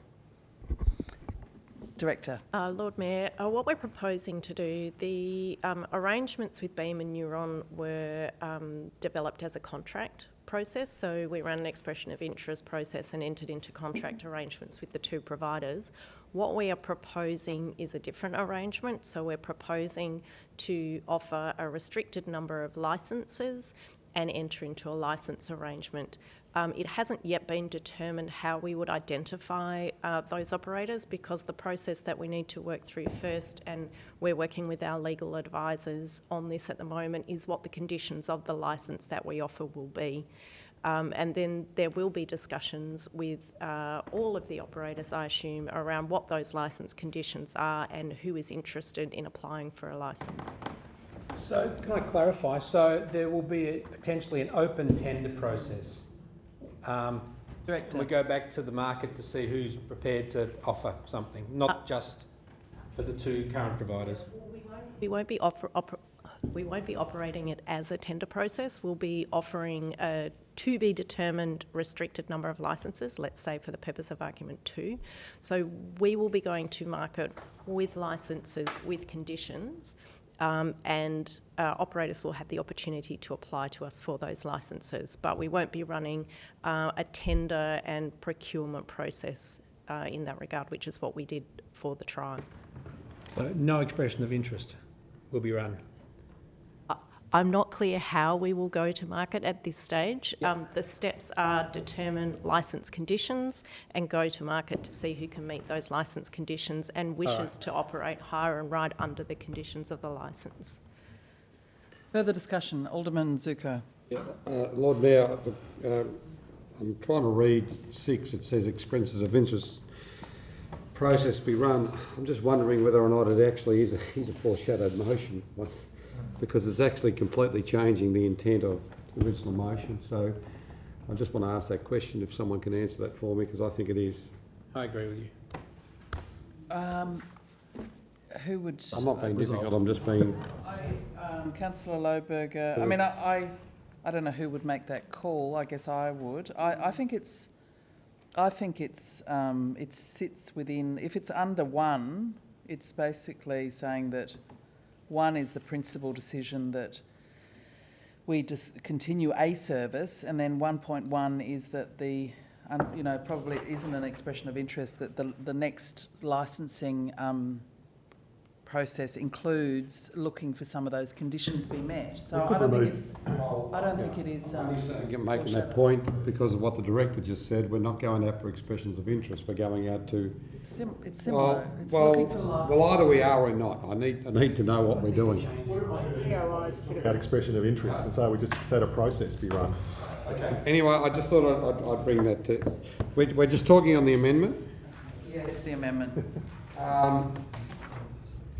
Yeah, Lord Mayor, there is a lot more that I'm going to say. Look, I'd rather just wait until such time we're speaking to the full motion. I'll speak then. Was there a seconder for the amendment? Oh. Is there a seconder for Councillor Lohberger's amendment? Councillor Sherlock's left the room and was here for that. I'm not sure if she potentially seconded. Councillor Lohberger? Yeah. I thought I did, but I don't clearly recall it. But Okay, Councillor Dutta wants to do, that's fine. I also have that problem. Yeah, I think deals with that. Sure. Are you happy for that words EOI to be removed from your amendment? Yes. Okay. Thank you. Councillor Councillor Posselt. Thank you, Lord Mayor. A question through you to the relevant director or CEO.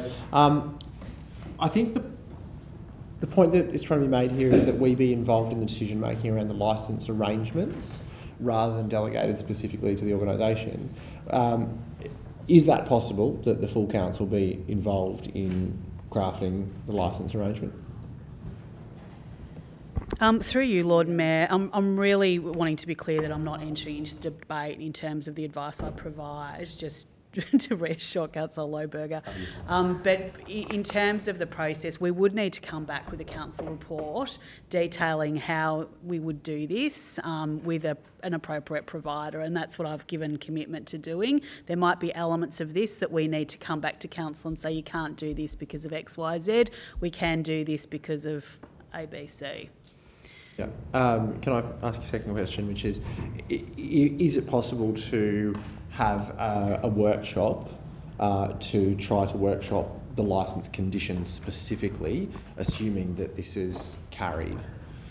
Lord Mayor, my view as an officer is no. I don't think that's an appropriate use of a workshop, insofar as really we're charged as officers with the responsibility to provide you with our best advice. So we need the policy guidance from you, which is really what you're discussing tonight, and then we'd come back with a further report giving detail as to what we're able to do or what we've been able to achieve and what we haven't by way of negotiation. So I think that really is the threshold issue here. It is up to the officers to provide that advice to you.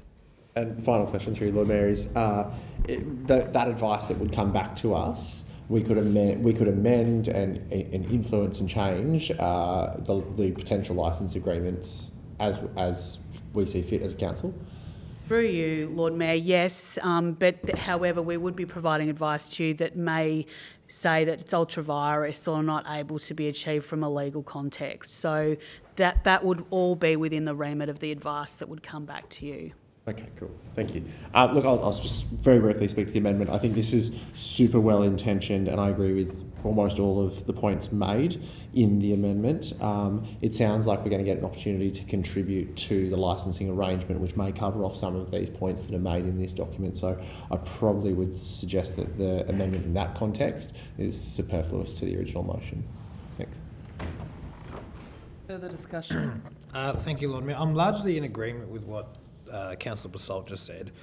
I agree with the intent of all this, and I know that from the council perspective, I suppose the misuse sometimes of the footpaths is one of the big issues that we have to deal with in regards to the scooters. I think the scooters have been I think that they've been they're great when they're used properly. I think they can provide appropriate regulations and appropriate use is maintained. I think they're a good addition to the mobility options in the city. It's just about making sure that we get the settings right here in a way that's sustainable for the program to keep existing and also meets the concerns that people have. I'm not sure if the first 2 points in part 6 of the amendment I think is a bit too heavy-handed. I'm not sure if that's the appropriate response to address the issue, because I think most people would agree that the vast majority of people I think use the scooters appropriately. There's definitely people that don't, but I think the model of those is that you can not park them anywhere, but you can park them with a certain level of convenience and not have to walk 2 or 3 blocks to find the closest council prescribed parking spot for them. So I'm not sure if I do agree with those. I do agree with the majority of these, but part 6 for me is not, I'm not overly comfortable with in its entirety. What's part 6? Well, that was the of the amendment. So it's part 1 of the yeah. The update. Yeah, sorry. Part 7 and part 8, however, I actually do support. I do like the idea of the money that the council does make from the scooters not going to consolidated revenue but going to reinvestment in appropriate infrastructure. I think that's it's a great idea. I think it's something that we definitely should be doing. And I do agree with part 8, seeking support from the state government for more relevant infrastructure. And also, I know everyone here, especially the ones that were around from the previous council, have heard me bang on about the helmets and whatnot of that minority that does sometimes misuse the scooters, but ultimately it's not a council issue. It's an issue for the police. And I think if we can call on better policing and enforcing in that from a public safety perspective, I think that's our role in that conversation. Yeah, thank you. Look, I'll leave it there. Look, I don't know if I'd support the motion in its entirety purely because of part 6. I would almost support part 7 and 8 as a separate amendment if this was to not get up, because I actually strongly support 7 and 8. I just can't support it in its entirety, part 6, if I'm being completely honest. Ask a question to the chair. Yes. Can we therefore split the voting on those 3 parts? Sure. Okay. Sorry, Councillor Dutton. Further discussion? Councillor Dutta. Thank you, Chair. I think point number 6 makes a number of points, but it's incorporated in the recommendations made by the staff in point 2, 3 and 4, in fact. So that is already in there and they'll take into consideration. And I would support 7 and 8 as mentioned by Alderman Barakis. Thank you. Further discussion? Is there any further discussion on the amendment? I'll speak to the amendment if no one else does. I think that I support the amendment in its entirety. And the reason I do is because our core job at this point as policymakers and regulators is actually to set the right conditions for any future licences. We know that people have raised very legitimate issues around the way the scooters have been operating, and our job at this point in time is to learn from those trial lessons. And as the regulators, as the decision makers, as the policy makers, we actually have to give our staff some direction on that. I think it's really wrong for us to just delegate the operational conditions of the trial into future licences without us saying, as city representatives, that we want to see more restrictive parking, that we want to ensure that whoever gets the future licences has really high quality geofencing, because although there's been a lot of promises around geofencing, sometimes the results haven't been as good in reality. So we want to actually say that if you're going to give out 2 or 3 licences, or 1 licence or 2 licences, we want you to ensure that you've got, the provider is willing to have restricted parking, that they're willing to have they've actually got decent geofencing technology, that they're agreeing to meet performance standards with the removal of scooters, that they actually have a local contact, a phone number, not just a call centre that doesn't really know what people are talking about when they ring from Hobart, that does have high quality third-party insurance. I mean, both the operators we have at the moment do have high quality third-party insurance, which is great, but not all scooter providers do. So we need to say we still want that. I think I wasn't aware of the concessional travel to low-income earners, but I think 1 or 2 of them both do that. That seems like a positive. Again, it's a policy decision. So this is where we actually, as policymakers, actually do need to say that, because unfortunately, in this, the recommendations, we've got fairly vague direction being given to us. So it's saying to continue the service, but then it's just saying that the city officers continue to do research on safety and parking. Well, for me, I don't think the community will accept that. I think they want us to, as policymakers, say that if these are going to continue, certain things have to be met. And I think we should, at this point in time, give some direction to the CEO and the other staff of the kind of things we'd like to see in the licences and the licence providers that continue. So I think, I'm not sure whether this list is everything that is in Councillor Lohberger's motion, but there's nothing in here that I think is adverse. And if we're going to be giving out a licence or 2 or 3, we would hope that all of our operators do meet these sort of standards. I remember from the workshop there was a suggestion that restricted parking is happening. It's happening in Burnie. So this idea of having a provider having to, that parking has to be restricted in our busiest areas to certain points on their app is not an outrageous one, because my understanding is the Burnie model actually has that. So you actually have to park in certain places in Burnie, or you cannot park your scooter. So, although it says that's within 2 kilometres of the CBD, that's really just to sort of ensure that the parking arrangements in our busiest core zone aren't chaotic, and that we know where people are going to be parking, and the providers have to be held to that. I think at least one of the providers that are operating in Burnie are doing that already. So again, unless we actually say we want it, the public would ask, well, what's your interest in this trial, what did you learn from them, and what is you as policymakers, what direction have you given to your staff?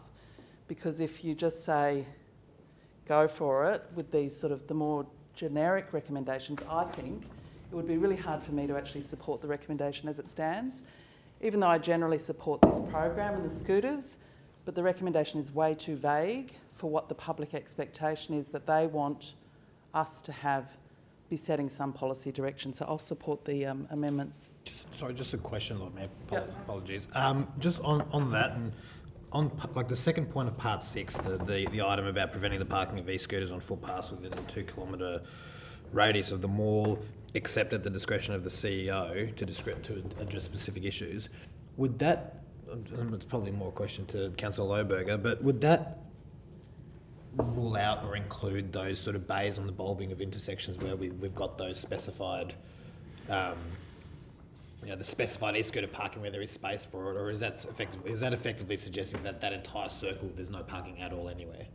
Yes. I think that implies two very different things depending on how that's interpreted. It just says prevent the parking of e-scooters on footpaths. So yeah, those bulbing, those areas where things have been added to footpaths, those little bays, yeah, that's not a proper solution in my opinion. Deputy Lord Mayor. Lord Mayor, I wasn't going to speak to the amendment, but I think that it probably is suitable that I do. I'd take Councillor Lohberger's points, but I think we're getting to the point of micromanagement. I feel that there is a certain amount of, and it may well be that these things are picked up, maybe they won't be, but I feel that we need to be saying, well, I think the staff have well and truly heard the concerns of the community, and I feel that a lot of what we have in this amendment is just going down into too many operational layers, so I certainly will find it hard to support part 6. I really think that's picked up in the overall motion, and we know that the staff have spent a lot of time living and breathing e-scooters and responding really effectively. So they're the ones who know it. You know, they know what we can tell them, but also what they're hearing from the community and how these things work. So I personally don't want to get involved in that sort of minute or detail of how we might work out some sort of arrangement with operators. I really want to hand over because it is an operational item. It's also about managing community expectations. We see in the report, and I know I'm talking to the amendment, but I think it's valid to the amendment, we see the numbers of uptake and so forth of these scooters, the incredibly low considering how many times Alderman Barakis might ride on a Saturday night home on a scooter, or I ride to work on a scooter, at peak hour, and these things are clear in the report. It hasn't been publicly released, but it will be on the public record that there is a lot of uptake. It is taking a lot of cars off the road, which is invariably safer than having not having the scooters here. So those are a couple of points that I wanted to make in relation to the amendment and how we don't want to go into an operational role here. The question that I have is which is around the city's local area mobility plans, and we talk about parking and how important, we want more people going to these local areas on scooters so that we take away those, most of the journeys from North Hobart to North Hobart are from, most of the journeys to North Hobart, I think, are in cars by people who live in North Hobart. Is that right? Is that yeah? So those are the figures that we have in the report or in a previous report. If we want people to use scooters and we don't have parking available in North Hobart, will the local area management plans be looking at parking solutions such as parking bays on the streets, for argument's sake? Is that part of what the LAMPs will be doing? So yes, we will be looking at that. In terms of, it's going to be area dependent, so Yes, we've got 2 lamps underway at the moment, but we certainly can look at Yeah, so that's really something that it kept me awake last night as to, like if we want people to use scooters, we need places where they can park those scooters. We need places where people can park on bikes as well. So, that's really important. So, as much as I like the intent, I think it's going into too much detail with this amendment. Further discussion? Could I ask a question, Lord Mayor, just relating to Part 7 from the amendment, that the City of Hobart will invest all future e-scooter licence fees into the provision of shared on-street parking stations and transit lanes. How is the licence fee currently invested? There was also implied, I think, it might be put into consolidated revenue, which I don't think it is. Further discussion? Oh, sorry. That was a question. Can someone answer that question, where it's How are the currently licence going? fees used already? Through you, Lord Mayor, the licence fees are used to offset the costs of the trial, so the various interventions that we've put in place. It's not consolidated revenue, yep. No. Councillor Kelly. Just a small item. I just hope that, no doubt it is, that the full cost is really taken into account. I just see so many of these things with council do, and it's got an army of officers in the background working away doing that, and it's not really ever costed into it. And we see this with infrastructure costs, with new stadiums and all that. We're the ones that pick it up at the other end, and I just hope that that is truly reflective in the whole report, because I just know how much work the officers, which is fantastic work, is used to produce the reports that we need to be done. And I just hope we're not underselling ourselves on the whole thing. Thank you. Further discussion? On the amendment? What was that? On the amendment, yeah. Okay, I'll put these, so I'm doing these separately as requested, so 6, 7 and 8. I'll put item 6. All those in favour say aye. Aye. Aye. Against, say no. No. Show of hands, all those in favour. Councillor Lohberger and Lord Mayor. And against?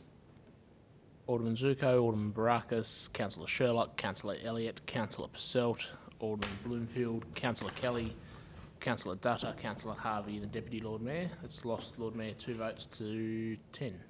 And item 7, all those in favour say aye. Aye. Against, say no. Aye. Show of hands, all those in favour.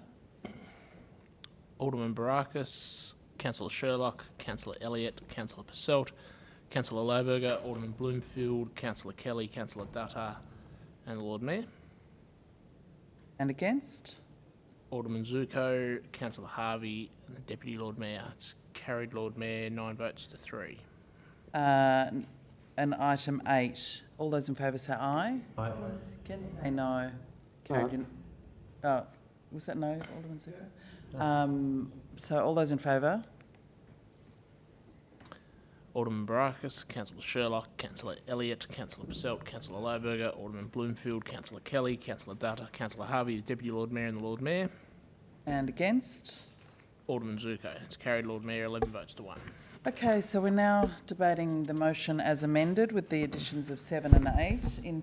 There'll now be 6 and 7 into the substantive motion. So now I can take comments on the substantive motion as amended.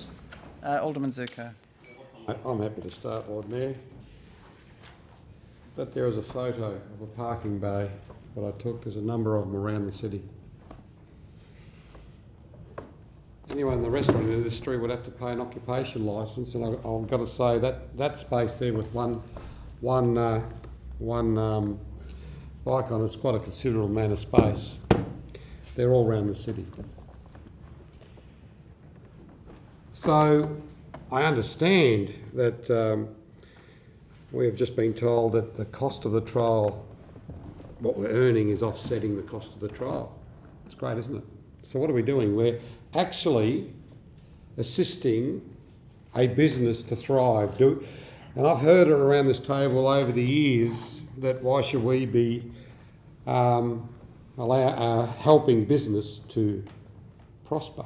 Jeez, you know, the amount of times I heard in this chamber, big developer making big dollars, why should we assist in any way? But yet, something like a e-scooter trial, we're prepared to put our hand in our pocket, or ratepayers' hand in our pocket, and assist, because that's what we're doing. We're doing that with that. I remember being in meetings with the organisations when these trials really hit the fan with a number of complaints. But what we've failed to understand and really consider is the other side of the coin, the people it's affected. I've had that many complaints in my time since this trial from people who cannot walk the streets, people with disability, elderly people. But no, it's okay. Those able people who are able to use the scooters, it's fine. But we are forgetting the people that are affected by these things. But not only that, we're giving them our footpaths for nothing. Well, if we're going to give our footpaths to any of these businesses, I think it's about time we allowed every restaurant that has an occupation licence and bar that has an occupation licence the same ability. Because whether it's a trial now, whether it goes forward, we're still going to have these parcels of Hobart ratepayer footpaths being provided to these businesses. If you recall, I was the only, those who were around the table, I was the only elected member who quietly, I just sat down, I didn't debate, didn't argue, didn't say a word, and said nothing on the e-scooter trial. I just voted against it. And everyone wondered why, but 3 months down the track, everyone realised why, and we made some changes, and we've constantly been making changes. I have no disrespect to the CEO and the officers. They do a great job. They're here to report to us. But sadly, I cannot support providing, it's gone down now, providing delegated authority on this matter to any person, because it has created a lot of angst in the community. It's not micromanaging. This is not micromanaging. I represent the Hobart community. And for me to ensure that I am happy with what is being proposed, I want to read it. This is, again, I'm going to just say, this is why the committee structure system works better, because you can debate it in a committee structure and keep on debating it and send it back. But we come to a council chamber with a report that, to my point of view, is not suitable to the people I represent. So I'm not supporting this yet again. And the other thing is too, and these are some of the concerns that I have, and I've raised this with the operators. I nearly got run over, then another lady down the road nearly got run over in North Hobart. There's no proper registration number on these scooters. There's one on the back wheel, on the top of the back wheel, on the orange ones. How can anyone driving past see that when it's on the top of the back wheel? I've got all the photos. The other one is in the front in a line like that, and you just can't read it. The purple scooters, there's about 12 numbers, and they're so small you can't read it. Now, if we're going to have these scooters on the road or on the footpath, and we want to start monitoring them, we should have them licensed and registered so we can read it. I'd like an extension of 2 minutes, Lord Mayor. Moved by Alderman Baraka, seconded by Councillor But Sherlock. that is a concern. How many times... Sorry. All those in favour say aye. Sorry. Continue, please. How many times have we all seen an adult with a child, or two adults on there without helmets. Why not put it on these organisations that you won't unclip the helmet unless you reclip it, the thing doesn't work, and you've got to use that helmet. How many people, seriously, walk down the street with their own helmet under their arm? You may, I'm just saying. It's all right. Yeah, under their arm, just a moment, under their arm, hoping to get a scooter to the next stop. A few people. Most of the people that I see are not wearing a helmet, and the helmet's stuck to the thing. So there's a number of mechanisms and the geofencing that they promised and they didn't deliver and haven't delivered, because you walk down at Battery Point and that footpath's that wide and there's 3 scooters down it. I can show you photos. I've got photos and photos and photos. I get that many of them. So, but what we're doing is we're forgetting those people who are affected. And yes, it's great that we can, take cars off the road, but I don't see many people driving a scooter into the city, buying a TV and then take it back to North Hobart, because it doesn't happen. They might drive a scooter into the city, right? They'll go to purchase it and they'll get it delivered. So what's the difference? I'm sorry, I cannot support this, will not support this, and sorry, no disrespect to our officers, I would like to see what the final detail is before I support anything like this. Thank you. Further discussion? I'm of a very similar opinion. When it comes to e-scooters, I feel we took on organisations that had a myriad of experience across many countries, not just Australia, and yet they chose to actually install ideals and systems that they genuinely knew were going to hurt our residents. What I mean by that is the very first night they launched, what did they do? They launched right outside Cage Night, one of the biggest alcoholic nights that we have in Hobart. They launched and all the drunk people came out and used them, even though this organisation knew that you're not allowed to drink and ride. But they had them all set up. I can remember writing in and saying, we know it's illegal to have cigarettes to under 18-year-olds, so we don't put in vending machines for cigarettes anywhere near anyone who should not use them, who can use them. Yet this organisation was quite happy to supply these machines outside the very places where people who should never have used them could use them. And the more that we pulled in the use with the alcohol use by effectively pulling away from installing them around outside pubs, because they were mostly installed outside pubs, the use started to decline. The use, in fact, is now quite low compared to what we originally had, because there's no longer as much alcoholic use. But it's really quite a concern, isn't it? What equally is a concern is the downplay in the damage done. Because nowhere could I find that the actual people being asked were dentists, were people who look after damaged bones and so forth, orthopaedic surgeons. No one asked them. They simply said, was it reported? No? Oh, it didn't happen. Well, we should be asking the people who are doing the repairs, because when they say, it's not lifelong change, I can tell you, you've lost all your front teeth, that's a lifelong change. Are we doing this to our youth? Yes, we are. So there are issues like that I really have quite a concern about. I also have a concern in the fact that we have police who are already under the pump with their finances, who have until very recently really been unable to supply the police requirements to ensure that we don't have people double dinking, that we do not have people driving without helmets, and that we do actually ensure they're not driving alcohol in their system. But they're not really able to police this, so it continues to go on. And I have to say, 50% of the time that I see people out in the street, they're probably not wearing a helmet. It hasn't really changed.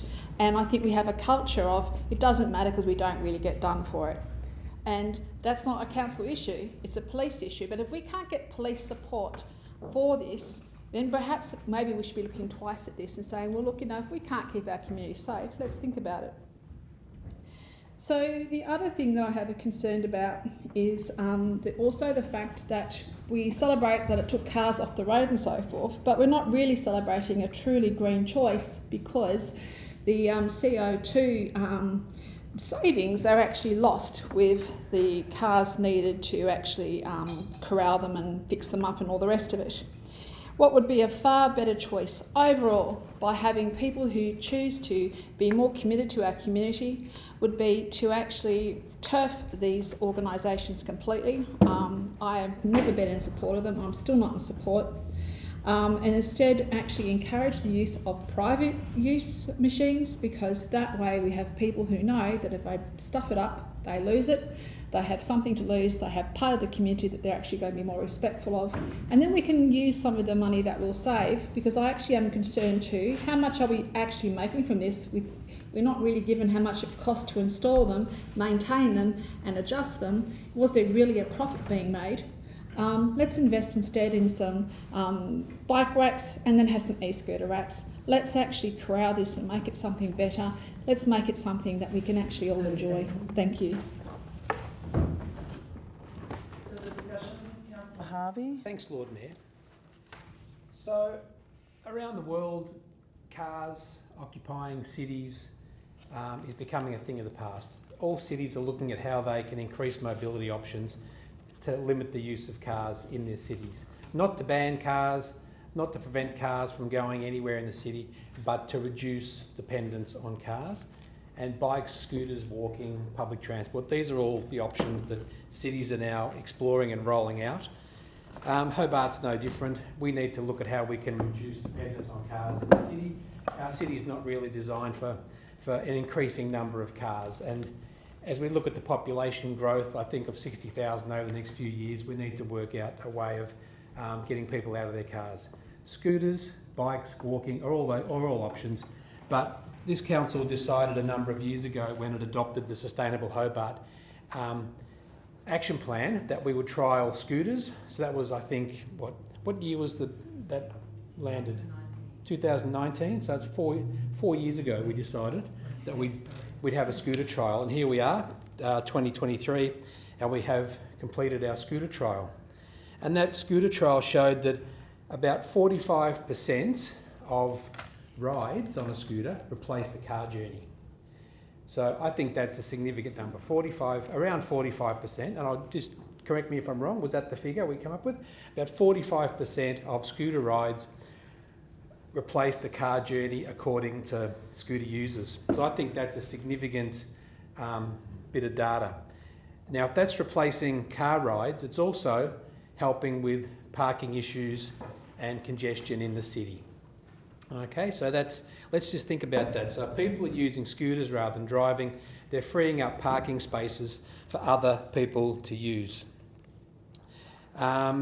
We also learnt during this process that there's about 20% of people who drive from where they live to around the corner.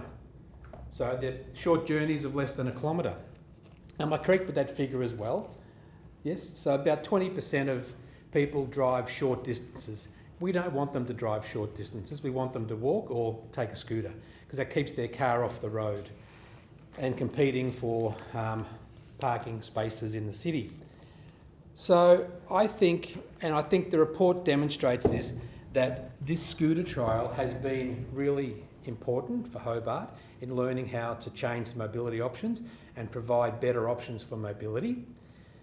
I think scooters will be here for a while, whether they're vendor-owned or whether they're private scooters. Scooters are popular. Since the trial started, we've seen a decline in scooter use because the novelty has now worn off and it will plateau out. And more people will buy their own scooters as they get used to using them. Might start off hiring a scooter and then end up owning their own. So you do see a lot of owned scooters zooming around Hobart. And that's a good thing to see, because as I said, it replaces car journeys, and that's what we want to see in Hobart if we don't want to experience that gridlock. And when we had gridlock the other week with the accident on the bridge, I'm sure all those people riding their scooters home were feeling really smug that they weren't stuck in the traffic jam. So we need to look at these options seriously, and they're not going to go away. There's always going to be scooters in Hobart, so as much as you dislike it, we will have private scooters But I still think there's a role for the vendors at this particular point. So I'm supporting the officer's recommendation with those amendments that we ended up with, like Amendment 7 and 8. And over time, we will be able to hopefully get scooters off the footpath as we invest more and more in separated bike and scooter lanes, on-road bike and scooter lanes, which the state government talks about as well. The City of Hobart is committed to that. It's just how fast can we roll it out, because it needs to happen sooner rather than later. So I recommend that we do support the officer's recommendation here, and we continue to look at how we can encourage and manage, to the best of our ability, e-scooters into the future. Alderman Barakis. Thank you, Lord Mayor. Look, I'll start with by saying I think everybody here would agree that starting the e-scooter trial on the same day as Cage night was probably ill-advised. For all the reasons that Alderman Bloomfield said. I do think, though... Focus on it, though. Keep, even it out across the whole year. Yeah, no, I'm with you. Let me take you on the story. Look, for what it's worth, I don't think that was done by way of negligence or not caring about the issue. Given that these Neuron and Beam aren't based locally, they've come here. I dare say they probably weren't aware that such an event was happening. But that aside, and there was also the point of the numbers dropping off over the first few months of use of these e-scooters. I don't think that's so much related to the necessarily the regulation of it in certain areas. I think a large part of that was, and this was discussed when we first started, it was, there's a lot of issues happening. Let's wait and see when it dies down, the novelty wears off, and how many of these issues are still huge issues and how many of them calm down. And as we saw, and I think we also, when we had the workshop on this, we also saw a graph of the number of incidences, and they dropped down proportionally as well. There was a couple of months where it was a little bit quite chaotic, and then it's slowed down to a baseline, which is maybe a fifth or a tenth of what it was in sort of December, January, February when the program first started. So I think we do need to take it into that context. I think that as I won't get into the cars versus other forms of transport debate, but I do agree that the scooters are, in the long term, are a valid part of the mobility mix. And it is just about making sure that we have the right settings and the right regulations, and we are following that and remaining onto that. On the topic of the scooter, the helmets and dinking and all of those, I did prattle on about this for a large part of last year, and I've always found it baffling that the e-scooter companies even offer the feature on the phone to choose not to wear the helmet. I would have thought they just make it a requirement. A scooter doesn't work unless you press the button to unlock the helmet. But at the end of the day, on reflection, I think we do need to accept that that is a matter for the police and the Darwin Awards. If somebody wants to, if they're breaking the law, they can risk enforcement. And I think that's why Part 8 is so important, because I think we do need to make sure that, or call on the police to make sure that is being properly enforced. But that's a responsibility for the police. The reality is these e-scooters are legal, so we can't enforce the law. Enforcing helmet use on e-scooters for council would be like council enforcing speed limits or in cars. It's not. It's completely outside of our realm of responsibility. My worry, from the perspective of council, is the footpath issue, which Councillor Lohberger raised. It is a legitimate issue. I'm not saying that we should not have the program because of this issue. It's just one that we need to find solutions for. And for the most part, both of the companies have been working in good faith to try and find adequate solutions to that, and they've been successful to certain extents, but not necessarily completely successful. I think I saw Councillor Lohberger's eye raise up when I said that. But we do need to continue to find better solutions. The question isn't, the issue isn't that the company doesn't care, the companies don't care, and the e-scooter riders don't care. It's a small minority of people that are bad actors in this that are doing the wrong thing. It's not reflective of the majority of users. However, those minority members can sometimes ruin it for everybody, and we just need to make sure that there's adequate work going into, and that I think is identified in the motion, that continuing work go on. So I'm noting all of those concerns and noting that we as a council, the royal we, including the companies, as well as the police and on an enforcement level, I think we all can do better and should do better. I don't think that means that the program shouldn't continue though. So I'll be supporting the motion with those amendments, Lord Mayor. Further discussion on the substantive motion?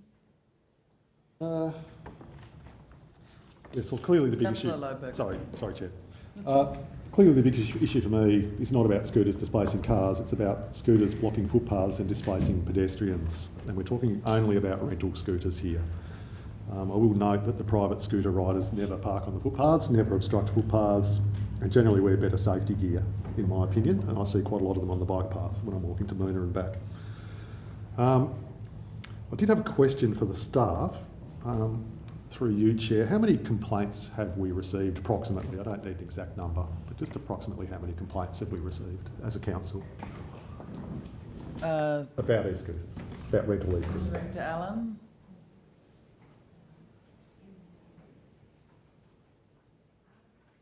Through you, Lord Mayor. Look, we don't have a current number of complaints. I can tell you that in the first 3 months of the trial, we received 1,000 in relation to the e-scooter trial, and about 40% of those were negative. So we also received a range of positive. Sorry, 30. Just through you again, Lord Mayor, how many compliments have we received for the trial? 70%. There you go. It's more than I thought it would be.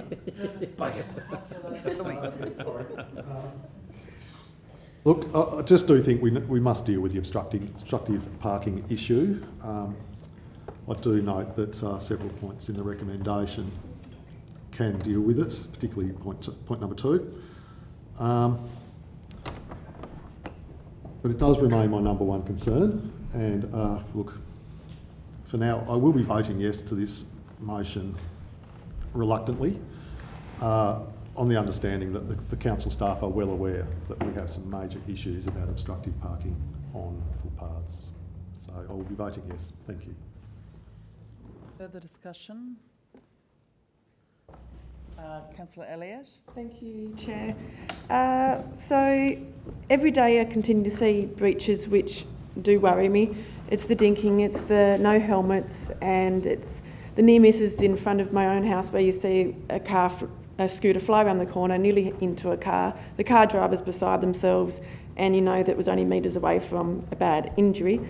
I am at the position where I think that the risks and the nuisance factor of this don't yet outweigh the benefits of the scooters. I do think there may come a tipping point where the benefits for me do outweigh the downsides. I think it's too early for us. I think we would have been better placed to have some infrastructure in place first before we launch the scooters. Kind of like the same way we wouldn't allow cars to drive on a road that hasn't yet been built. Instead, we've got 600 scooters and not the parking in place and things like that. I'm worried from a health perspective. The low duration of trips, like under a kilometre, is so high. I don't think that they're replacing cars. I think it's recreation, and I think it's replacing walking. And in an environment where our obesity rates and heart disease is worrying, I think loss of physical activity is a concern. I'm also concerned about the fact that our police have enough to do. I do understand that technically it's the police's role to police these things like non-compliance. I mean, the police, we've got stabbings, we've got assaults, we've got thefts from schools, we've got all sorts of things going on out there, and the police are being pulled left, right and centre.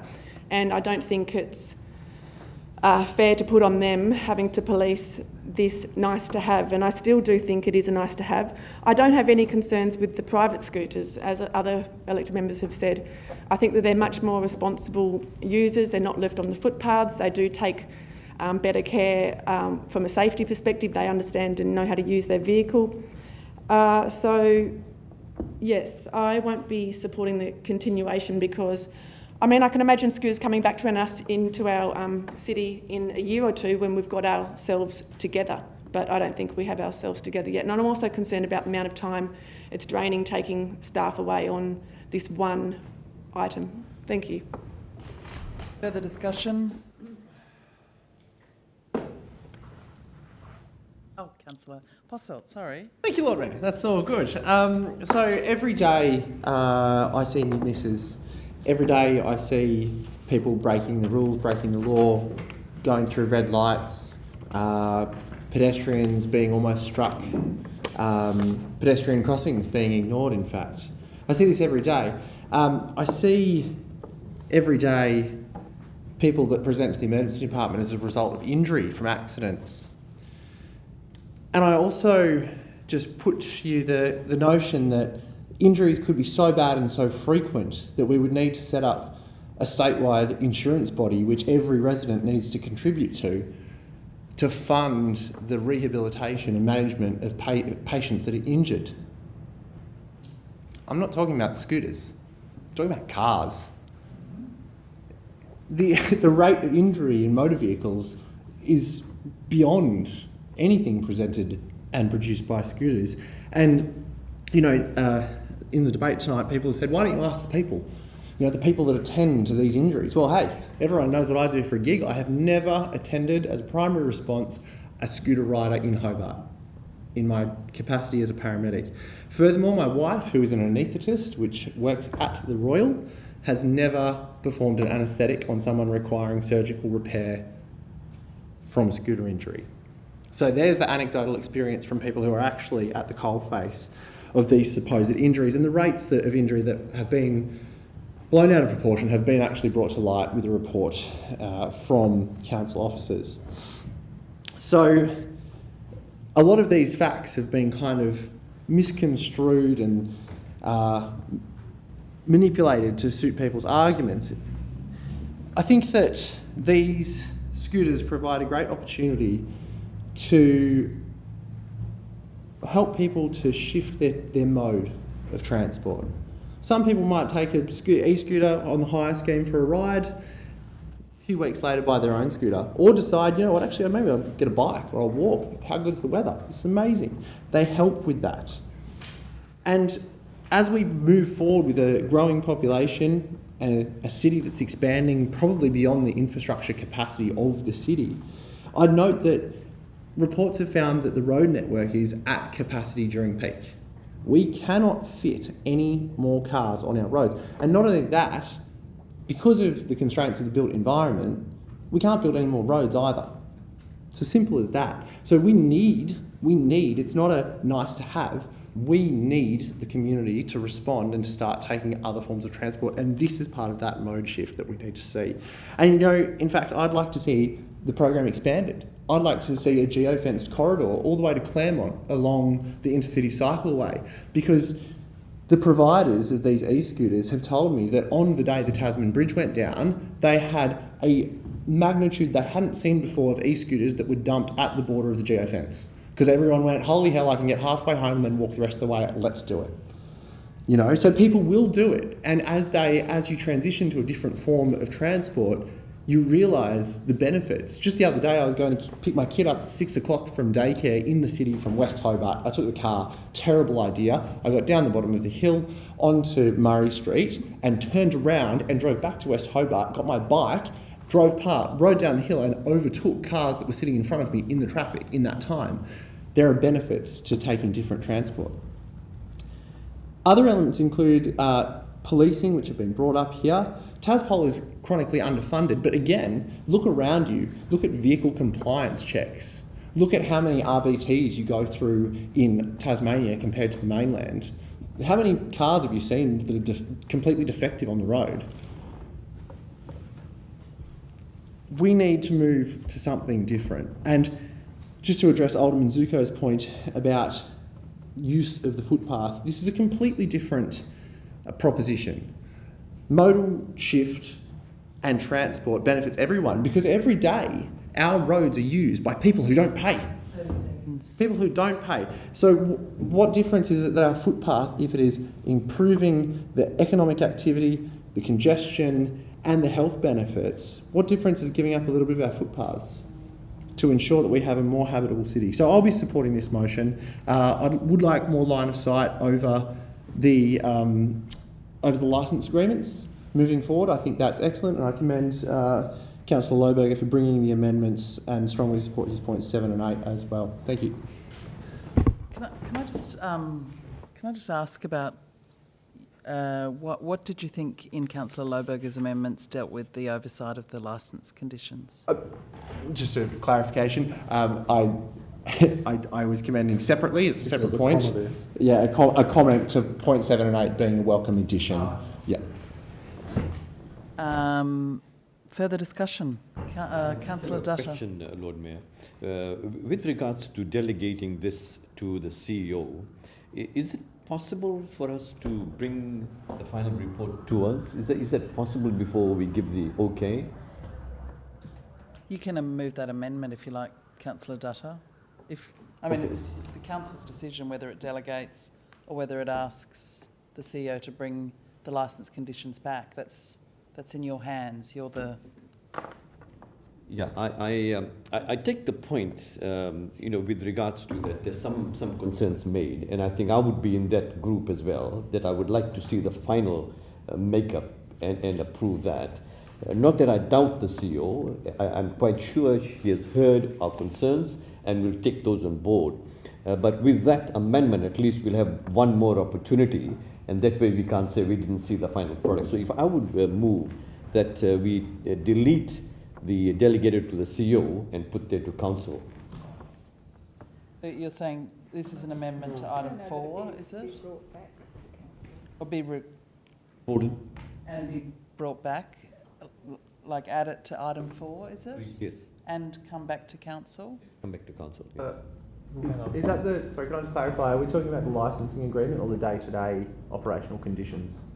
The licensing. Yeah. It's about one. Yeah, it's one. I see. So it's item 1. How would that read?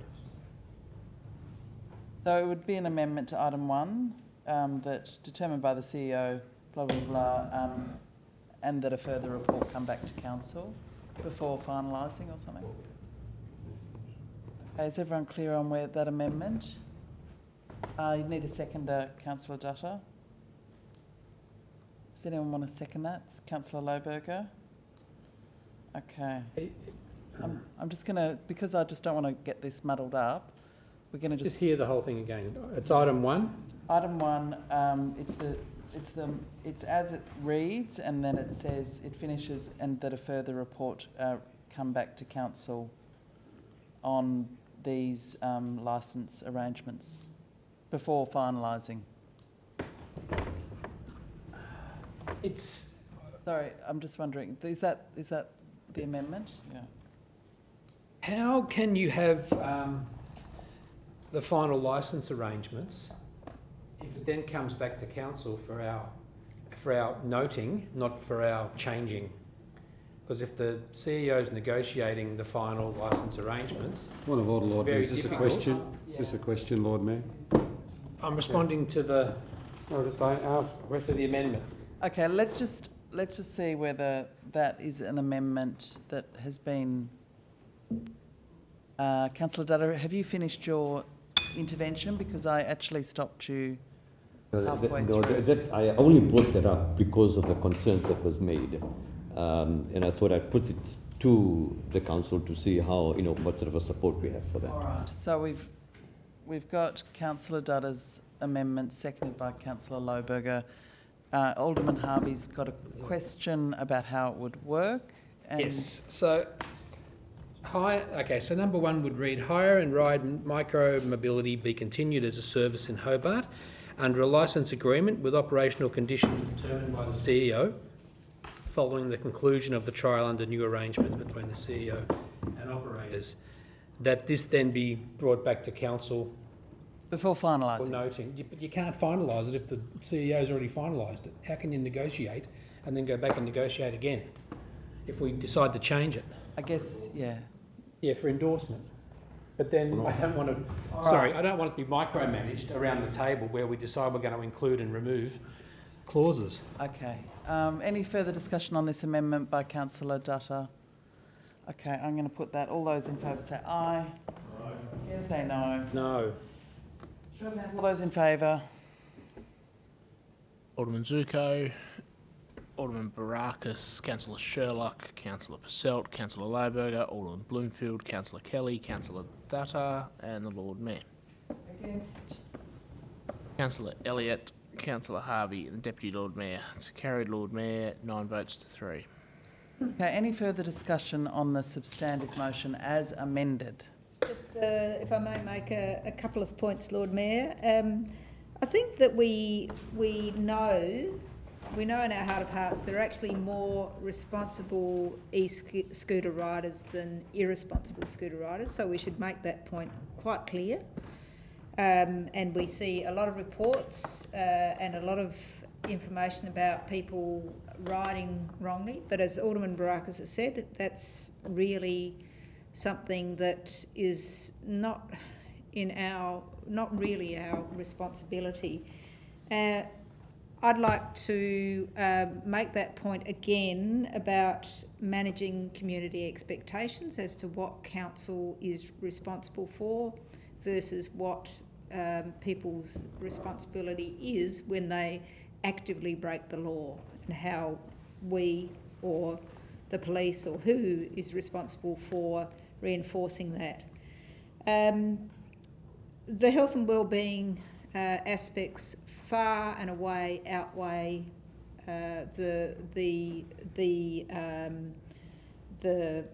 negative elements of riding a scooter. There is quite a lot of well-being when you actually get on something rather than being in a car. Even if you're walking a distance, it's as Councillor Posselt said. If you're travelling a small distance on a scooter and it's a step in a direction of something that you haven't done before, and it might be the gateway to continuing to use alternative transport, then it's a really good thing. The point about we should have the safe infrastructure available first, it'd be a great point, but unfortunately bike riders have been waiting for this safe infrastructure for a very long time. The good thing for bike riders is that these PMDs may just help with having those safe bike lanes, because we want to see everybody being able to use footpaths, people with disabilities, people in wheelchairs, people with prams, being safe on footpaths, not having to share that with scooters and bikes, because we have decent bike lanes available. And finally, I want to apologise for all those people who have been lobbying me about how bad the scooters are. To me, this is a really positive step in the right direction for our city, because it gives lots of alternatives to transport issues, and they're actually a lot of fun. Further discussion. Councillor Kelly, did you want to say something?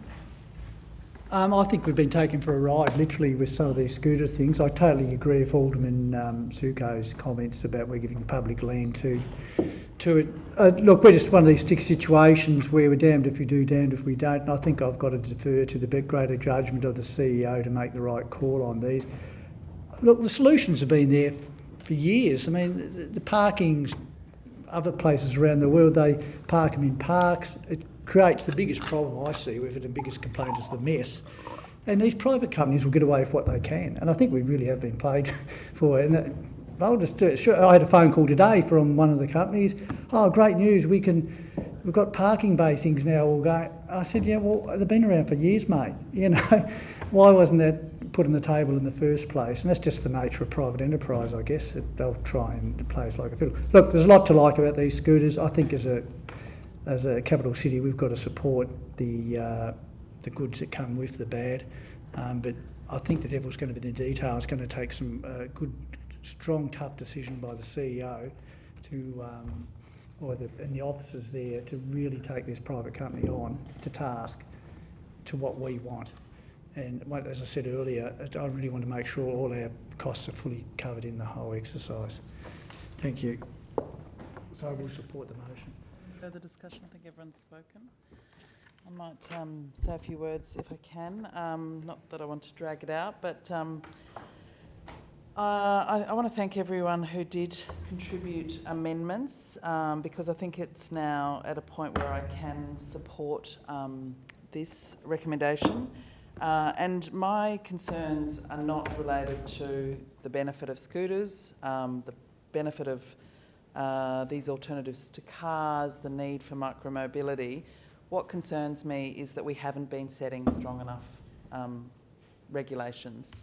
The trend in most cities around the world has been increasing the regulation of the hire scooter companies, and I was pretty underwhelmed by the recommendations in the report.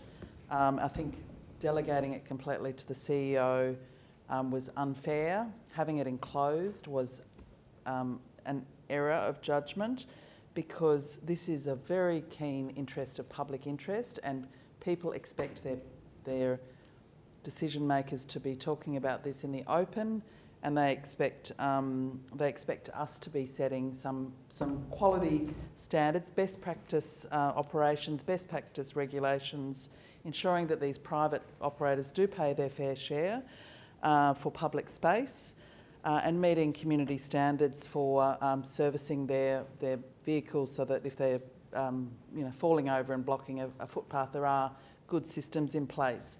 Now, I'm not saying the companies aren't trying, but there is a profit motive, and they, some of the standards possibly aren't up to scratch, and that is our responsibility to ensure that we've got the right settings.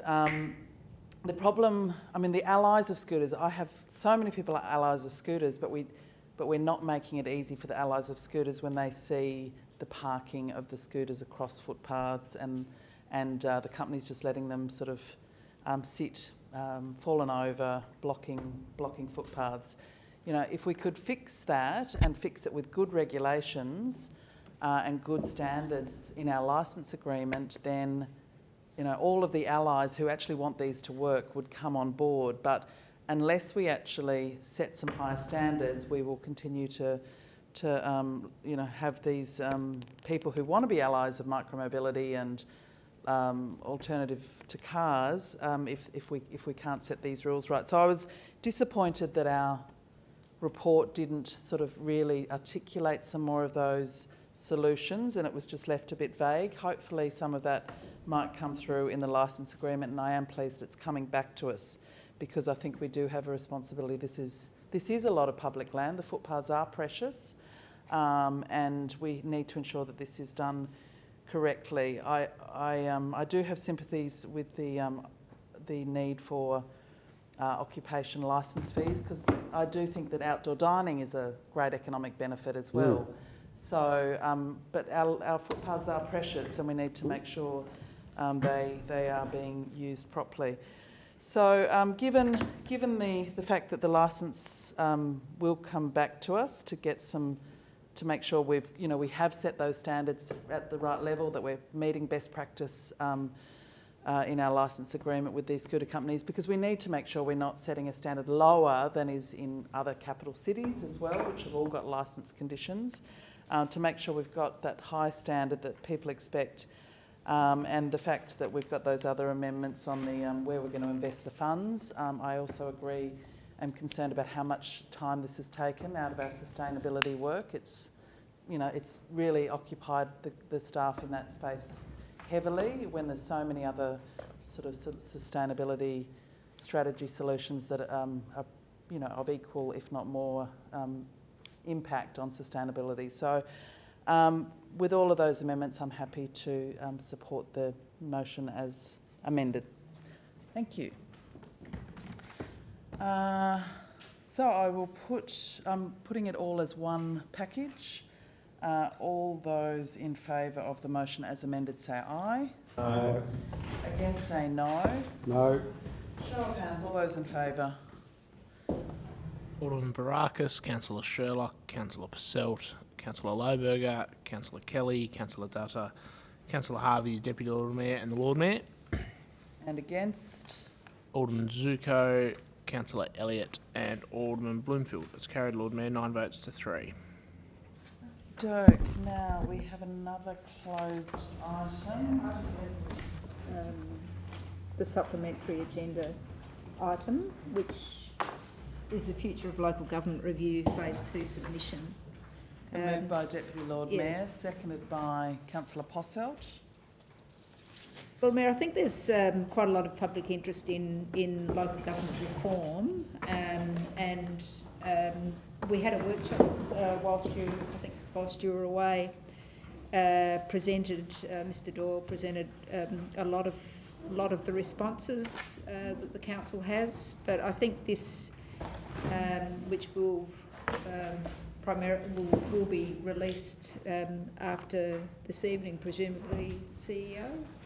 I think it responds to a lot of the concerns that the council officers have brought to council, but also those concerns about how we need to strongly advocate for our role in this sector, and one of the main keys for any sort of local government reform is to ensure that there's good governance from my perspective, and that the viability of councils, sustainability of councils really continues. We've got a lot of challenges such as climate change challenges, greater expenses, more frequent weather events due to climate change, and those have costs not only on our council but on smaller councils, which we need to consider just as one component of this. So I commend the work and the report, and look forward to support for this. Any further discussion on the submission? Just with regard to when this becomes public. It's public now, but when will we be able to get a copy of the submission? I presume the closed agenda items will be available tomorrow, will they? Yeah. So what's that? It just goes on the website, does it? Sorry, Lord Mayor, through you to Deputy. Yes, that's correct. We'll publish it on our site.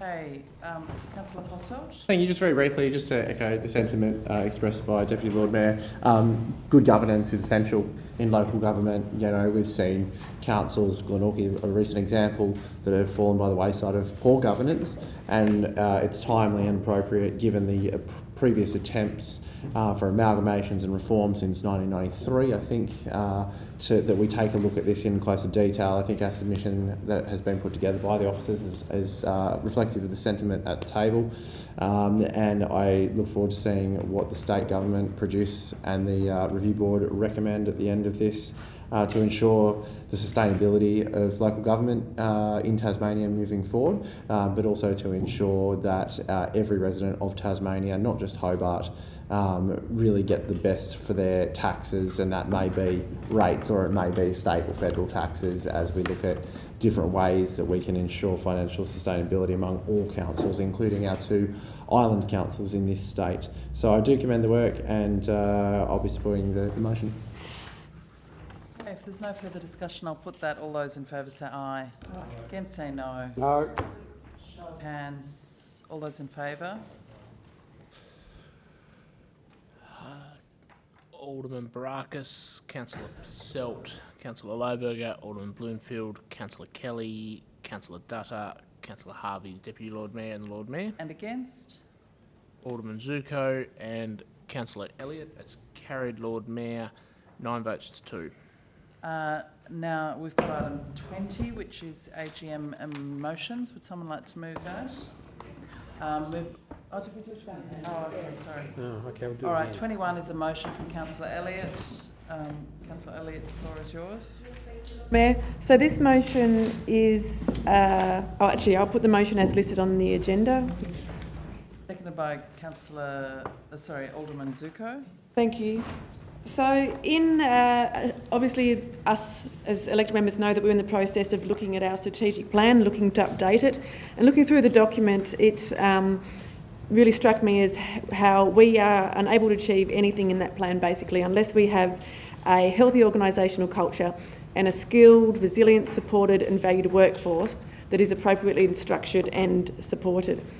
Over the past year or so, leading into the election period and still ongoing, I've heard from dozens of current and former employees who have expressed their concerns around some of the culture in workforce issues, which is a key motivation in bringing this item to the council.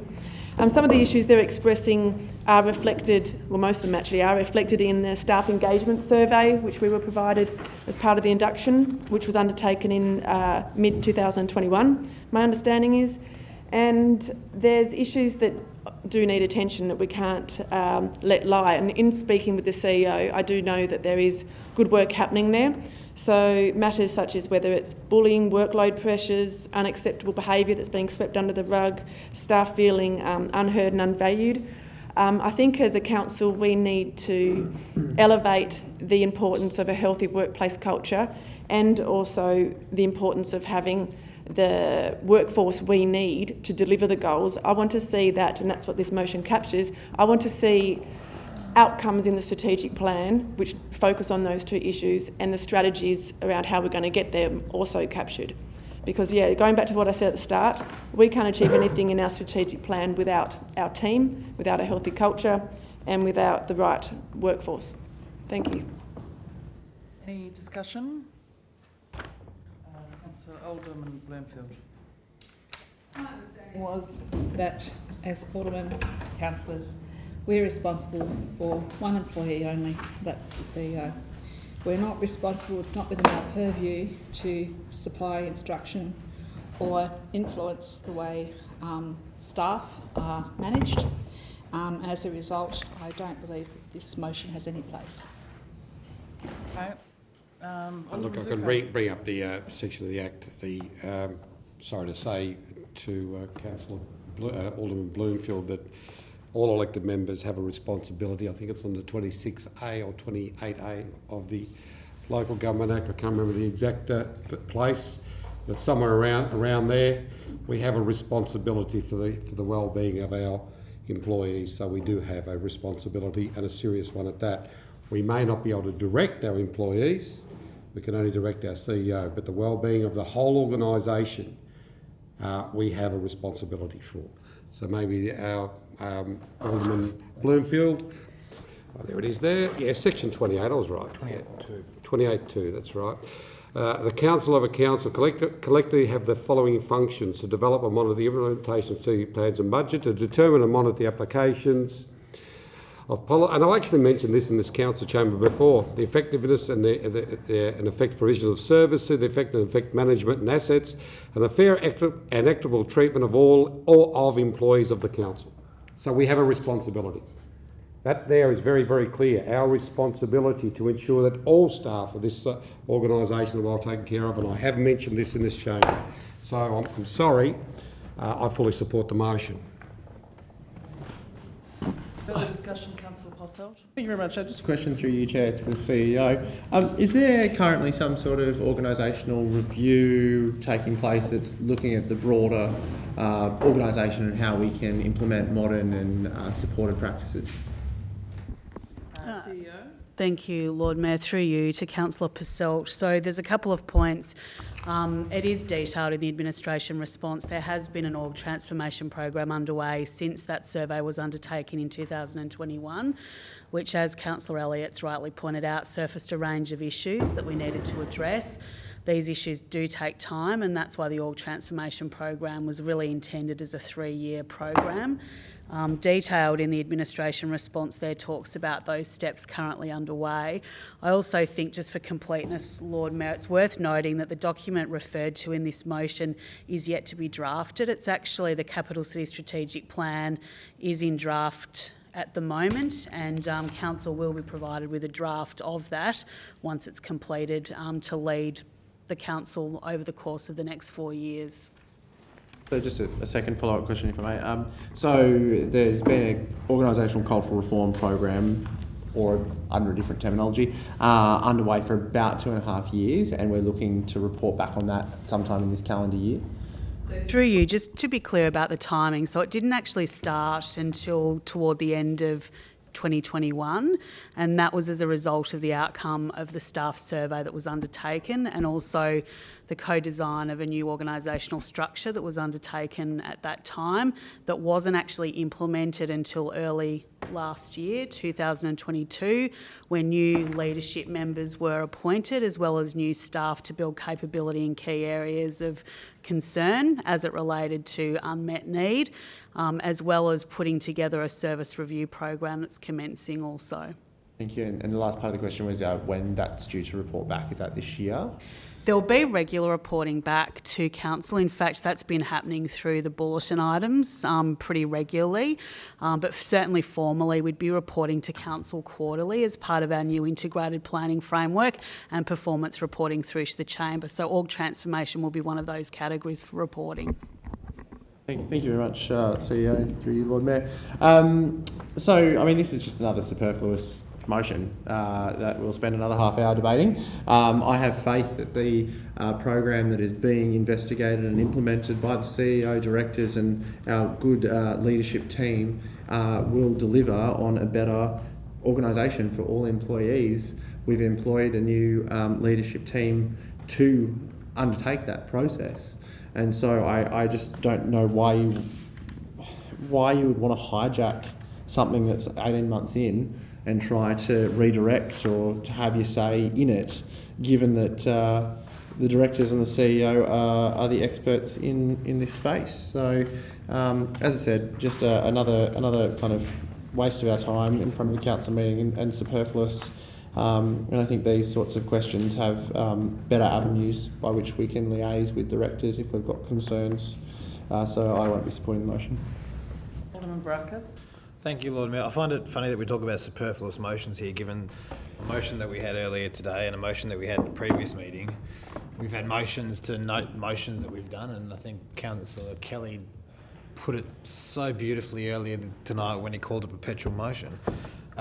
So I do find it funny that we now criticising this motion for the same thing when some of the same people I think that'll have the same view on this item supported similar motions on this just in the very, very recent past. Given that part one is just noting something, I think that's reasonably innocuous of this motion. We're noting the successful execution of the council strategies contingent on the City of Hobart being supported by healthy organisational culture and a skilled, resilient and appropriately structured and resourced workforce that feels valued, heard, understood, informed and supported. I think everybody here would and should support that. It's the work of our staff that helps power this organisation. All we do is give some guidance and policy. Part two, as was said, there is a body of work going into ensuring that our workforce is working as it should and ensuring that there aren't issues are resolved with. And that's great and it should happen and it needs to happen. This is just saying that this be updated, this be included in our strategic plan. I don't see anything here as conflicting with work that's already going on. I just see this as committing to print more than already is to say how important it is that we meet those desired organisational changes so that we can achieve what we have in our strategic plan, and so we can continue to move forward as a council and a council of a contemporary council and not a council of yesterday in many regards. So I think this motion, as it sits, if you peel away everything and look at what the actual motion says, I see this as a motion that's a positive contribution to our strategic plan. And I do perhaps worry that if there's going to be debate against this motion, then the issue might be more about who it is that put the motion, not about the motion itself. But I'll be supporting this one, and I'll be doing that happily. I want to be brief, but I think what concerns me is not so much that this is superfluous, because like we're talking about culture in the workforce, but I believe that that's the role of the CEO, and I don't know that this is the role of councillors to bring this forward. If I'd had discussion before this motion was presented to council with the mover, I think I would have talked through, just to find what the intention of the motion is. Like the other motion that Councillor Elliott put forward, the intention, what is the intention in relation to that motion, as is my concern about the intention of this motion as well. So I would find it very difficult to support it. There is a process in place, and I think that we should stick to that and have the regular updates. I read them with interest, so I will continue down that line of this kind of approach. Okay, Councillor Dutton. I have a question. Do we, through you to the CEO, do we report to the audit and risks panel as well with regards to this matter? CEO. Through you, Lord Mayor, historically there wasn't a process of doing that, but it was one of the things that we introduced certainly at the beginning of my tenure in sort of 2021. And as I said earlier, it's something that council need line of sight on as well, hence the quarterly reporting that I referenced earlier in response to the other question. So yes, they do now have line of sight on that, and it's usually been in the form of a presentation from me with a brief report and then a question sort of answer session with both independent and also elected members of the audit and risk panel. Thank you. Okay. Yeah, please. I just want to make a number of observations. Firstly, I think the context of this for me is very important. And the context of this is that the CEO started this whole process wanting to find out from the employees regarding their views and other issues that was in the organisation. Now that started in June 21. So the CEO took this on himself and brought about this change. So the work has been in progress and in process. We then also realize, and the facts before me is very clear, that there was a change in the organizational structure due to what was found. It was a poor culture, or wasn't a healthy culture. I don't know which term is the correct term, but it was found, and therefore action was taken and the change in the organizational structure. Now, furthermore, when we were elected in November, when we had our induction service, we were given this organizational structure and transformational plan. And all the details are there. And like Councillor Passault has said, if we read through this, we know what the CEO is doing. The CEO realized that there were weaknesses, there were gaps, etc., and hence set in motion to bring about an organizational culture that is working towards the desired goal, which is a healthy culture. Now, not only that, I also note here that we have been told that there is a constant reporting of this to the council and also to the risk and panel, audit panel. Now, these facts for me are quite convincing. It is not something that we want to take currency for and highlight that, we have brought this. No, this is already in place. The work has been done. We have a transformational program there in detail. And if we read it, all these things are already taken into control, and the CEO will put that into practice. Thank you.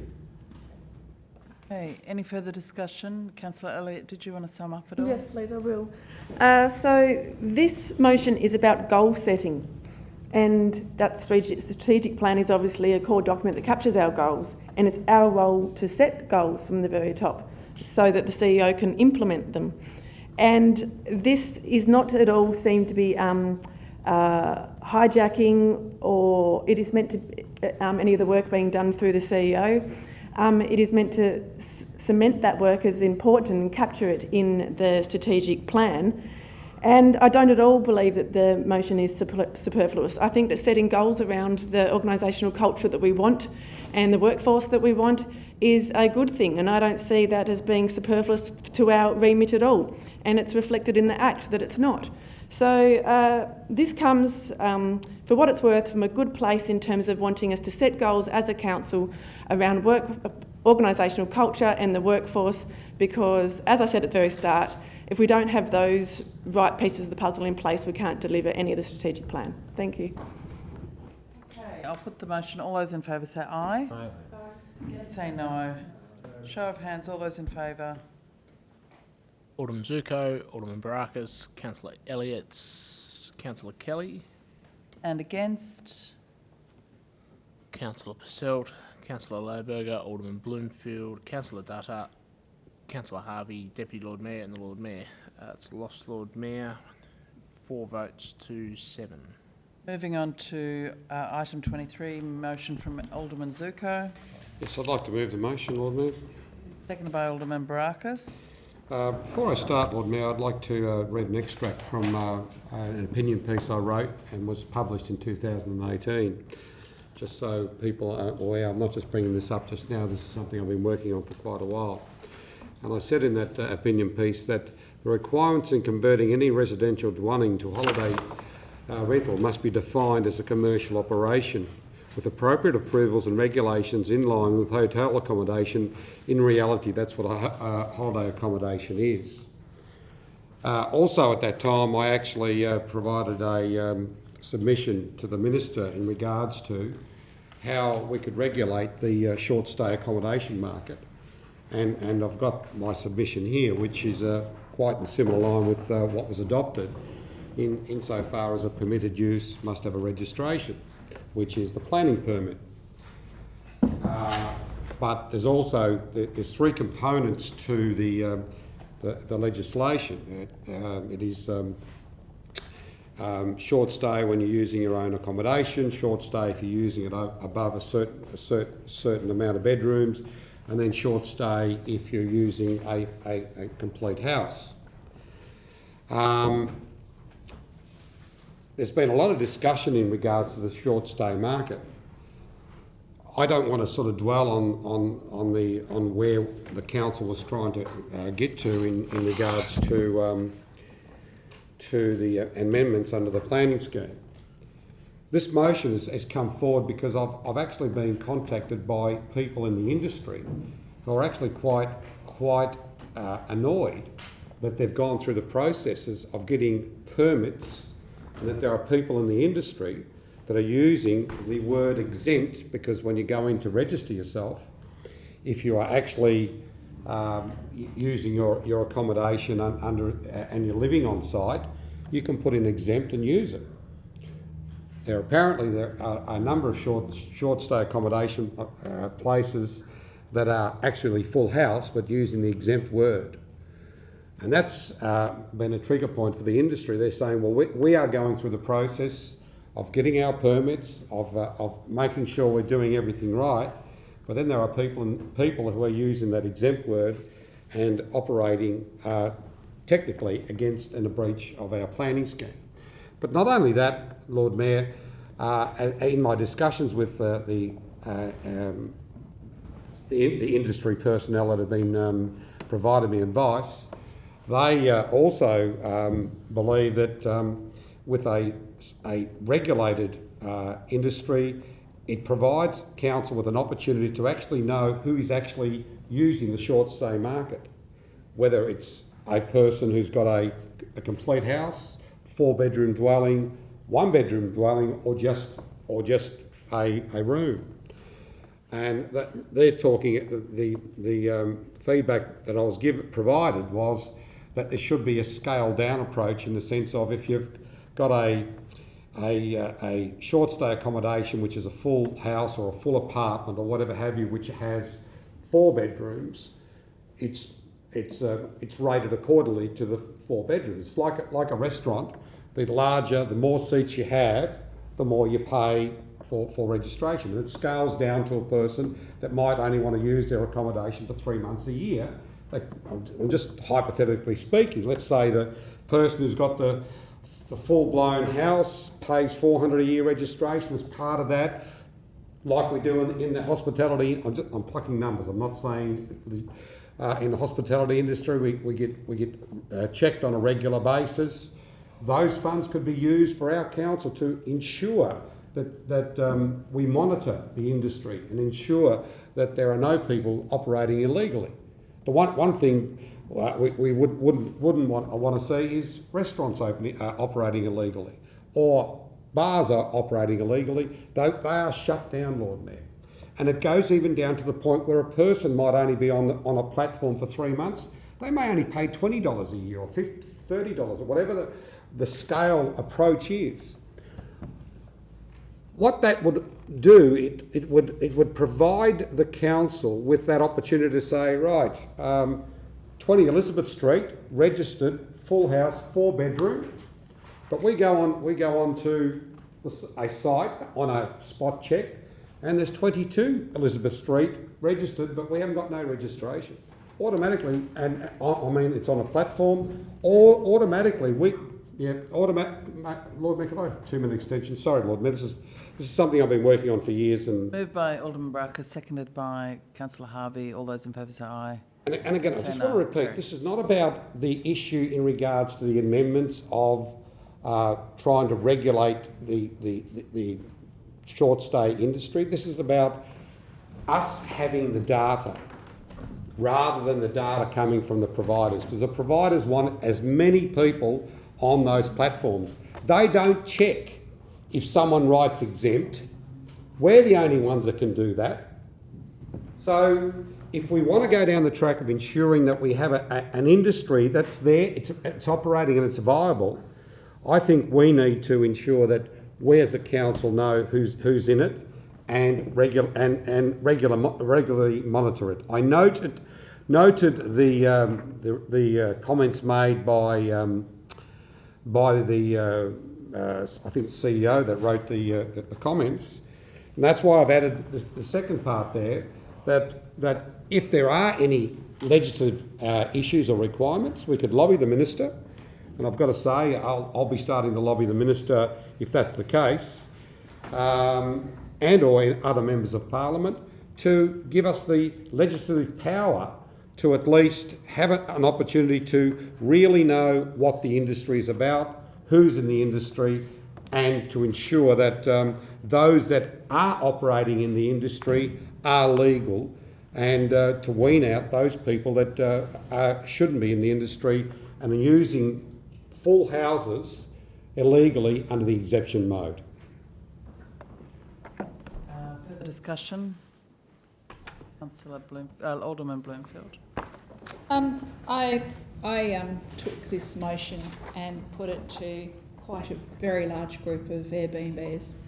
Being a tax agent and all, I have access to quite a few of them, and they were mostly quite impressed with this, and they were quite happy, which was quite interesting because I thought, oh, it's more regulation, are they going to like this or not? But I think they feel very much the same, and that Alderman Zuko is very much on the money when it comes to understanding what this area wants and needs. The only question that I have with this is that we're asking for a report, and I think it came back that this particular report, if we got it, we can't act on it because it's actually not, the state government needs to make changes. So I wonder whether or not this should simply be, we request a report this time round, and then when we've got that report, then do stage 2 and then lobby it. I mean, it's just there's 2 sections here. I wasn't quite sure if we could do that, that was all. Can I just clarify what I'm trying to say in the part 2? That's what I'm trying to say, that the report provide options to either lobby. So in other words, the report come back and provides us the options on how we can lobby to get the legislation in place. That's what part 2. So you're not asking for lobbying today? No. Yeah, no. Okay, because that's what I was thinking. The report provides the options on how to lobby. That's what I'm saying. Okay. Any discussion? Yeah, Lord Mayor, I find this quite confusing, this motion actually, and it was only by looking at the discussion that it kind of made a bit more sense, and apart from what Alderman Zuko said tonight, I might be very tired, but I find it very, very difficult to work out, for one thing, whether if we went down this path, whether we have capacity, and the discussion suggests that we may not, and we may not have that jurisdiction or can't do various things in that area. And I also wonder whether the benefits outweigh the costs. I'm not convinced that this is really a very beneficial thing for our council to do. I suspect that we're going to find that we would be spending a lot of time chasing up things that really it shouldn't be our responsibility to do. So I find it, until I hear more of an argument in favour of this, I find it very difficult to support. Last week on Friday, the Tasmanian Planning Commission suggested that they couldn't decide on our short stay accommodation issue that we'd put to them for capping short stay accommodation. And to me, we're in the midst of a housing crisis. I'm not sure that this is, well, it's probably not looking at any sort of housing crisis addressing that, but to me that's number one. And I might just ask a question, if I may, through you, Lord Mayor, to the CEO. Are we likely to get a report back in relation to that TPC decision shortly? Yes, you will be, Lord Mayor. So when in might terms that of, be? I'm looking at Mr. Noy, so imminently. Yeah. All right, well, He's that's gonna as do it clear as after. mud. I don't know if you added He'll more complete it confusion. after the meeting. All right, well, I do look forward to a speedy response for that, because our community is struggling on what is, to me, the big issue around short stay accommodation, that they're eating into the residential and rental property market. Further discussion, Councillor Harvey. Thanks, Lord Mayor. Could I encourage Alderman Zuko to include somewhere, maybe in part one, second paragraph, along with full cost recovery model? Like if there's a compliance regime, what's the licence fee that covers the full cost of? As part of the report, not a problem. Yeah. I'll include, it's up to the mover, but the full cost recovery model. That's what I was trying to say on a scale-down approach. Because I'm also curious about getting the accurate data on short stay accommodation in all three categories, and what's been missed and what illegal is going on, and does that already exist, and we just need to put it in a way that we can read it, and possibly also, I don't know, having a plaque on the front of the house that says short stay accommodation, so we actually can identify what houses, so people are aware. I don't know, but I'd be interested in having a report to see where this goes, because I would like there to be full compliance and understanding that the ecology of short stay accommodation fully. Further discussion? Councillor Lohberger. Start with a question for Alderman Zuko, if that's okay. Just the final paragraph of part 1 just says the report further considers options to also regulate and monitor other participants in the industry that use their residence that are not full house / apartments or full-time providers. Can I just query, are you asking that the report consider targeting people potentially who are in-home offerers of Airbnb, so offer a room in their house while they're living in it? As well. That way there we know who is in the industry, what's in the industry. And that's the point I was saying. There's 3 categories under the legislation. I'm talking about the 3 categories under the legislation. If you look at the legislation, there's 3 categories there. That's basically the 3rd category I'm referring to. Okay. So in other words, if someone is there in the industry for 3 months, decides to use their house for 3 months, you know, they'll pay a minimal fee as because that's all they're doing, right? So, and again, it's defined under the legislation. Look, I can bring it up again and reread the detail. Okay. Okay. Look, I'd like to commend the Alderman for bringing this on. It's clearly a big issue at the moment, short stay accommodation. Unfortunately, we've received advice that's fairly stark about it, and I might just read that out if that's okay. It says, Council can only act in accordance with the powers granted to it under legislation. There is no legislative provisions under which provide the scope for Council to require registration of short stay accommodation with Council, or scope to periodically inspect, or the ability to impose a fee. While other jurisdictions have imposed measures, they operate under a different legislative regime.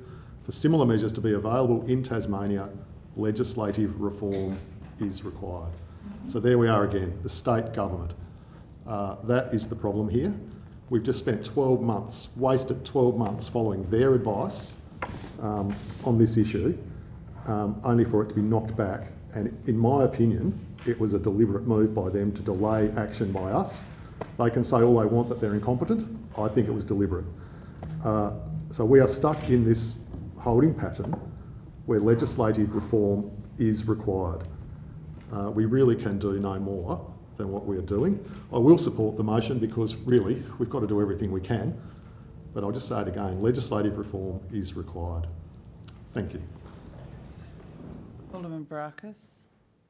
Thank you, Lord Mayor. Look, just on that, I think the last part of it is, I think the last part of the council response to this speaks to part 2 of, I think as Alderman Zerko said, of the motion.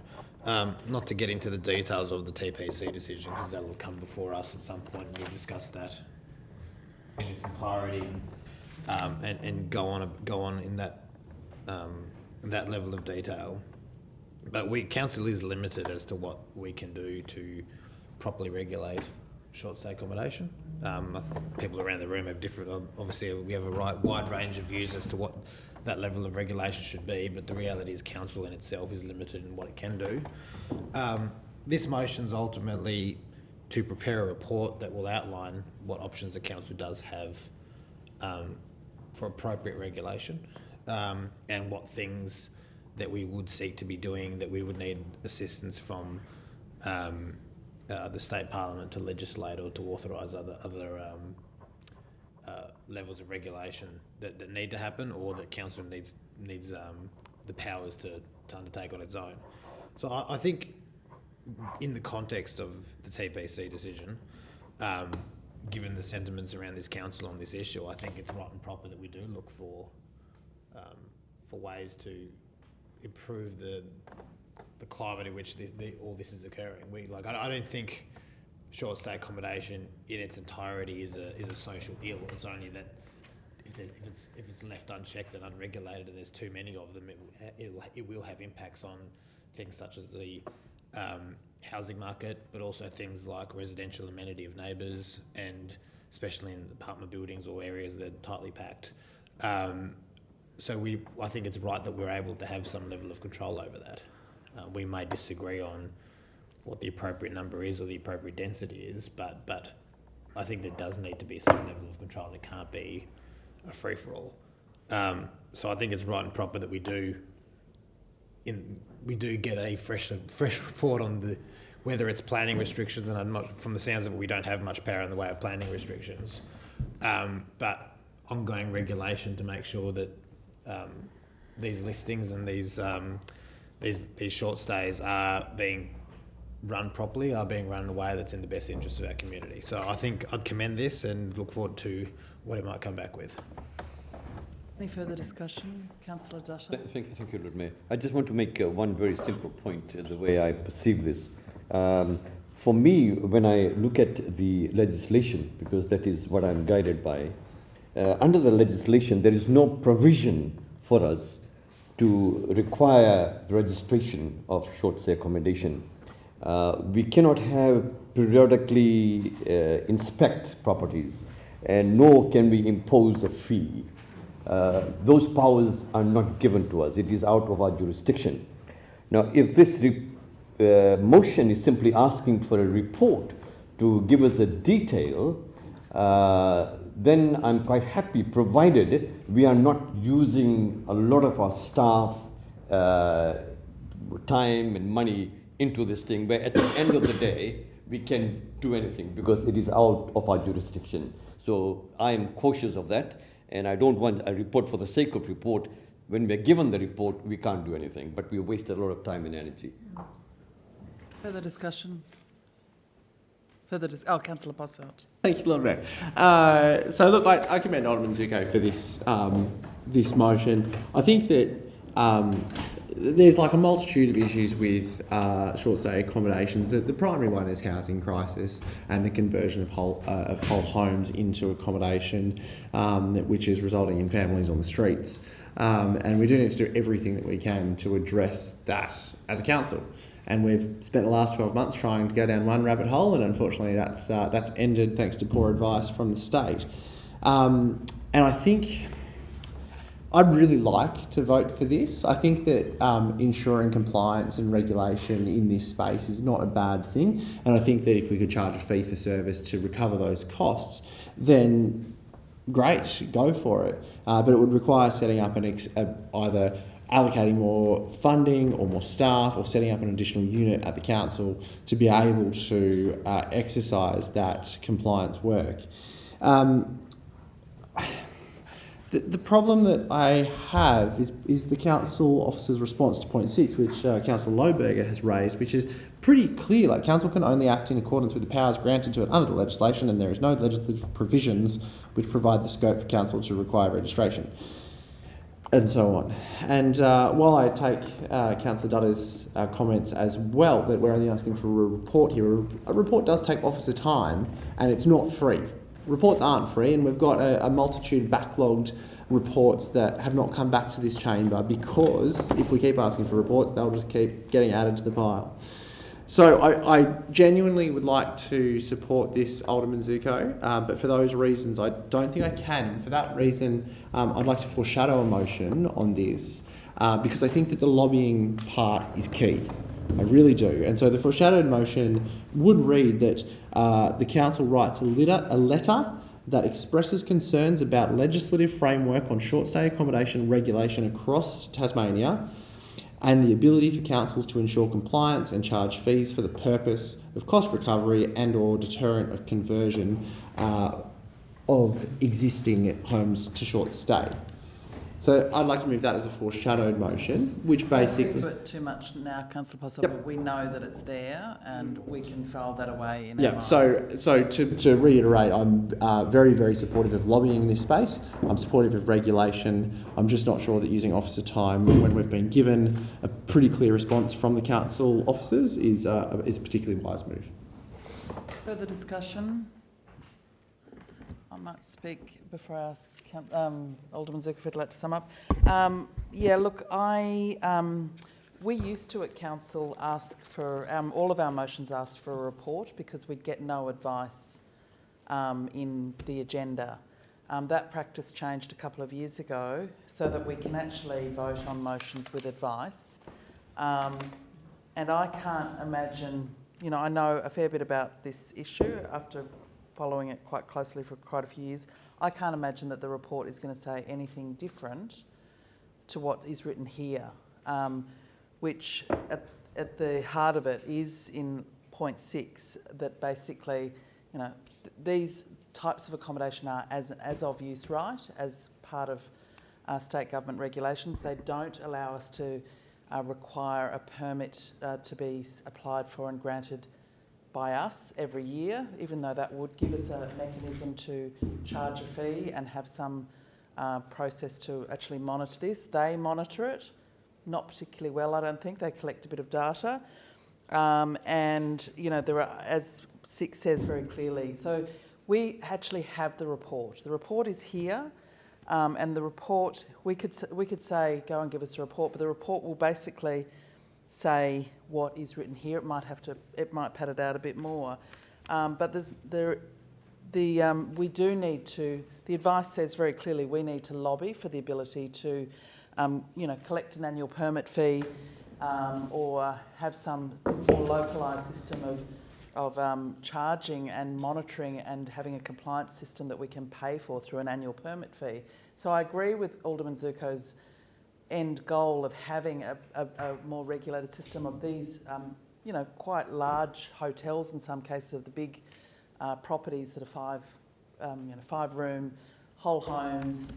We should be putting them on a similar regulatory path as a small hotel or a bed and breakfast, but we can't.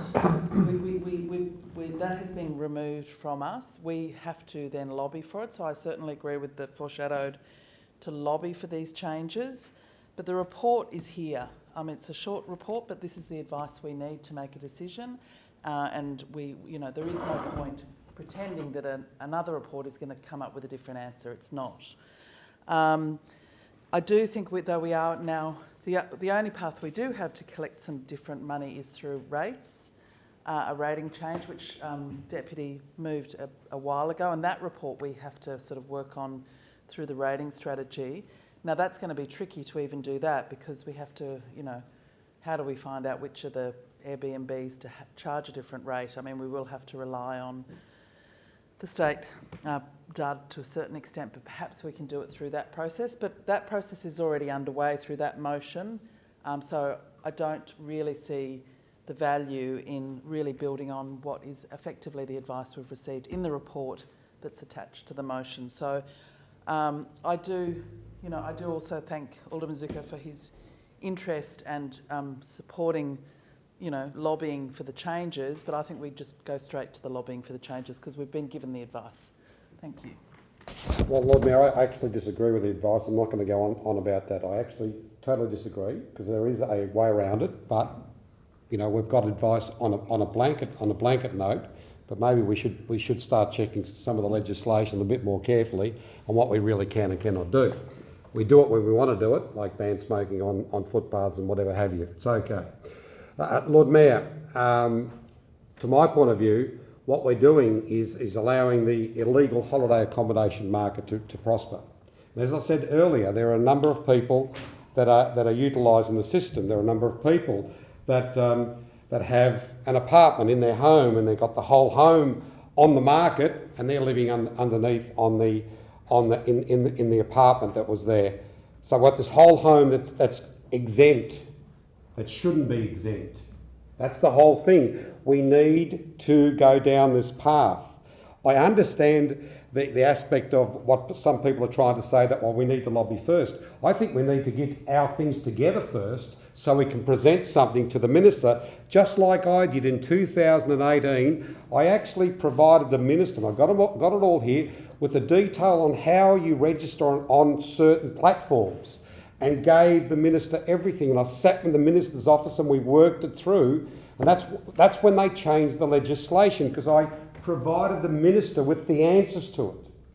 And that's the whole thing. If we're just going to write to the Minister, dear Minister, I would like you to make the changes. Provide us the facts, provide us some information. And that's what I did. That's why that legislation that was implemented was all due to all the work I provided the Minister to say this is what you should be doing on the platforms. But there's some loopholes in the platforms that need to be brought down, because the legislation is covering it, but it's not covering it fully. The report will cover that. We need to provide the Minister or the other members of Parliament to say, these are some of the details, these are some... We should be speaking to people in the industry that will give you the information that you can take to the Minister, because the industry itself will help the council lobby Not just the 12 elected members, the industry. Let's talk to those people who are operating in the industry. Let's get 20 of those people who have put their applications in and be part of a report that we take to the minister. And I'm sorry, I disagree that we haven't got the powers if we wanted to use the powers, because when we look at our legislation and when we look at some of the planning aspects and the building code of Australia, we can find ways of doing it. So I'm sorry, I disagree with yourself, Lord Mayor, and Councillor Basalt. Read it and read it carefully. The aspect of it is, with what we've done for the past 12 months, what we're trying to do is change the planning scheme. That is a massive mechanism to try and do. That's why we failed, because we were trying to change the planning scheme and we got the advice of the minister. This is not about changing the planning scheme. This is seeking an amendment like I did in 218. I'll sit down. Thank you.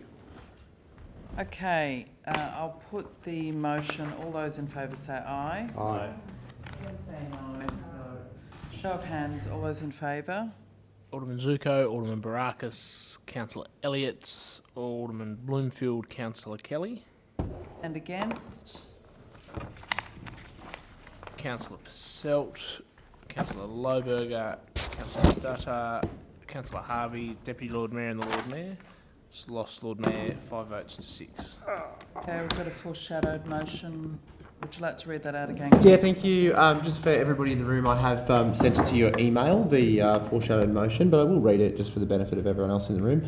So the foreshadowed motion reads that the Council write to the State Government expressing concerns about the legislative framework on regulation of short-stay accommodation across Tasmania and the ability for councils to ensure compliance with relevant regulation.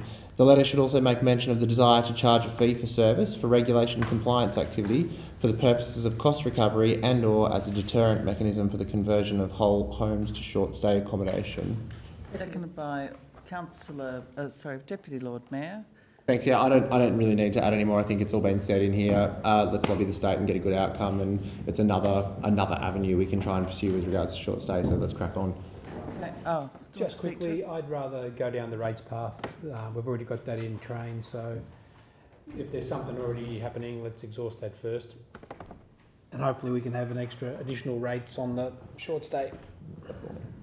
All those in favour of the letter proposed by the foreshadowed motion say aye. Aye. Against say no. No. Show of hands. All those in favour. Councillor Passelt, Councillor Lohberger, Alderman Bloomfield, Councillor Dutta, Deputy Lord Mayor and the Lord Mayor.